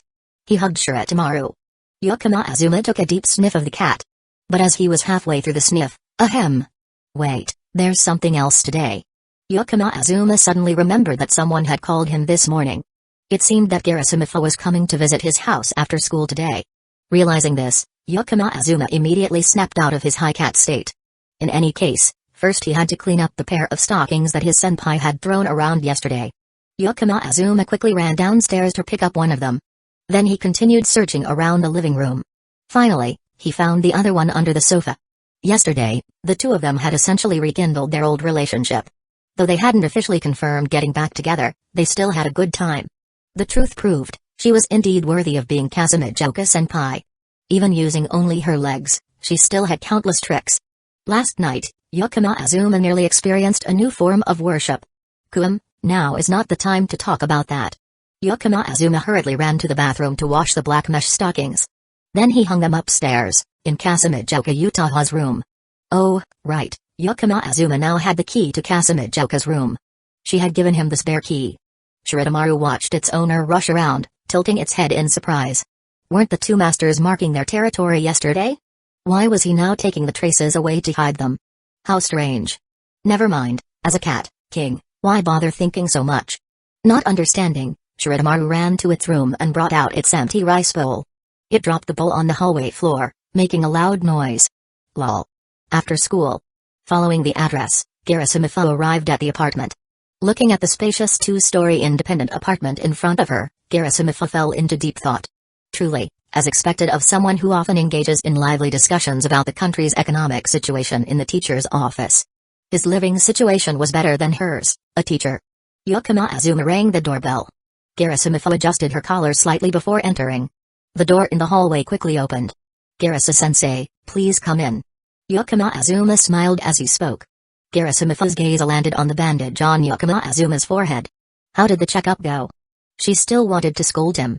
In the surveillance video, Yukino Azuma had single-handedly restrained the criminal. But what if his backpack hadn't contained a camera, but a knife instead? This troublesome student. It's just a scratch, Garasa-sensei, don't worry. Yukino Azuma reassured her as he led her into the apartment. It seemed that he had seen through her thoughts. He explained casually, as if by chance, actually, it wasn't that dangerous. The guy was obviously not trying to commit a serious crime. Using such disgusting tactics only proves that he is afraid of the situation being blown out of proportion, afraid of really ending up in jail. Garasamitha turned and shot a glance at Yukino Azuma. This guy, his explanation made it sound so reasonable. She didn't believe it. In that brief moment, Yukino Azuma couldn't have thought that much. Even if the other person had been a violent criminal, Yukino Azuma would have still rushed in. With just a glance, Yukino Azuma immediately stopped speaking, smiling as he offered a pair of new slippers. They were light blue and slightly translucent. Actually, I only need disposable slippers. Garasamitha noticed the disposable slippers in the bottom drawer of the shoe cabinet. As a problem student like me, Garasa-sensei probably won't just visit my house once. Besides, the disposable slippers are too thin, you won't be comfortable walking on the floor. Yukino Azuma said as he opened the packaging of the slippers. So you do know you're a problem student. Garasamitha sighed and finally took the slippers. The two of them walked to the living room and sat across from each other at the dining table. As Garasamitha walked down the hallway, she glanced around. Everything was neatly arranged. It seemed that this problem student wasn't too mischievous at home. The kitchen showed signs of being used, with a full set of cooking tools. It was clear that he regularly cooked for himself, and there was a sense of everyday life. There was even a self-made coffee machine. Garasa-sensei, would you like something to drink? Tea? Soft drinks? Coffee? Yukino Azuma asked. Just regular tea is fine. Garasamitha didn't want to trouble Yukino Azuma. Then just tea. I have a type imported from China. You should try it, Garasa-sensei. By the way, both you and I love tea, right? You must drink it often in the office as well, don't you? Yukino Azuma said as he went to get the teapot. Garasamitha didn't know how to stop him. This guy, after she dragged him to the office by the ear, still had the presence of mind to observe what she was drinking. Soon, Azuma placed a fragrant cup of tea in front of Garasamifo. Garasamifo picked up the cup and took a sip. She felt that not drinking it would be unfair to the effort he'd put in. However, as soon as the tea hit her mouth, Garasamifo immediately noticed a stark difference compared to the tea she usually drank. Not only was the quality of the tea leaves on a completely different level, but the way it was brewed also seemed to be on a different tier altogether. She truly was a tea lover. But as she drank such fine tea, Garasamifo felt somewhat embarrassed, unsure if she should continue scolding Azuma. Chapter 73, Garasa-sensei, why are you so panicking? Garasamifo placed her teacup down and shook her head. No. How could she let herself be outsmarted by this troublemaker student, bribed to get away with things? Yukino-kun, when will your family be back? I need to talk to them about your issues. Garasamifo leaned her elbows on the table, interlacing her fingers, showing a serious attitude. I don't have one. Azuma calmly replied. I said, I don't have a family. Hearing Garasamifo's doubtful tone, Azuma repeated himself. Garasamifo's expression immediately changed. She stared at the young man in front of her, momentarily speechless. This information was truly shocking to her. 2 seconds later, Garasamifo regained her composure and quickly apologized. I'm sorry, I didn't mean to bring up a sensitive topic, I just worried about me. Azuma interrupted her with a smile. Don't worry, Garasa-sensei. It's not a sensitive topic for me, so it's fine. Garasamifo widened her eyes. On the contrary, she was the one being comforted. In that moment, Garasamifo realized. Even though she always called Azuma a troublemaker student, she really had no idea how heavy the burden he had to bear was. How could a young man smile and say it's not a sensitive topic at all like that? Garasamifo wanted to say something. She opened her mouth but then fell silent, unable to speak. In the quiet living room, only the sound of Azuma lightly sipping his tea remained. The silence lingered for a long time. After a moment of thinking, Garasamifo finally managed to say, Can you tell me about your situation? If she didn't know what had happened in Azuma's past, any attempt at comfort would be meaningless. Any guidance would just be self-righteous. At the very least, Garasamifo needed to understand what this young man had been through. Only then could she attempt to help him. Not to sensei, of course. As a result, Azuma answered like that. Garasamifo was stunned. After all, this young man had always been polite, humorous, and though a little mischievous, very obedient to her. Could it be that his past was so heavy that he didn't want to talk about it? Just as Garasamifo was thinking that. 3 years from now, I'll graduate, and by then, sensei won't be my teacher anymore. In Japan, there's probably no such thing as once a teacher, always a father. Right? So, asking questions like this as a teacher might be crossing the line. But, if Garasamifo wants to know, I definitely won't hide anything. While speaking, Azuma lightly shook his finger. Garasamifo really wanted to grab his ear. These words showed no respect for a teacher at all. Show some proper respect for your teacher. But, considering that the young man in front of her was a troublemaker, Garasamifo decided not to argue with him. Alright, then, as Garasamifo, tell me about your story. Azuma nodded. This story begins with a child who isn't particularly smart. How should I put it? The Yukino family is not a traditional family. Azuma began telling his story slowly. However, he intentionally hid the fact that he was someone who had crossed over. The rest of it, though, was true. The Yukino family was not a traditional family. Although not large in scale, it was indeed a clan. And being a clan, to maintain a better lineage, they adhered to the principle of the talented should lead. This was beneficial for the development of the clan. However, for the incompetent, things became very bad. Azuma wasn't born as a slow child. As mentioned earlier, as a reincarnator, Azuma's soul had to gradually merge with this body. Before, Azuma had no memory of his past life.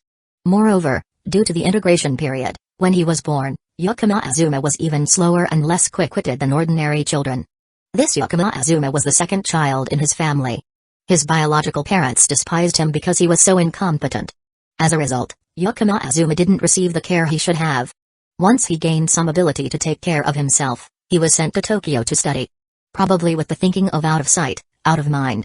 Thus, the Yukino family completely missed the first turning point for Azuma. Later, Azuma's performance rapidly improved.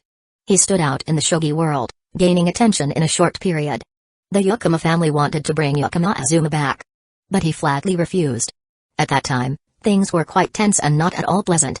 Fortunately, During that period, Yukino Azuma happened to meet Kusagakure Utaha. Then, 3 years ago, the Yukino family suffered an accident. Except for Yukino Azuma, who had been abandoned in Tokyo, the Yukino family completely collapsed. That's how it happened. I completely became someone without any blood relatives left. Only those who claim to be relatives, but in reality, they are just hungry wolves eyeing the family wealth. I used a bit of trickery, paid a price, escaped from Chiba, and now live alone in Tokyo. Yukino Azuma concluded. At this moment, Garasumifa's gaze became somewhat vacant. Though Yukino Azuma spoke calmly, just thinking about it, one could tell that what he had shared, if it had happened to anyone else, would have been experiences from hell and a devastating shock. To go through such things and not become an antisocial person, against humanity, could be considered a miracle. The fact that Yukino Azuma could remain so composed and polite was truly hard to believe. Garasumifa herself was the type to regret her youth. She had once shone brightly in figure skating. But she gave up her talent due to personal emotions. Throughout the rest of her life, she never stopped regretting it, and after becoming a teacher, her personality became more stubborn. However, upon hearing what Yukino Azuma had gone through, Garasumifa felt that the pain of her youth was nothing. It wasn't even half of what the young man in front of her had to endure. Initially, she had planned to offer some comfort after hearing his story. But now, that was out of the question. What comfort could she offer? Not to mention the person involved, even someone just listening like her was on the verge of suffering psychological trauma. Just as Garasumifa was sinking deeper into her chaotic thoughts, clink clink clink. The sound of metal clinking clearly echoed from the hallway. Garasumifa snapped back to reality, looking up toward the source of the noise. She saw a white cat, about the size of 2 palms. At that moment, the cat was dragging a large metal bowl, nearly as big as its body, making a clattering noise on the floor. Looking at this cute white fluff ball, Garasumifa felt her wounded heart heal a little. "What's this?" she asked curiously. Yukino Azuma had stood up at some point and explained, "It's called Shirotemaru. I found it on my way back after school not long ago. It seems to have been abandoned, so I brought it home." Saying this, Yukino Azuma gently picked up Shirotemaru. It was strange. He had fed it earlier when he came back at noon, hadn't he? In the afternoon, since Garasumifa was coming, he had carefully locked Shirotemaru in a cage. Glancing toward Shirotemaru's room, Yukino Azuma realized, the simple latch on the cage had been opened. He looked back at Shirotemaru, meeting its striking mismatched blue and yellow eyes, and fell into deep thought. "Shirotemaru, Nyan?" What'd he say? It seemed that Shirotemaru's intelligence was truly high, even exceeding expectations. It was no different than a border collie in the body of a cat. At this moment, Garasumifa also stepped closer to observe. She watched the scene of one person and a cat living in harmony. Garasumifa was so moved that she almost burst into tears. Thank heavens. At least this child hadn't gone down the wrong path. Yukino Azuma took Shirotemaru's food bowl, prepared a portion of food for the cat, and even added some freeze-dried food. Once the food was ready, Shirotemaru leaped down from Yukino Azuma's arms. It immediately dove into the food like a whirlwind. The noise of Shirotemaru's bowl being hit and clattering loudly echoed through the room. Yukino Azuma thought to himself that he needed to speed up his plan. Otherwise, if Shirotemaru kept banging the bowl like this every day, it wouldn't be good at all. He had to finish building the automatic feeder as soon as possible, so that Shirotemaru would torture the machine instead of banging the bowl every day. The scene of Yukino Azuma deep in thought automatically transformed in Garasumifa's mind into, cats are the medicine for healing the soul. Garasumifa wholeheartedly agreed with this thought. She even began to consider whether she should get a cat herself. As both of them were watching Shirotemaru eat, the sound of a door opening came from the entrance. "I'm back." Kusagakure Utaha had returned home and immediately noticed a pair of women's shoes by the entrance. These shoes were not the school uniform type that students usually wore. So, she immediately ruled out several possibilities. Ariri, Kato Megami, or others certainly wouldn't be wearing these types of shoes on a school day. In other words, it was another sneaky cat again. Realizing this, Kusagakure Utaha's expression immediately soured. Nice. She had just been sweet yesterday. And today, this person was already planning to betray her, huh? Welcome home. Yukino Azuma came out from the room, greeting Kusagakure as usual. Garasumifa also followed behind out of curiosity. After all, Yukino Azuma had said that he had no family. So who was this person entering the house now? Seeing the two of them acting so casually, as if nothing was amiss, Kusagakure became even angrier. Nice, now they weren't even pretending anymore. Lonely-kun, could you explain who the woman behind you is? Why did you bring a stranger into our house? Kusagakure emphasized the phrase our house. Grinding her teeth in anger. Who is the sneaky cat daring to approach Azuma? I will finish her off right now. The 512 combo, Senpai in black stockings, has been activated rune settings with just a click. Garasamifo, though a woman past her prime and having never been in a romantic relationship, still, with a woman's intuition, she could smell the intense scent of gunpowder in the air. Having never gone through something like this before, Garasu-sensei was momentarily at a loss and didn't know what to do. Seeing Garasamifo flustered, Kasumijoka Utaha grew even bolder, her overwhelming aura taking charge. Her sharp gaze locked onto Yakama Azuma. Yakama Azuma smiled, turned, and made the introduction. Senpai, this is my homeroom teacher, as well as a teacher at Toei Agasaki, Garasamifo-sensei. She's here to check on my health. After finishing his words, Yakama Azuma turned to look at Garasamifo. A question mark immediately appeared over his head. Wait, sensei, what are you panicking about? As soon as Yakama Azuma finished speaking, Kasumijoka Utaha was also taken aback. A teacher? A teacher from Toei Agasaki? Did that mean her jealous outburst just now was completely embarrassing? But wait, she's a teacher visiting the home, so why is she acting so panicking? Both of them turned to look at the teacher. Garasamifo finally realized. Right, I'm a teacher, and I'm here to visit my student's home. What on earth am I so panicking for?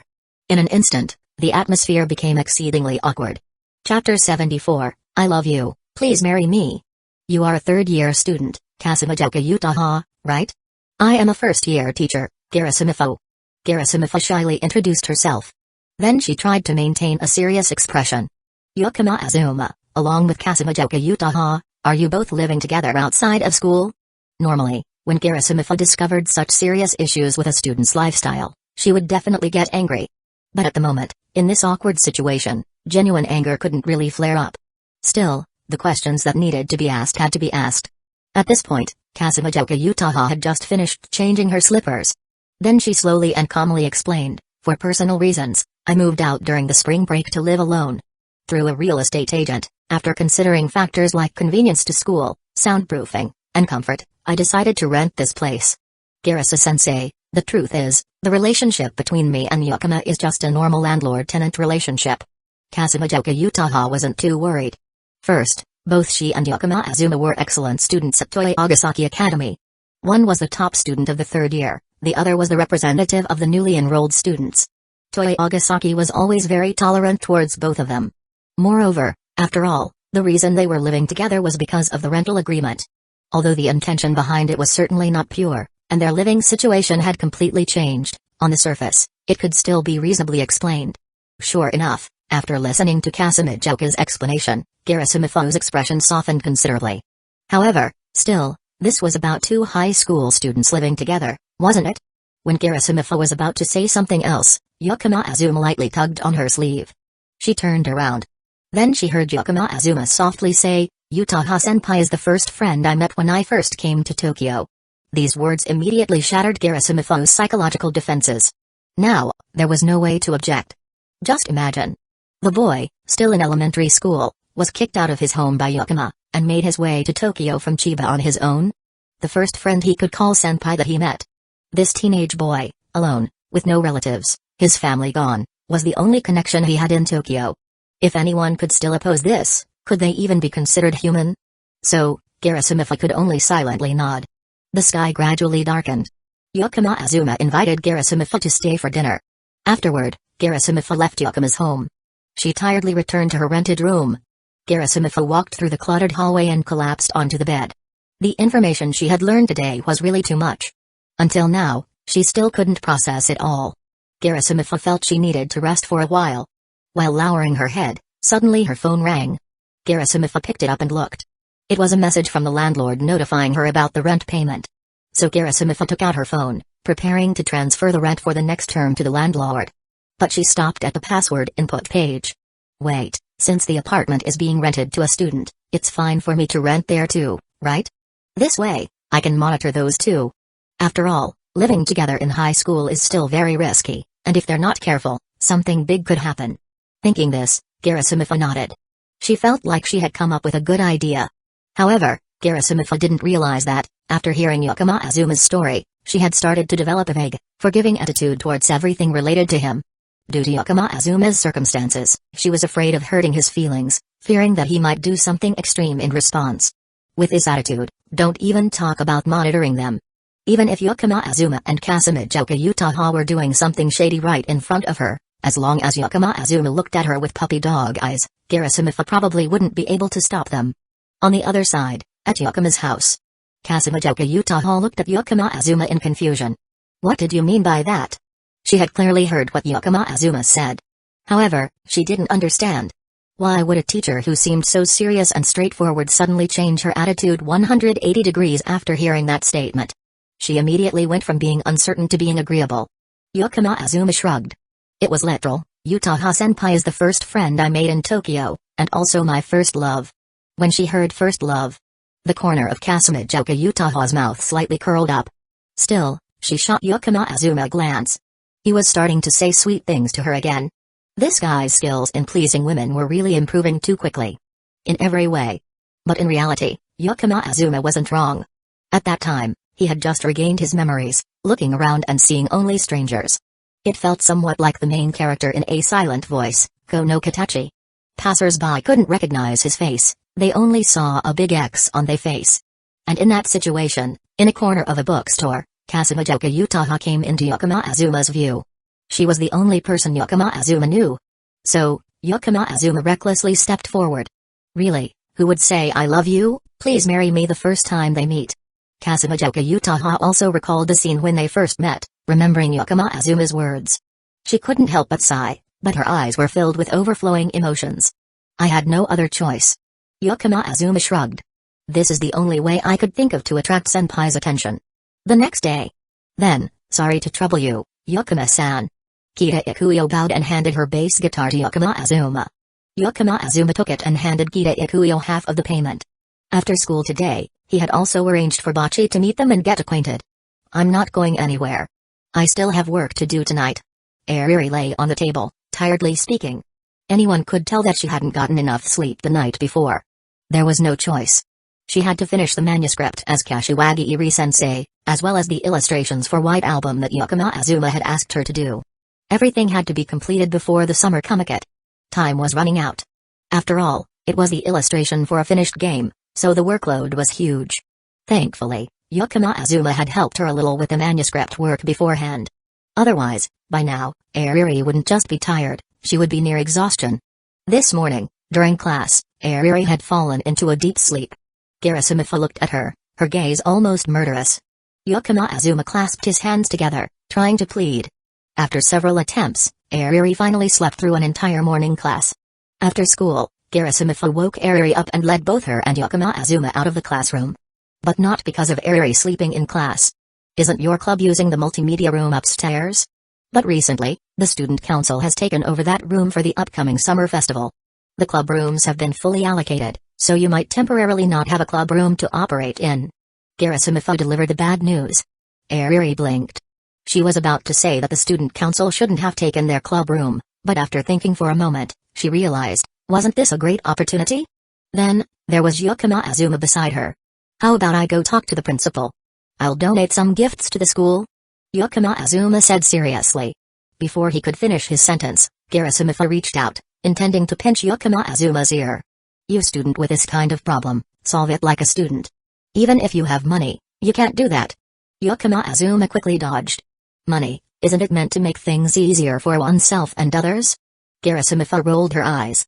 This rich kid? No, it's this problematic student. At that moment, Ariri interjected, since you've said that, there's no choice but to find another place.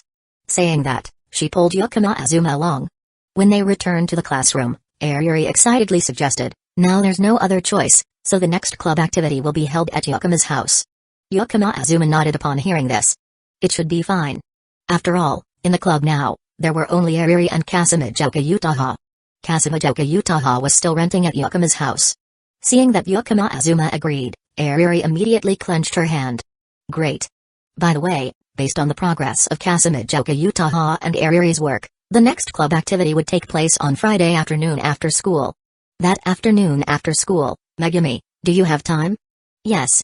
Then, will you come along? Yes, I will. After this brief conversation, the two of them walked toward Kita Ikuyo. Kita Ikuyo looked at them, sensing that there was something strange about their relationship. Their compatibility was almost excessive. It was as if they were an old married couple, having been married for many years, at home, and they could understand each other with just a glance or a few words. Kita Ikuyo shook her head, trying to dismiss these strange thoughts. Today, Yukino Azuma came here to help her solve the trouble. The meeting spot was under the signpost in Shimokitazawa. When the three of them arrived, they saw a shadow sneaking around, crouching near the signpost, looking around cautiously. That person. Isn't that one of Yukino-san's friends? Kita Ikuyo asked. She was the type to be bright and never looked at others with strange eyes for their unusual behavior. Kita Ikuyo was just curious. Since Yukino Azuma was always surrounded by beautiful girls, he didn't seem like the type to have such strange friends. Kato Megumi also curiously glanced at the shadowy figure. Yukino Azuma didn't respond immediately but stepped forward and lightly patted the pink hair of Botchi. Botchi was startled. But when she recognized it was Yukino Azuma, she let out a relieved sigh, her tension easing. Azuma. Azuma-kun. Although her greeting still had some hesitation, it was much more courageous than the last time they met. It's been a while, Botchi. But didn't we just meet last Saturday? It's been a few days. You know the saying a day apart feels like 3 seasons apart. Right? Ah, is that so? I understand now. As the two were talking, Kita Ikuyo and Kato Megumi also walked closer. When Botchi saw strangers coming near, she immediately hid behind Yukino Azuma. She clutched the hem of his shirt, peeking out with only half of her head showing. Ah. It's those beautiful high school girls. Are they here to scold me? Is it because I'm standing too close to Azuma-kun? Am I going to be told, hey, you weird person, don't come near that handsome guy? Today, Gota Hitori's mind was once again filled with dramatic thoughts. Chapter 75, Megumi is really special. Let me prove this. Hello? Kita Ikuyo tried to greet Botchi. Frightened, Botchi shrank behind Yukino Azuma. Seeing this, Kita Ikuyo looked at Yukino Azuma with confusion. Could it be that I look like a serial killer or terrorist? Yukino Azuma smiled helplessly. Sorry, this girl is a super introvert, someone who has social anxiety, and she might even have some trouble with communication. Her name is Gota Hitori, a first-year student at Shuka High School, the same age as us. And you too, Botchi. Yukino Azuma said as she pulled Botchi from behind her. This is Kita Ikuyo, and this is Kato Megumi. Both of them are very kind, so don't worry. Yukino Azuma patted Botchi's back to encourage her. After hearing Yukino Azuma, Gota Hitori gathered all her courage. Hi. Hello everyone, I'm Gota Hitori. Ah, Gota-chan, hello there.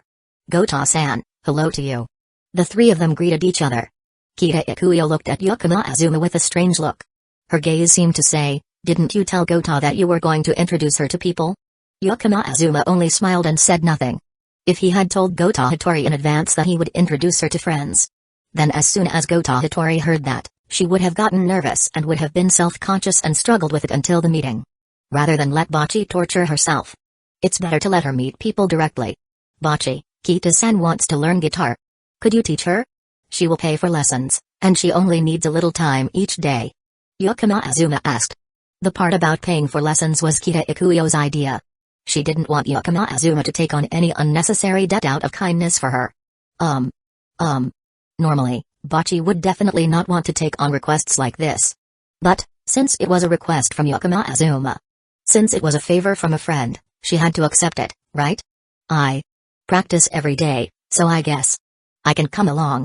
Gota Hitori said softly. Kita Ikuyo nodded. She originally planned to apologize to the band she joined after learning the guitar, where her senpai that she admired was. Being able to observe their practice or performances in advance would definitely help her gain a lot of experience. Yukino Azuma stood by silently, smiling. Kato Megumi leaned in and whispered, Azuma-san's smile doesn't seem to have good intentions. Not necessarily, I just think the developments later will be very interesting. Yukino Azuma whispered back. If she wanted to learn guitar, she would first need a guitar. So, before heading to the hall where the band was practicing, the four of them decided to stop by a music store. Welcome, valued customers. The store clerk at the music shop immediately approached as the group entered. After all, Gota Hitori was carrying an instrument bag, and Yukino Azuma also had one slung over his shoulder. The other two girls, however, did not. A group like this was an obvious potential customer for musical instruments.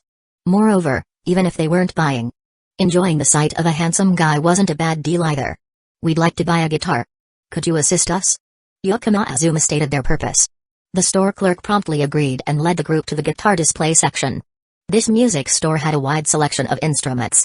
Whether it was bass guitars or regular guitars, they carried everything from entry-level models to high-end ones. After asking about their budget, the clerk introduced several guitars that matched their price range.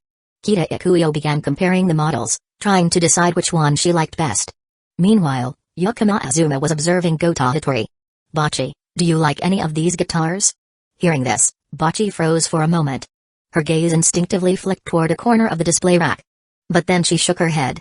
"No, I have my own guitar, and I like it very much." Yukino Azuma nodded, choosing not to expose the truth. "I could tell.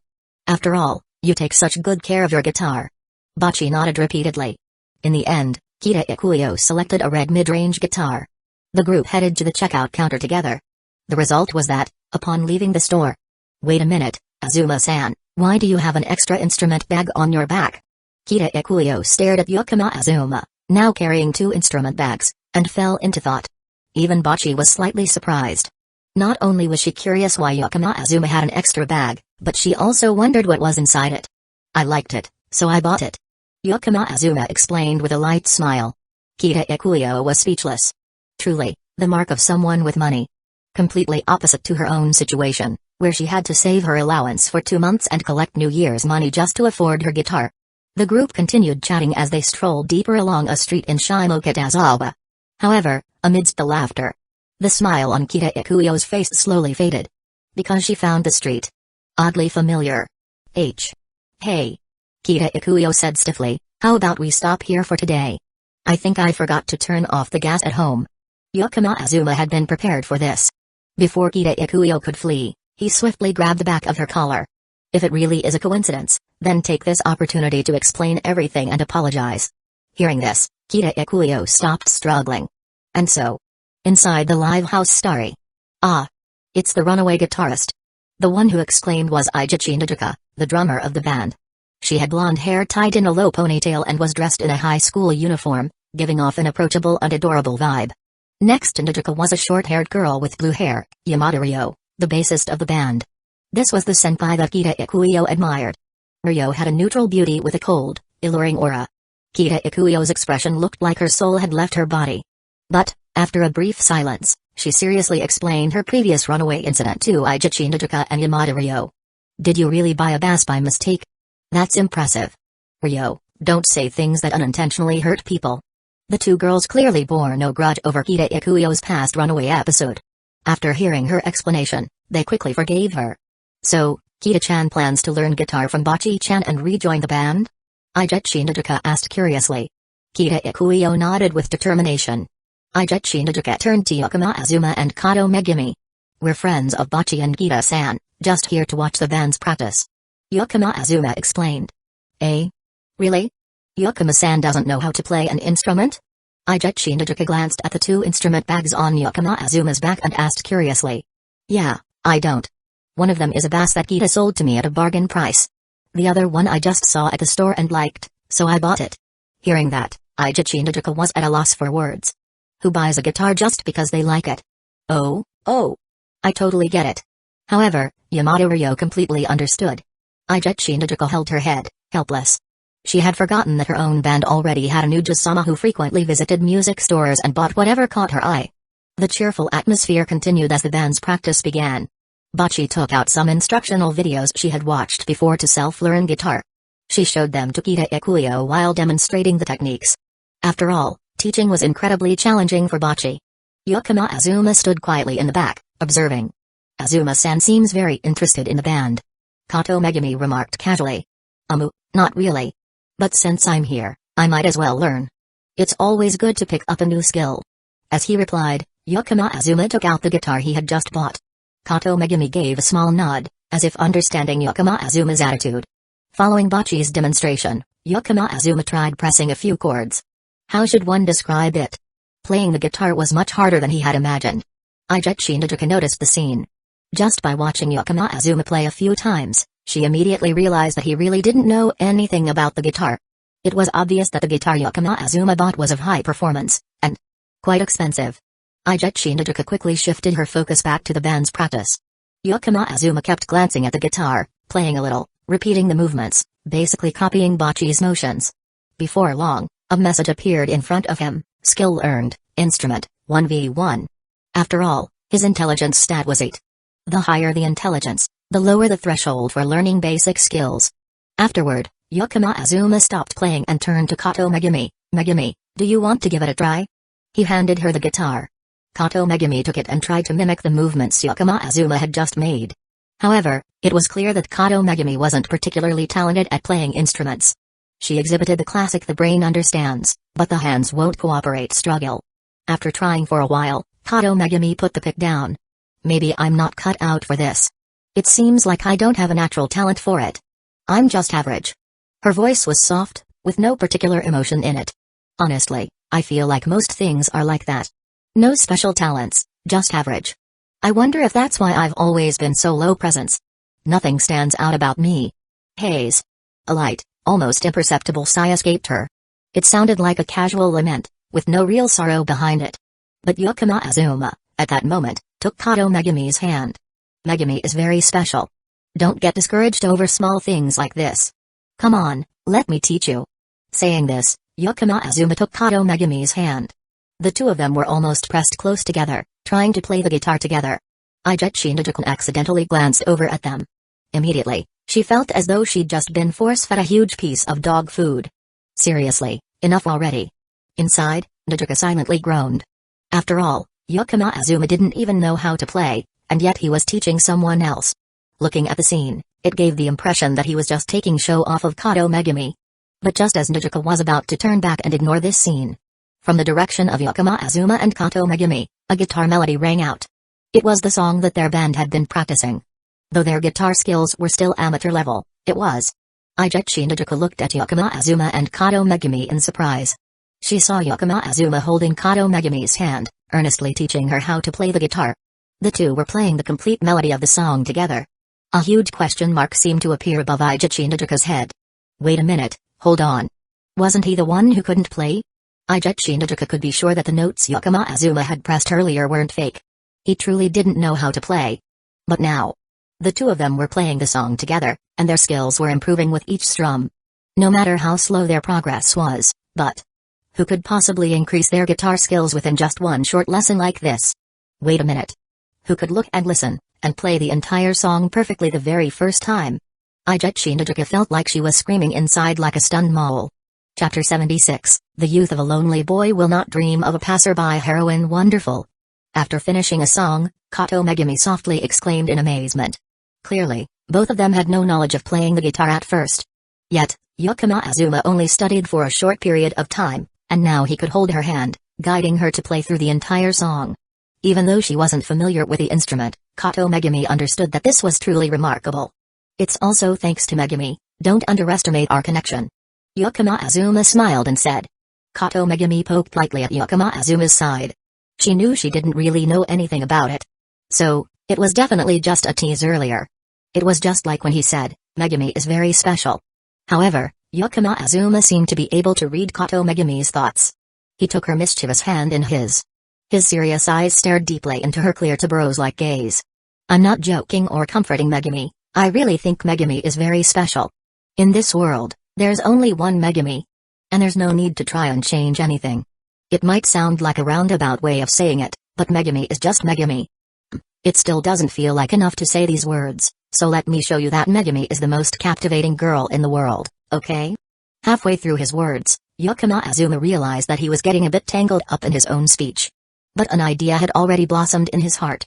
Kato Megumi blinked her sparkling tuberose eyes. Show me? How? I can't tell you for now. Yukino Azuma raised his hand to gesture SHH. Kato Megumi nodded slightly.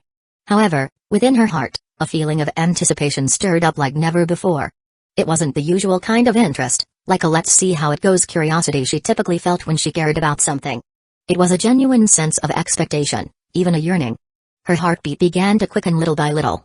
Even Yukino Azuma's hope of proving what he said, she now hoped it would unfold right in front of her within the next 30 seconds. Her other hand, which wasn't held by Yukino Azuma, instinctively placed itself on her chest. Kato Megumi carefully savored this new feeling. The band practice ended when it was starting to get dark. Nezuka looked at Yukino Azuma with eyes full of horror, as if looking at a monster. Kita Ikuyo was holding Botchi in a sorrowful embrace, crying loudly. She was still saying things like, what if we bought the wrong one this time? This is actually a bass, right? It's too hard. And similar remarks. Clearly, the practice session didn't go smoothly. But at least they were back with a band. There would be many more practice sessions in the future.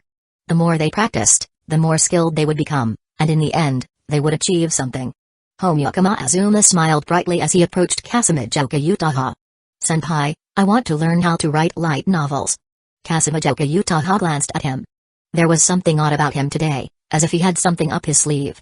It felt like a mischievous child trying to do something good before their parents noticed, hoping to lessen the punishment later.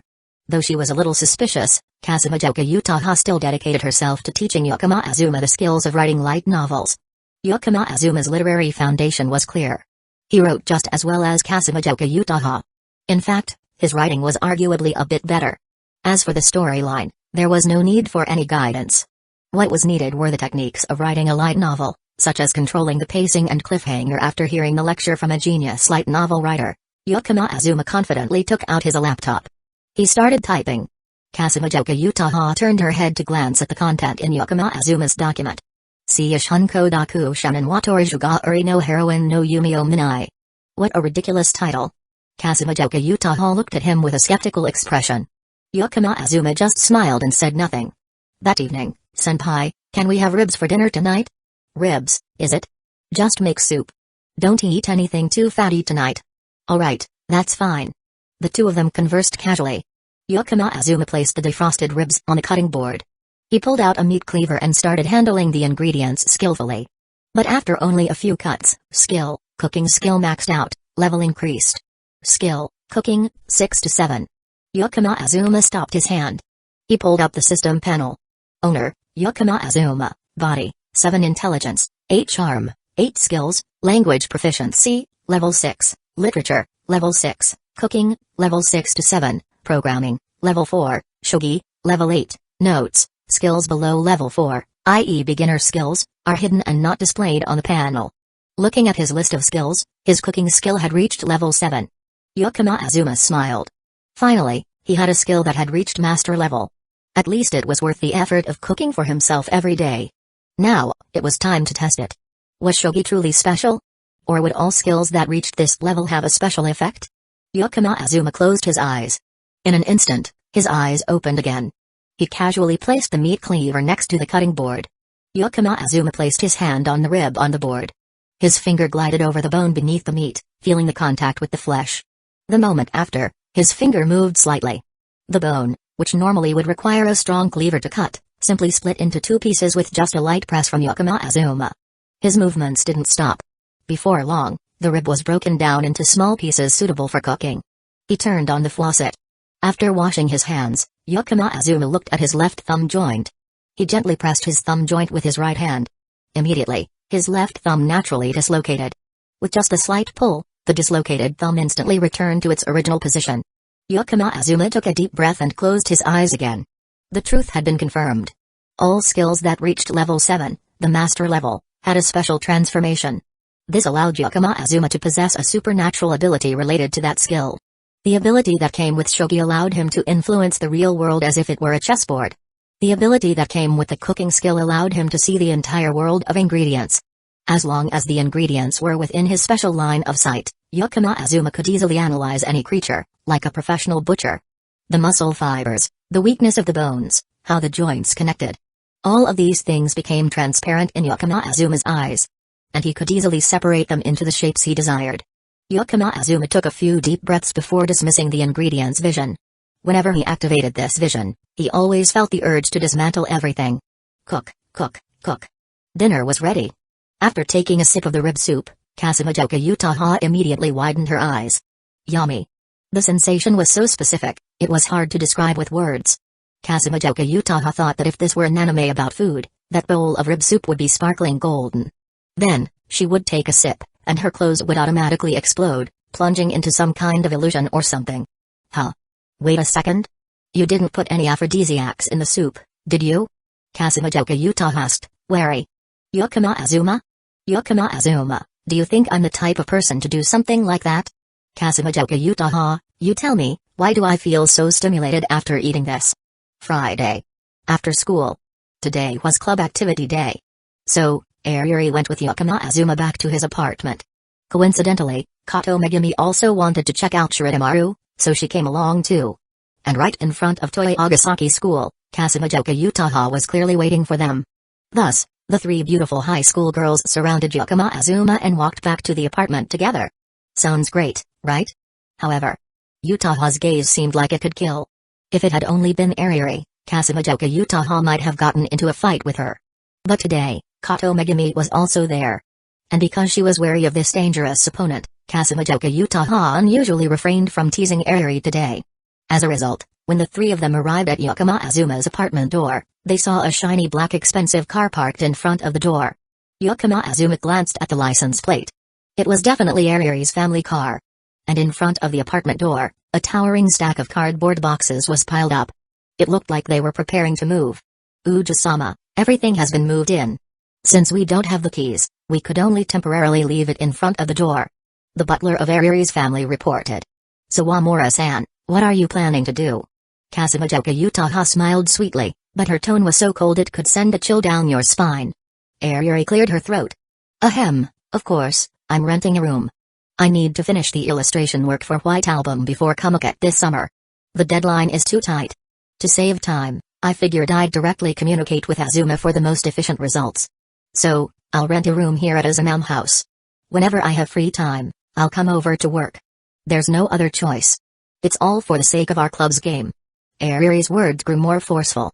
In the end, she puffed out her chest, trying to appear confident. Kasumijoka Utaha coldly smiled, also puffing her chest out, but exuding a terrifying aura. I disagree. Ariri felt as though she had been struck a powerful blow. What did Kasumijoka Utaha eat when she was growing up to have such a large chest? However, despite being defeated, Ariri refused to back down. If you disagree, so what?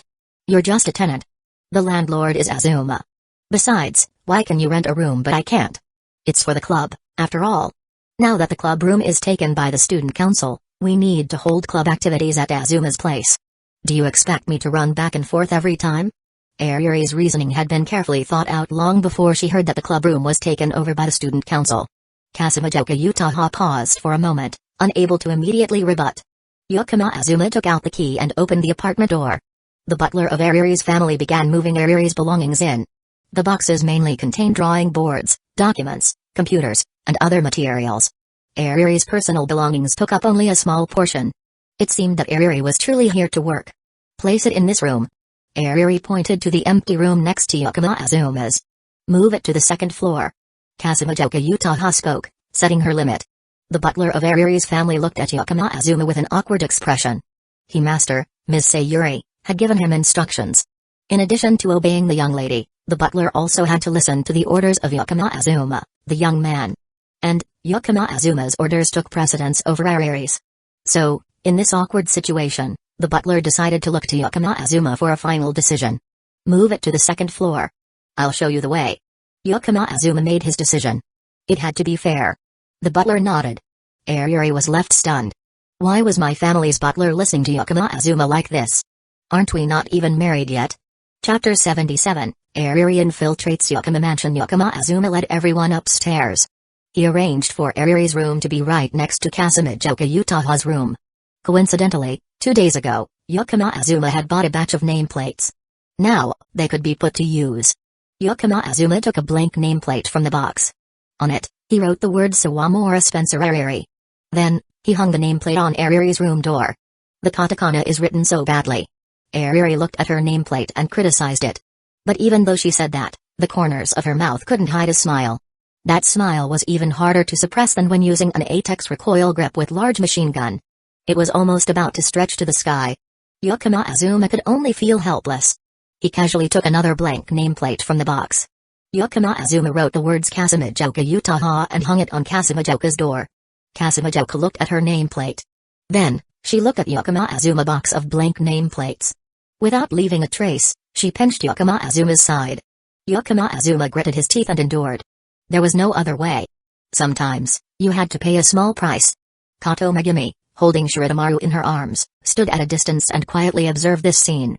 After moving Ariri's belongings, everyone returned to the living room. The character designs and cover art are here, and 1/3 of the CG art for the game is already completed. Ariri laid her works on the table. Yukino Azuma took a quick look. There was basically nothing that needed correction. When designing the characters, Ariri had contacted Yukino Azuma via line. The two of them had made a few revisions. With the original character designs in Azuma mind and Ariri outstanding illustration skills, the chances of errors were minimal. The only issue was that the work still seemed a bit rushed. Kasumijoka Utaha also took out a stack of drafts. I've finished the script, but this is the first time I've written a script, so I might not recognize some problems myself. Ariri and Yukino Azuma each took a copy and began to read. Kasumijoka's writing was sharp, and her style was unquestionable. However, after reading, Ariri furrowed her small brows. I always feel like something's missing. Kasumijoka paid no attention to her. Instead, she looked at Yukino Azuma. At that moment, Yukino Azuma had just finished reading the script. As for the story, it definitely meets the standard, and I would even say it's excellent.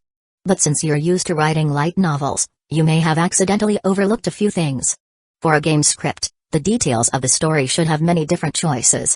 Through these choices, it will ultimately lead to different endings. This script would work well for a good ending role. Hearing this, Kasumijoka nodded. Indeed, she was used to writing light novels, so she had overlooked this point. This is exactly what I mean. Ariri raised her hand high and loudly agreed. You dare to criticize when you haven't finished your own work? Kasumijoka smirked and mocked her. Hey, the workload of an illustrator is huge. The script writing work isn't light either. In the end, it's a human issue. Illustrations and texts are not the same. Then why don't you write the script? You're so annoying. You evil woman in black stockings. The two of them started bickering again. Yukino Azuma sat down next to Kato Megumi, who was standing on the sidelines. Shirotamaru was curled up in Kato Megumi's arms, looking very content. Yukino Azuma reached out and scratched Shirotamaru's chin. Since the cat was in Kato Megumi's lap, he couldn't avoid lightly touching her leg. However, it seemed that Kato Megumi didn't mind at all. Megumi, join the club as a game tester. Yukino Azuma suddenly spoke. This tuberose girl, who was holding the cat and staying out of the argument, looked rather quiet. Moreover, the club really needed someone for real-world testing. Eh? But I don't understand any of this. Kato Megumi seemed rather surprised. It's fine, actually, that's better. Utaha-senpai is a light novel writer, and Ariri is an illustrator. When they experience the product, it's hard to avoid them being overly critical of each other's work. And if they use their professional perspectives to evaluate our work, it will lose objectivity in testing. After all, when the game is released, our target audience is the general players, not professionals. Kato Megumi blinked her eyes as if she was pondering. I see, so that's how it is? I can join, but do you think Kasumijoka-senpai and Sawamura-san will agree? At that moment, Kasumijoka and Ariri stopped arguing. Both of them looked at Yukino Azuma and Kato Megumi with meaningful expressions. Utaha-senpai, Ariri, so, Megumi will be our new member from now on, is that okay? Yukino Azuma clasped his hands in front of his chest, looking as though he was pleading. You've already decided, why are you asking us? Yeah, that's right. It was rare for Kasumijoka and Ariri to agree on something like this. However, even though they said that, it was clear they didn't object to Kato Megumi joining. If it had been someone else, they would likely have rejected the idea without hesitation. Although they had only known Kato Megumi since the beginning of the term, somehow, they had already came to consider her a friend. Megumi had a special ability like that. And the fact that Kasumijoka and Ariri considered somebody a friend was truly rare. Cheers. To celebrate Megumi joining the club, let's have red bean rice today. Yukino Azuma raised his hand and cheered. Lonely Kun, did you forget something? Kasumijoka Utaha glared at him. What about the programming? Azuma, you're not just urging us to work while doing nothing yourself, are you?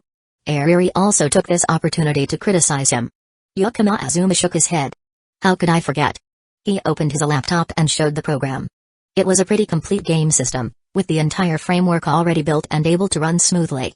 Next, they just needed to add the necessary content. The game could officially enter the internal testing phase. Looking at the game program on Yukino Azuma's laptop, Kasumijoka Utaha furrowed her brows in confusion. Lately, she hadn't seen Yukino Azuma write any code at all. But the level of completion of this program. Even if there were 7 or 8 programmers working together, it would take at least 2 or 3 days to finish. Ariri's mouth dropped open in amazement. When did you do this? Impressive. It's like outsourcing the work. Yukino Azuma nodded in agreement. Of course it's like outsourcing, because it actually is outsourcing. Calamity? Ariri? Seeing the confusion on their faces, Yukino Azuma couldn't help but laugh. A few days ago, I registered a company that specializes in developing our club's game, as well as preparing for future publicity and release. I set up the company, hired a few programmers, and gave them the job of programming the game. After hearing Yukino Azuma's explanation, the three girls were stunned. Normally, who would open a company just for the result of a school club? Where did this idiot come from? Wait until the game doesn't sell, then we'll see if you stay obedient. Ariri muttered grumpily. But deep down, she had already made up her mind. When the game is released, she'll ask her mother to buy 100 copies. After all, she could give them to her friends in the otaku community for promotion. The more copies she buys, the better. As for Calamity Utaha, her thoughts were much simpler. If the company made a loss, it wouldn't matter. If Yukino Azuma went bankrupt, she'd just feed him. That night, Yukino Azuma really did cook red bean rice. In Japan, red bean rice is also called azuki gohan, symbolizing celebration. This dish is typically made for special occasions like weddings, birthdays, or when a family gains a new member. It represents care and has a strong symbolic meaning of bonding. In the kitchen, Kato Megumi quietly helped Yukino Azuma prepare the meal. Ariri was in the living room, playing with Shirotamaru. Come on, come here, Shirotamaru. Ariri waved her hand, calling the cat. Shirotamaru was very clever and could now understand some simple words and respond to his name. Hearing Ariri's call, the little cat elegantly walked over to her. Finally, Shirotamaru jumped up and snuggled into Ariri's arms. His tiny little paws gently scratched her leg, almost as if kneading dough. Ariri tightly hugged Shirotamaru. She looked provocatively at Calamity Utaha. Calamity just glared back at her. That silly Ariri. She didn't even realize the threat from Kato Megumi. And right after that, Shirotamaru jumped out of Ariri's arms. The little cat ran around before leaping and landing in Calamity Utaha's lap. Shirotamaru's tiny paws lightly tapped on Calamity black tights. Shirotamaru, this time it's the right place. Calamity paused for a moment, then giggled. How dare you? That woman in black tights, you used such lowly tricks to seduce Shirotamaru. Ariri's voice was full of jealousy as she shouted angrily. Is it because Calamity Utaha has bigger up eye than me that Shirotamaru was seduced? Ariri thought to herself. Sawamura-san, read a book for once. This is a natural behavior for kittens, just cat kneading. Shirotamaru choosing me only proves that you, Sawamura-san, really have no charm. Don't blame everything on others, okay? Calamity laughed, her words sharp like a knife. How dare you? Shirotamaru, come back here, don't play with that wicked woman anymore. Ariri grabbed the cat teasing stick nearby, trying to win back Shirotamaru's affection. Shirotamaru hesitated for a moment. Finally, the little cat ran toward the teasing stick. Calamity didn't mind much. She'd just pull out the cat's snacks later and win him back. The atmosphere during dinner was quite odd. The reason was that the food Yukino Azuma cooked went far beyond the concepts of good or bad. Ariri and Kato Megumi even began to doubt whether Yukino Azuma had added any strange ingredients. Yukino Azuma, I would never do something unreasonable like that. After dinner, Ariri hugged her tablet, staying up late to draw illustrations. Calamity also started writing the script for the branches of the main story. Kato Megumi finished washing the dishes and prepared to leave. At the entrance, Yukino Azuma looked at the sky outside, now dark as ink. Why don't you stay the night? Would that be alright? What's wrong with that? I wouldn't feel comfortable letting you go home alone. Well, I'll go buy some pajamas and a towel first. Okay, I'll go with you. What they say is practice makes perfect. Since the last time, when she fell asleep on the couch and conveniently stayed overnight, the idea of staying the night between the two of them had become much more ambiguous. It's already so late, it's not safe to go home, so stay the night. The sun's too hot, you'll get sunburned on your way back, stay the night. Oh, it's still early today, and the weather is pleasant. Shirotamaru misses you, so stay the night. Chapter 78, You Must Be Hyasaka. Given your seniority, you can call me uncle. The weekend. Once again, it was a day when all three girls stayed at Yukino's house. Yukino Azuma happily started his morning with a jog. Today, Yukino woke up very early. He planned to finish his run quickly and get back to cook breakfast for the three girls. Though that was the plan, it seemed that things weren't going as expected. Okanamizu? A corner near Mage Shrine, a spot not very famous. This is a place that most tourists visiting Tokyo wouldn't stop by. Around it are several well-known universities, such as Mage University and Tokyo Medical University. The bustling neighborhood creates the largest student area in Japan. At the same time, This area is home to many churches, with the largest bookstore in the country located right here. This has shaped Okanamazu into a unique cultural hub.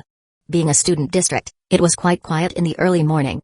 Today, Tokyo was also covered with a thin layer of mist in the morning. Although visibility was still around 50 meters, the early morning atmosphere of Tokyo felt as though it was wrapped in a mysterious, tranquil veil. In this early morning scene, as Yakama Azuma was jogging, he happened to pass by an alley. He heard the sound of hurried footsteps echoing from within the alley. At the same time, the sound of a girl panting could be clearly heard. Yakama Azuma lightly slowed his pace. But then he decided to move on. He truly had no intention of interfering in matters like this.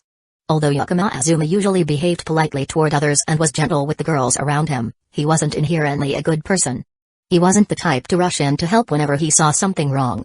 But just as Yakama Azuma was about to step away, a familiar silhouette in the alley caught his attention, causing him to stop. In the narrow alley, two girls were rushing through. One had black hair, wearing an evening dress. The other girl had blonde hair tied in a side ponytail, dressed in a maid outfit. Yakama Azuma's gaze fixed on the girl in the maid outfit with blonde hair. She had seed blue eyes, skin whiter than the average Japanese person, and looked as if she were of mixed European descent. Her face bore more Western features than Japanese high nose, large eyes seemingly a harmonious blend of Eastern and Western beauty. Yakama Azuma's gaze lingered on her delicate face. It was very familiar. Her face resembled his colleague, or perhaps subordinate, Hayasaka Nao, by about 70 or 80%. That was the real reason Yakama Azuma stopped. Nao-san had once said that she had a daughter around Yakama Azuma's age. Yakama Azuma, of course, knew this, and he also knew about Nao-san's daughter. Her name was Hayasaka Ai. The two girls noticed the figure appearing at the alley's entrance. Clearly, they were very tense. Uji-sama, let me hold him off, you go ahead. The girl in the maid outfit said softly. Then, she charged directly at Yakama Azuma. Her movements were swift, clearly showing she had received professional training. Yakama Azuma didn't want to confront Hayasaka Ai.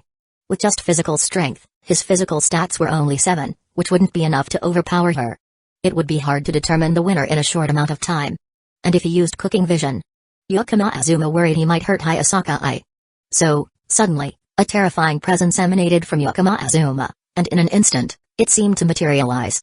At that moment, standing at the end of the alley, he didn't appear to be a human anymore. Instead, it felt like a massive, over 10-meter-tall polar bear, with claws large enough to fill the entire alleyway, its huge frame sending chills down the spine. The wind rushed into the alley from outside. It felt as if the roar of that terrifying creature was shaking the very earth and sky. Hayasaka Ai, charging toward him, suddenly felt her legs weaken, almost stumbling. Her sea blue eyes widened. What the hell is this? As someone close to the Shinomiya clan, Hayasaka Ai had been professionally trained as a real agent. She had also met real international assassins, people who could kill without blinking an eye. Those people also exuded an overwhelming pressure, making it hard to even look them in the eye. But compared to now, those people were nothing but children. Behind her, the girl in the evening dress also stopped, warily watching Yakama Azuma. Yakama Azuma retracted his overwhelming presence. He stepped further into the alley. Who are you? How much did those people pay you? I can double it. The girl in the evening dress stared at Yakama Azuma and spoke. Hayasaka Ai quickly pulled the girl in the evening dress behind her. She understood clearly that the person in front of them wasn't someone who could simply be hired with money. With both of their eyes filled with caution, Yakama Azuma walked past them. At that moment, the sound of hurried footsteps from the alley reached them. From the noise, there must have been at least 20 people. Yakama Azuma took a deep breath and closed his eyes. When he opened his eyes again, his gaze had subtly shifted. A group of people in black suits, wielding clubs and machetes, were rushing toward them. They appeared to be members of the Yakuza. Sadly, in Japan, the Yakuza were legally recognized. Hayasaka Ai and the girl in the evening dress, suppressed by Yakama Azuma's overwhelming presence, dared not act recklessly. But seeing the group of Yakuza chasing after them, they couldn't help but feel extremely anxious. Hey, brat, this is Yamaguchi Gumi's business, move aside. Stop talking, break his legs and throw him aside. Then it's done. Don't waste time, those two aren't pushovers, hurry up. After several of shouting, a tall man, holding an iron rod, led the charge. He swung the rod down, aiming straight for Yakama Azuma's legs. Yakama Azuma said nothing. He stepped forward in sync with the oncoming man. The large Yakuza clearly hadn't expected Yakama Azuma to not only stay and not run away, but also charge toward him. The iron rod swung through the air. But he didn't care. He retracted the rod and prepared to swing it down at Yukino-Azuma's head. However, Yukino-Azuma had already closed the distance. In the blink of an eye, Yukino-Azuma extended his hand and grabbed the man's wrist. There was no special show of strength. The man let out a blood-curdling scream as the iron rod clattered to the ground. However, Yukino-Azuma didn't stop at the sound of his cries. Breaking bones, peeling skin, and cutting flesh, these were all mere moments in Yukino-Azuma's hands. The other Yakuza members could only hear their comrades' pig-like screams. Then, he collapsed, limp, onto the ground. Looking down at the ground, no one could help but feel a chill run down their spine. The tall Yakuza, with just one move, now lay on the ground, no longer resembling a human. His arms and legs were twisted at grotesque angles. His body was like a heap of mush sprawled out in the alley. Only the terrifying groans from his mouth remained. Yukino-Azuma frowned. He reached out, grabbed the man's chin, and yanked it down. This time, there was no more pitiful scream. Because even his jaw had been dislocated by Yukino-Azuma. Hayasaka, witnessing this, instinctively swallowed. This man was terrifying. The professional assassins hired by the Shinomiya clan, or international mercenaries, before this person, they probably wouldn't even last 2 moves. Who was he? A top international assassin? Or legendary hidden master? Why is he here? Is he an enemy or an ally? It's no wonder Hayasaka was overthinking everything. At this moment, Yukino-Azuma's position could decide whether she and her mistress lived or died. Yukino-Azuma picked up the iron rod that had fallen by his feet and swung it a few times. Cooking vision primarily provided a special kind of sight.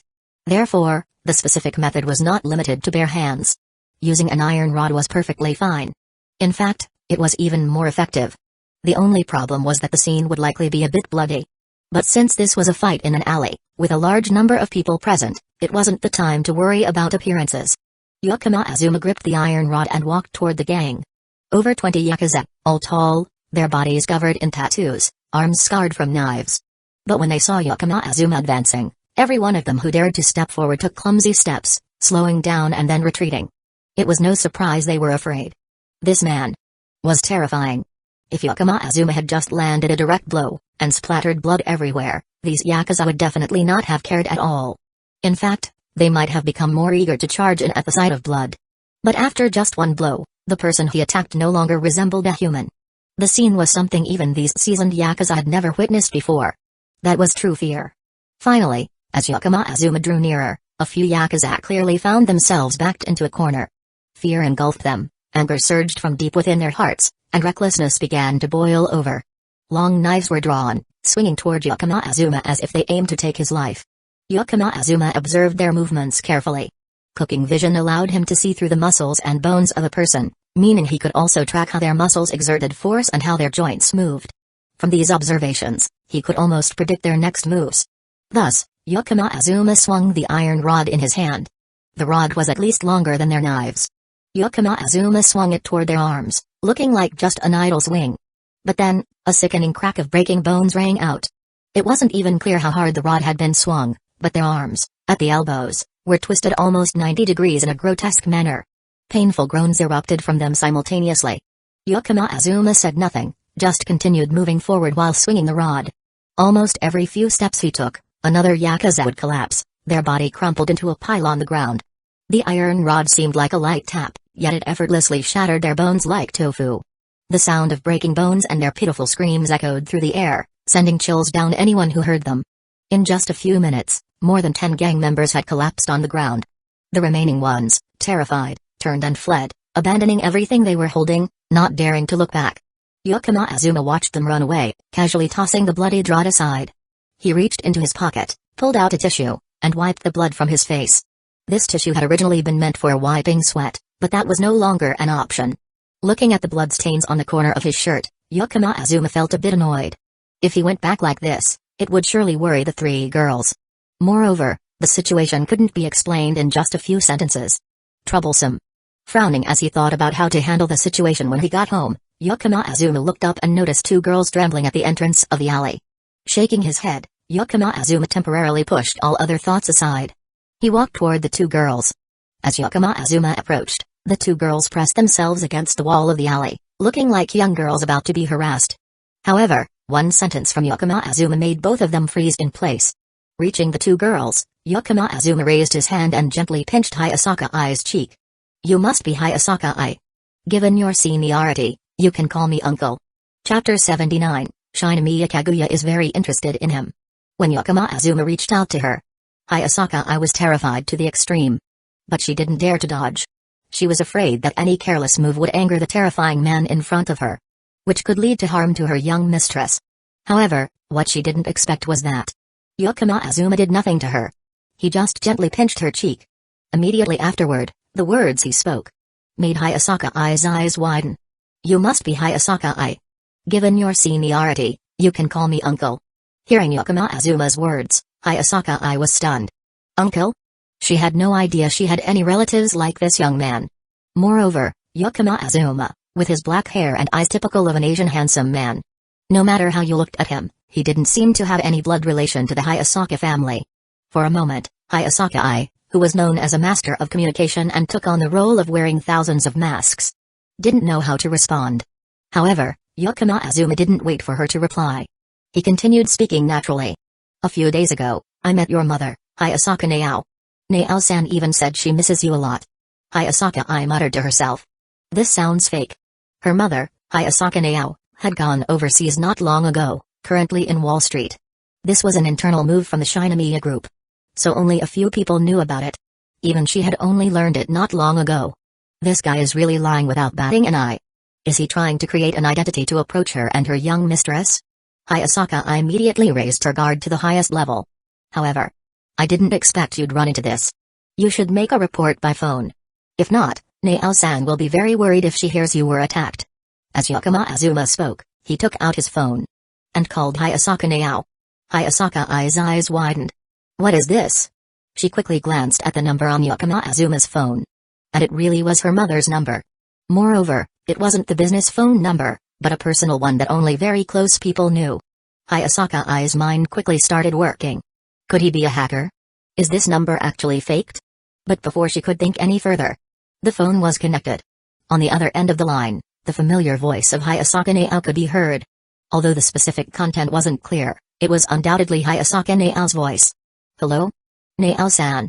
Nah, it's not a work matter. And I'm not asking for money. Of course, I know I have to wait for the schedule. I'm calling you today about something else. Today, I met your daughter, Hayasaka Ai. There was a bit of an issue, but it's already been resolved. Oh, she's right next to me. Okay, I'll let you talk to her. After speaking, Yukino Azuma handed the phone to Hayasaka Ai. Hayasaka Ai took the phone in a daze. Mom? She tentatively called out. Did you run into a problem? The familiar voice of Hayasaka Naao rang out, completely dispelling any doubts in Hayasaka Ai's mind. So, Hayasaka Ai recounted everything that had happened here to Hayasaka Naao, without missing a detail. In fact, the situation was quite simple. The young mistress beside Hayasaka Ai was none other than the Shinomiya family's young mistress. She was serving Shinomiya Kaguya. Last night, Shinomiya Kaguya attended a high-end dinner party for Tokyo's aristocrats in the Okanamuzu area. As a young lady from the Shinomiya family, Shinomiya Kaguya needed to maintain social connections with certain people. According to the plan, they were supposed to return to the Shinomiya mansion after the party ended. However, due to an invitation from the host of the evening party, mainly because the host of this party was a Japanese Diet member, someone with the potential to run for prime minister in the future.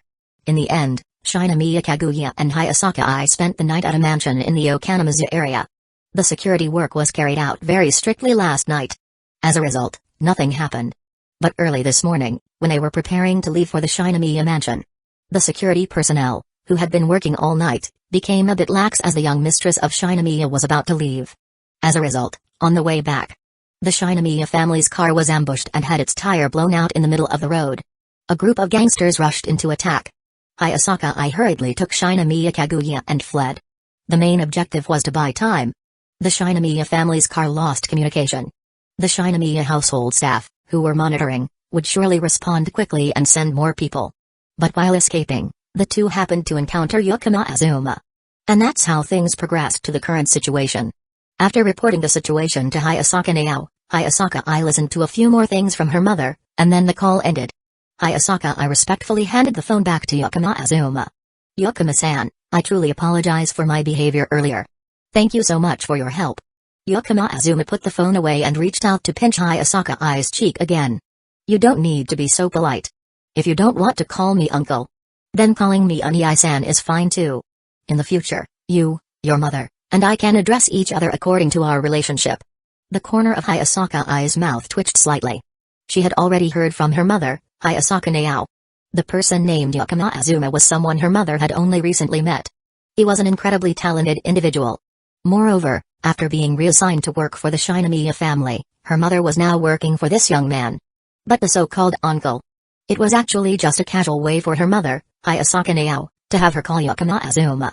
This man didn't seem to care much about the concept of superior and subordinate, so it didn't matter how one addressed him.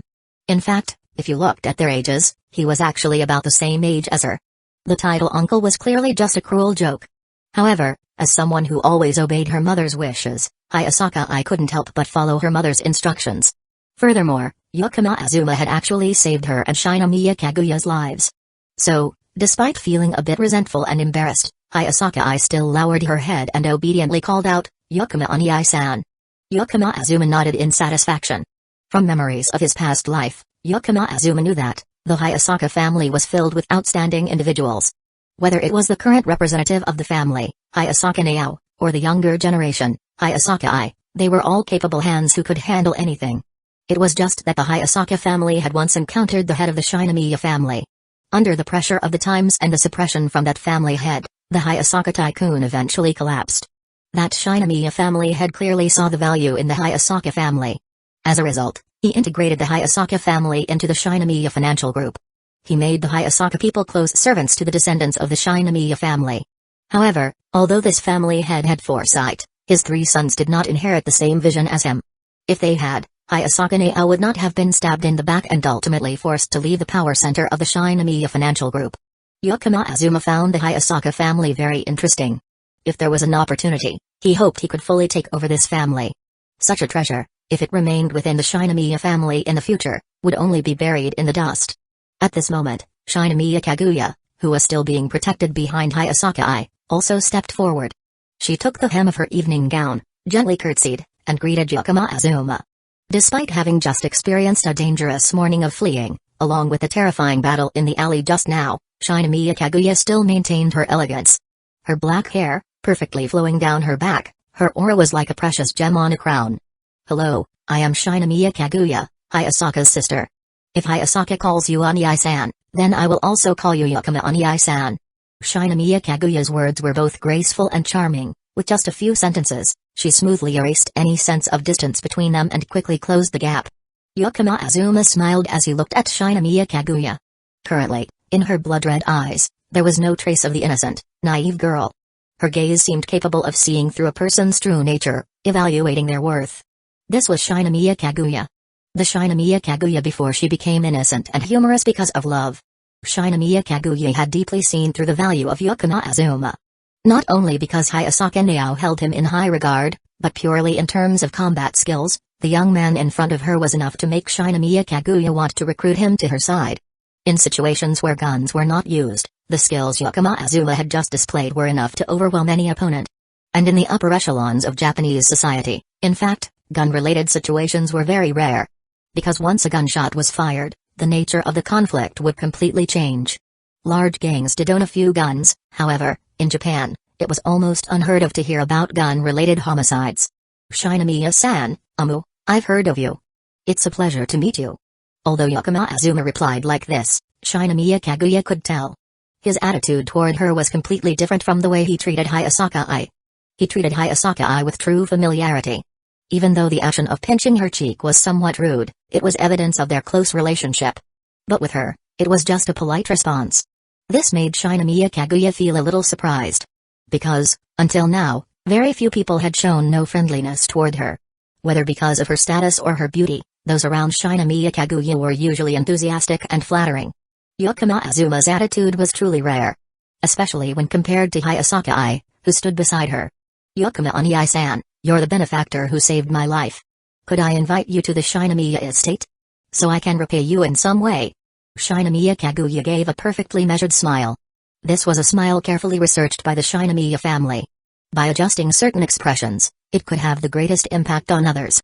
With the unparalleled beauty of Shinomiya Kaguya, This smile often provided an absolute advantage in negotiations. However, it's fine. I'm just out for a morning jog, I have to go back and prepare breakfast. There's someone waiting for me at home. If you really want to repay me, have someone from your side bring me a set of clothes. Yukino Azuma tugged at his sleeve. He revealed the bloodstains on his shirt for Shinomiya Kaguya to see. Upon hearing this, Shinomiya Kaguya was silent for a moment. Then, she smiled and nodded in agreement. Alright, please wait a moment. I'll have someone prepare the clothes right away. Soon after, people from the Shinomiya estate arrived. A large group of security personnel rushed in, surrounding Shinomiya Kaguya for protection. Shinomiya Kaguya merely waved her hand, signaling for them to disperse, while also taking away the Yamaguchi gang members lying on the ground. Shortly after, another car arrived quickly. A butler stepped out, carrying a set of casual clothes that looked extremely expensive. Yukino Azuma took the clothes and casually found a nearby store, borrowing their restroom to change. Shinomiya-san, thank you for the clothes. I have some matters to attend to, so I must take my leave. Yukino Azuma waved his hand as he bid farewell. Shinomiya Kaguya nodded, giving a graceful goodbye. However, just halfway down the road, Yukino Azuma suddenly turned back. In the puzzled gaze of Shinomiya Kaguya, Yukino Azuma walked up to Hayasaka and extended his hand. Give me your phone. Add me online. Since you call me Unii-san, you can just reach out to me whenever you need something. Chapter 80, to Lieutenant, give me your phone. Add me online. Since you call me Unii-san, you can just reach out to me whenever you need something. Yukino Azuma reached out to Hayasaka, signaling for her phone. Hayasaka, somewhat helpless, took out her personal phone. Then, she and Yukino Azuma exchanged their line accounts and phone numbers. If it were an ordinary boy talking to her like this, Hayasaka would have kicked him to the ground by now. But the young man before her had superior strength, and she was no match for him. Moreover, from the perspective of their positions, Yukino Azuma still called Hayasaka Nao's sister Nao. Even though Hayasaka didn't recognize him as her uncle, her attitude toward Yukino Azuma was unconsciously more familiar. Before leaving, Yukino Azuma patted Hayasaka's blonde hair. The feeling of his hand wasn't bad. As she watched Yukino Azuma leave, Shinomiya Kaguya's blood-red eyes stared unblinkingly at Hayasaka. Kaguya-sama, is there something you'd like to ask? Hayasaka asked. What's the deal with him? Shinomiya Kaguya wondered. If she could bring Yukino Azuma under her wing, her usual actions would become much more convenient. My mother said she met him on Wall Street. He has an investment running there, and he's an outstanding talent. He doesn't seem to be from any tycoon family or clan. It looks like he's made a large amount of money based on his own abilities. As for other details, I'm not too sure. It'll take some time to investigate. Hayasaka shared some of the information. She didn't tell Shinomiya Kaguya that Hayasaka Nao was working for Yukino Azuma. That was a difficult thing to reveal. Even though Hayasaka Nao was still officially working for the Shinomiya clan, the truth was, Hayasaka Nao had been exiled. Finding another way out was completely normal. But she couldn't expect Shinomiya Kaguya to understand that. Upon hearing this, Shinomiya Kaguya fell into deep thought. Does this Nao-san think he's a talent? She once again raised her evaluation of Yukino Azuma's value. Because of Hayasaka Nao's comments. Earlier, Shinomiya Kaguya had said that she and Hayasaka were sisters. That statement wasn't made casually. Since Shinomiya Kaguya was born, Hayasaka Nao had been her wet nurse, responsible for taking care of and raising her. Hayasaka also grew up with Shinomiya Kaguya. Their bond could indeed be called sisterly. Shinomiya Kaguya naturally understood her wet nurse's sharp eye. Therefore, she became even more curious about Yukino Azuma. Realizing her mistress's thoughts, Hayasaka opened her mouth, intending to stop her with a few words. Someone like Yukino Azuma was definitely not someone who could be easily controlled. He had achieved success at a young age, with strong management abilities and frightening power, but all of that was not the most important thing. What was more important was that the way he looked at Shinomiya Kaguya showed no respect for power or money at all. And when he looked at her, in his eyes was an unhidden desire. It wasn't a physical desire, but more like the kind of longing one has when they encounter a talented person. Hayasaka really wanted to say, Mistress, the person you want to recruit not only doesn't care about you but has likely already set his sights on me. However, in the end, Hayasaka did not voice this advice. It was all just her speculation, with no evidence. As a member of the Hayasaka family, there were some things she could not interfere with regarding Shinomiya's decisions. On the other side, after finishing the morning training, Yukino Azuma returned to the Yukino residence. Outside the apartment door, Yukino Azuma saw a familiar face. Real estate agent San? It was quite a surprise to unexpectedly run into the real estate agent San from Chapter 1. The real estate agent smiled awkwardly but politely. She had been working in real estate for 2 years. No, now it was 2.5 years. She had received 2 rental requests today. Both clients were beautiful office ladies just entering society. After sending them available houses to view, the real estate agent didn't expect both clients to request the same house. She looked carefully at the house the clients had chosen. Wasn't this the place where she had completed a transaction during the spring break? The real estate agent clearly remembered introducing a super beautiful girl to this house. There seemed to be some complicated romantic relationship with the handsome landlord. Now, they might be in a conflicted love situation in that very house. The real estate agent felt this transaction would be hard to complete. She tried suggesting other houses to the 2 clients. But both clients firmly rejected them. In the end, early this morning, the real estate agent had no choice but to bring the 2 clients to Yukino Azuma to discuss. Yukino-san, these 2 female clients want to rent your apartment. The real estate agent briefly explained the situation. Yukino Azuma tilted his head, looking behind agent, waving to the 2 successful women. They had different expressions. The real estate agent now had a question mark above her head. Could it be that Yukino-san knows these 2? Yukino Azuma smiled and nodded. Yeah, what a coincidence. Bring the contract here. Once I sign it, you can go ahead and withdraw my rental request. The real estate agent nodded vigorously, then took out 2 contracts from her handbag. Yukino Azuma took the 2 contracts and walked toward the 2 tenants. Girasa-sensei, Yukino Shita-san, what a coincidence. That's right, these 2 successful women were Girasa Mifo and Yukino Shita Yukino. Both of them had rental contracts that were about to expire. This time, Girasa Mifo intended to come and oversee Yukino Azuma's lifestyle. As for Yukino Shita Yukino, she simply liked the environment of Yukino Azuma's house, so she had requested to rent here. However, for some reason, there was a somewhat awkward atmosphere at the scene. Yukino Azuma sensed this. So, he didn't say anything more. He just silently handed the rental contracts to the 2 women. After a moment of hesitation, both signed the contracts. Thus, Yukino Azuma had 2 more tenants. The real estate agent took the contracts and commission, then quickly left. Even though she wanted to watch the drama, she was afraid that she would also be dragged into it. Yukino Azuma began helping them move their belongings. The 3 girls who were staying in the house were all woken up by the noise of the moving, and came out to check. Upon seeing the 2 women standing behind Yukino Azuma, each of them had their own thoughts. Girasa Mifo was clearly not focused. If she had been, she would have started questioning Yukino Azuma the moment she saw 2 other girls from her class in his house. After moving the things into the rooms on the 2nd floor, Yukino Azuma took out 2 white nameplates. He wrote the names Girasa Mifo and Yukino Shita Yukino on them and hung them on the doors of their rooms. By the way, do you need help arranging your things? Before leaving, Yukino Azuma casually asked. Both Girasa Mifo and Yukino Shita Yukino shook their heads. After Yukino Azuma left, neither of them hurried to arrange their things. Yukino Shita Yukino walked into Girasa Mifo's room, and both sat on opposite sides of the bed with a white sheet. In the room, the air was still for a moment. Finally, it was Yukino Shita Yukino who broke the silence. Mifo-sensei, long time no see. Yeah, Yukino, long time no see. Indeed, the 2 knew each other. The year Yukino Shita Yukino enrolled at Toei Agasaki School was also the first year Girasa Mifo officially worked there. Yukino was the first student Mifo guided.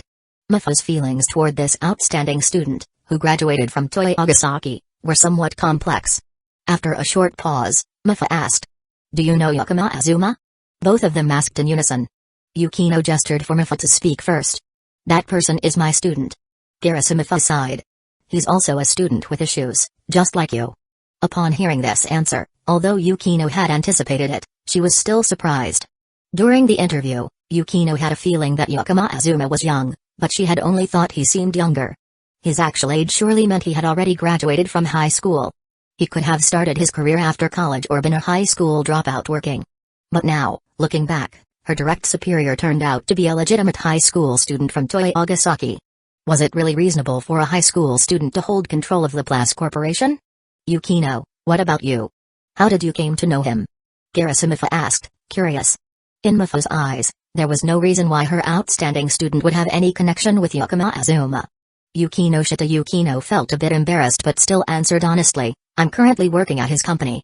This unexpected answer left Girasa Mifo momentarily stunned. Come to think of it, Yukino Azuma had once mentioned starting a company. But, with your abilities, how did you end up at his company? Concern was evident in Mifu's eyes. While teaching Yukino, Mifu had realized that this excellent student had some personality flaws.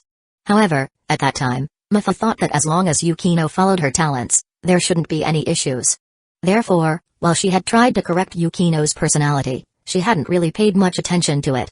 It wasn't until Yukino graduated that Mifu realized she had missed something. The adolescent years are crucial in shaping a person's character. With Yukino's awkward personality, entering society would certainly bring her many challenges. Recognizing this, Mifu tried to contact Yukino. But she couldn't reach her. Messages seemed to sink into the void. And now, when they met again, Yukino said she was working at Azuma's company. This definitely confirmed Mifu's concerns. A graduate from the University of Tokyo had to go work at a high school student's company. Yukino heard Mifu's worries. At first, she was a bit stunned. Then, she smiled bitterly. Mifu-sensei, I kind of regret not listening to you when I was a student. Remembering nearly a year of being fired 7 or 8 times, Yukino felt nothing but bitterness inside. She almost couldn't survive in Tokyo. Hearing this, Mifu felt even more guilty. Because of her own oversight, a student who should have had a bright future had fallen into difficult circumstances. But before Mifu could say anything, Yukino changed the subject. However, working at his company isn't a failure for me, it's an opportunity. Mifu was taken aback by this statement. Yukino continued, Mifu-sensei, you must have misunderstood him. His company isn't some small place. Lelas Corporation is a multinational company with a registered capital of over 1.5 billion yen. Even a graduate of the University of Tokyo would be eager to work at his company. I've had a year full of hardships in society, but in the end, getting into his company is already a stroke of luck. Upon hearing this, Mifu was stunned, a question mark immediately appearing in her mind. 1.5 billion yen? What had that problematic student of hers told her before? He earned some money from making games and wanted to start a company to invest. That problematic student referred to 1.5 billion yen as a small amount? Chapter 81, Yukino develops admiration and Titanic tickets 1.5 billion yen? Mifu was utterly stunned by this terrifying figure. Seeing her teacher's expression, Yukino couldn't help but let out a soft laugh. After all, back when Mifu was her teacher, she always maintained a stoic poker face. Is he the heir of some conglomerate family? Yukino asked curiously. A young man with such outstanding talent. Even the heirs of the Shinomiya or Yukino families likely couldn't compare. But as the topic was brought up, Mifu shook her head seriously. He's just an ordinary person, not part of any conglomerate or supported by any family. He's all on his own. As for Azuma's background, Mifu certainly wouldn't disclose it without permission. But one thing she was determined to make clear was that Azuma was entirely independent. Even if the Yukino family still existed, they wouldn't be worthy of someone like Azuma. Azuma had been alone from start to finish. No family. That's what he said himself. Mifu confirmed it as well. Hearing Mifu's serious explanation, Yukino's eyes slowly widened. He is all alone?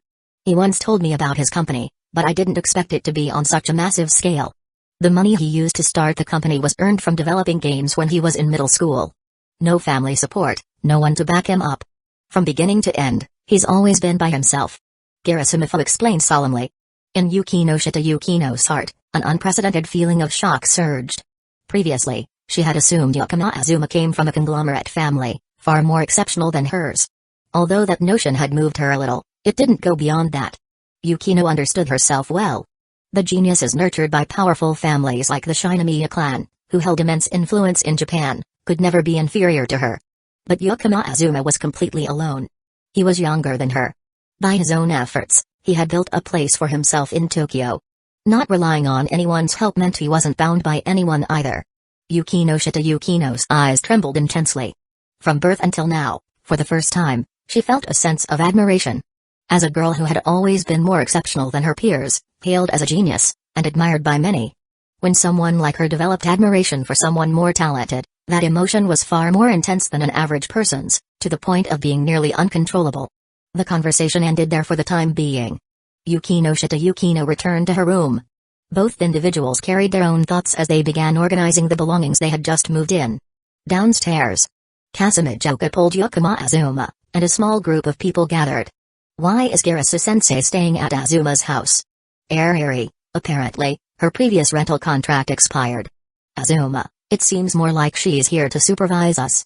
Utaha? What do you mean by that? Ariri, maybe she's just worried about her students running into unexpected trouble. Azuma, stop dodging the question. Let's set Garasu-sensei aside for now. What about Yukino Shida? Utaha, Yukino Shida? Who's that? Ariri, she seems to be a former top student of Toei Agasaki. Megumi, why do you all know everything? Ariri, you're just the only clueless one. Utaha, Yukino Shida-san also moved here because her rental contract expired. Azuma, the suspicious gazes of the three girls all turned to Azuma. Ahem.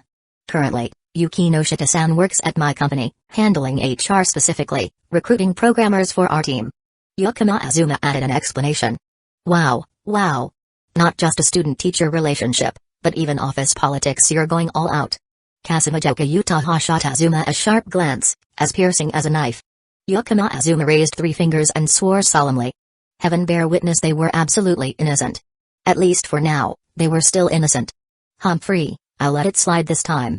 But no more outsiders casually moving into this house. Kasumijoka Utaha warned. Ariri nodded furiously, completely oblivious to the fact that she had just moved in the night before. I've already asked the agency to withdraw the rental listing. Azuma aligned himself with the two as if they were united in their cause. Thus, after a busy morning, the Yakima household finally sat down for breakfast. Following breakfast, Kasumijoka and Ariri resumed their work on White Album. The entire weekend passed peacefully. The following week unfolded neatly and orderly. After Kirisumifa moved into the house, she mostly kept to herself in her room every day. As for Yukino, she left early in the morning and only returned to the apartment in the evening. Azuma remembered that his company operated on standard business hours 9 a.m. to 5 p.m. 5 days a week. So why did Yukino seem so busy? Kasumijoka Utaha was also swamped. Besides writing scripts for novels, she was gearing up to prepare Volume 5 of The Metronome in Love. Outside of school, Azuma's official match had concluded. He secured first place in the tournament with an undefeated record, earning a promotion to 7th Dan professional shogi player, the youngest in history to achieve this milestone. This achievement served as a bold declaration of Azuma's return to the shogi world. Additionally, Azuma confirmed his participation in the Ryu title tournament starting in the summer. This news dominated shogi headlines for quite some time. Meanwhile, at school, Kita Ikuyo seemed to have integrated well with the band and became friends with Botchi. Their band, Kesoka Band, was scheduled to perform their first live show at Starsea next week. What a cause for celebration. Toei Agasaki recently held a monthly exam. Azuma maintained his position at the top of the school leaderboard with an unbeatable score. Meanwhile, Ariri scored failing grades in both English and math and received a scolding from Kirisumifa. Ariri's British blood wept in shame. Typically, Ariri's grades were just enough to meet the standard, but lately, she had been neglecting her studies due to being preoccupied with her illustration work. Kato Megumi barely managed to pass the threshold as well. As a result, Kirisumifa specifically sought out Azuma, warning him to supervise the two girls and ensure they studied more seriously. If they failed any subjects in the national exams this summer, they would have to stay back for remedial classes. Azuma nodded repeatedly, promising to help the two of them review during breaks between classes. Amid a busy life, a plan Azuma had prepared for quietly reached its execution date. Titanic had premiered. My mom received 2 movie tickets from a friend, but she didn't want to go, so she gave them to me. If Azuma is free. It's not like I'm insisting you come watch a movie with me, Humphrey. But it'd be a waste not to use the tickets. Ariri handed a movie ticket to Azuma. Azuma took the ticket and glanced at it. It was indeed a ticket to Titanic. As for Ariri's tsundere-style explanation, Azuma ignored it entirely. What, my mom got it from a friend? She must have bought it herself. Though it was also possible that Sayuri Obasan orchestrated this behind the scenes, acting as a matchmaker trying to pair her daughter with her crush. As expected, Titanic tickets had long been sold out everywhere, a true impossible ticket to find. Even Azuma, as an investor, had only received a few tickets. Carefully tucking the ticket into his chest pocket, he patted it lightly and smiled. I'm looking forward to it. Ariri's face immediately turned bright red. At that moment, Kita Ikuyo happened to walk by. Ariri quickly dragged her into the restroom, making an excuse to flee. Just then, Kato Megumi returned to the classroom and nearly bumped into them. Fortunately, Kato Megumi gently sidestepped and avoided the collision. Witnessing this, Azuma clapped softly. Sasuga Megumi-sama, your dodging skills are impressive. Not only the #1 assassin of Toei Agasaki but also the dodge master of Toei Agasaki. Kato Husan Isaba Megumi, the young girl of the mountain. She always managed to gracefully avoid every collision. Kato Megumi seemed to guess Yakama Azuma's thoughts. She lightly poked his side with her finger. Yakama Azuma instantly straightened up, no longer daring to joke around. Did something good happen with Sawamura-san? Kato Megumi asked. Indeed, Ariri was an open book. Her emotions were always written all over her face. Maybe. Yakama Azuma replied vaguely, quickly changing the subject. He reached into his backpack and pulled out 2 Titanic tickets. Kato Megumi blinked her gentle eyes, like tuberose flowers. Watch a movie? After being ignored by the ticket checker last time, I haven't gone back to the theater since. Lol. Upon hearing this, Yakama Azuma felt that the tropic had taken a slightly heavy turn.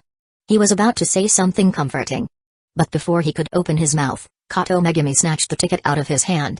Just kidding, of course I'll get my revenge a bit. I'm really looking forward to it. Looking at Kato Megumi's mischievous smile, Yakama Azuma's heart skipped a beat. Kato Megumi really was the cutest in the world. As for whether Kato Megumi had truly been ignored by a ticket checker before, it might have happened, but now she didn't care at all. No matter what, with Yakama Azuma by her side, she'd never be ignored again. After school, Yakama Azuma returned to the apartment. I'm back. Welcome home. Only Kasumijoka Utaha was at home. After changing his shoes, Yakama Azuma walked over. Shirotamaru was lying on Kasumijoka's lap, bouncing its feet. Yakama Azuma ruthlessly picked it up and threw it onto the sofa next to them. Abandoned. Shirotamaru scratched the sofa a few times in frustration before jumping down and playing by itself. Lonely Kun, back at it again? Kasumijoka crossed her arms over her chest, making her outstanding advantage even more noticeable. If that's the case, senpai, what will you do? Yakama Azuma smiled with hidden meaning. Kasumijoka made a troubled face. Well, resistance probably won't work. Objectively speaking, there's a physical difference between men and women. Maybe I'll report it to the police and have Lonely Kun sent to a reform center, wait a few years and then come pick you up. Kasumijoka said coldly. Upon hearing this, Yakama Azuma immediately put on a pitiful expression, as if on the verge of tears. Faced with that expression, Kasumijoka couldn't stand it anymore and lost her composure completely. She didn't know what to say to comfort him, so she decided to pull Yakama Azuma into her arms. Both of them fell onto the sofa and curled up together. Feeling the softness of her body underneath him, Yakama Azuma couldn't help but be amazed. Kasumijoka Utaha's figure was truly perfect beyond belief. Though Ariri often teased her as being chubby, her waist was actually very slim. It seemed like all the fat was distributed in the most suitable places. After a while of rolling around on the sofa, Yakama Azuma took a slightly crumpled movie ticket out of his pocket. Senpai, let's go watch a movie. Kasumijoka took the ticket and glanced at it. So, you came over just to invite me to a movie? Yakama Azuma nodded honestly. And just like that, he was kicked off the sofa by Kasumijoka. Chapter 82, Titanic Premiere, Investment Settled, and here is our second song, That Band. The performance by the Kasoku Band ended smoothly. This was their first live performance at the Starry Live House. Clearly, the 4 members still had some shortcomings. In particular, the first song could be described as a disaster. However, just before starting the second song, Botchi suddenly exploded with a guitar solo powerful enough to awaken every soul in the room. This solo not only grabbed the attention of the distracted audience in the live house, but also restarted the entire Kasoku Band. After being awakened, the band performed the second song, That Band, with a level of professionalism, both in singing and the coordination of the instruments. When they finished, loud applause erupted from the audience. Yakama Azuma, sitting under the stage, listened to the entire performance, and gave a warm round of applause to the performance of all 4 members.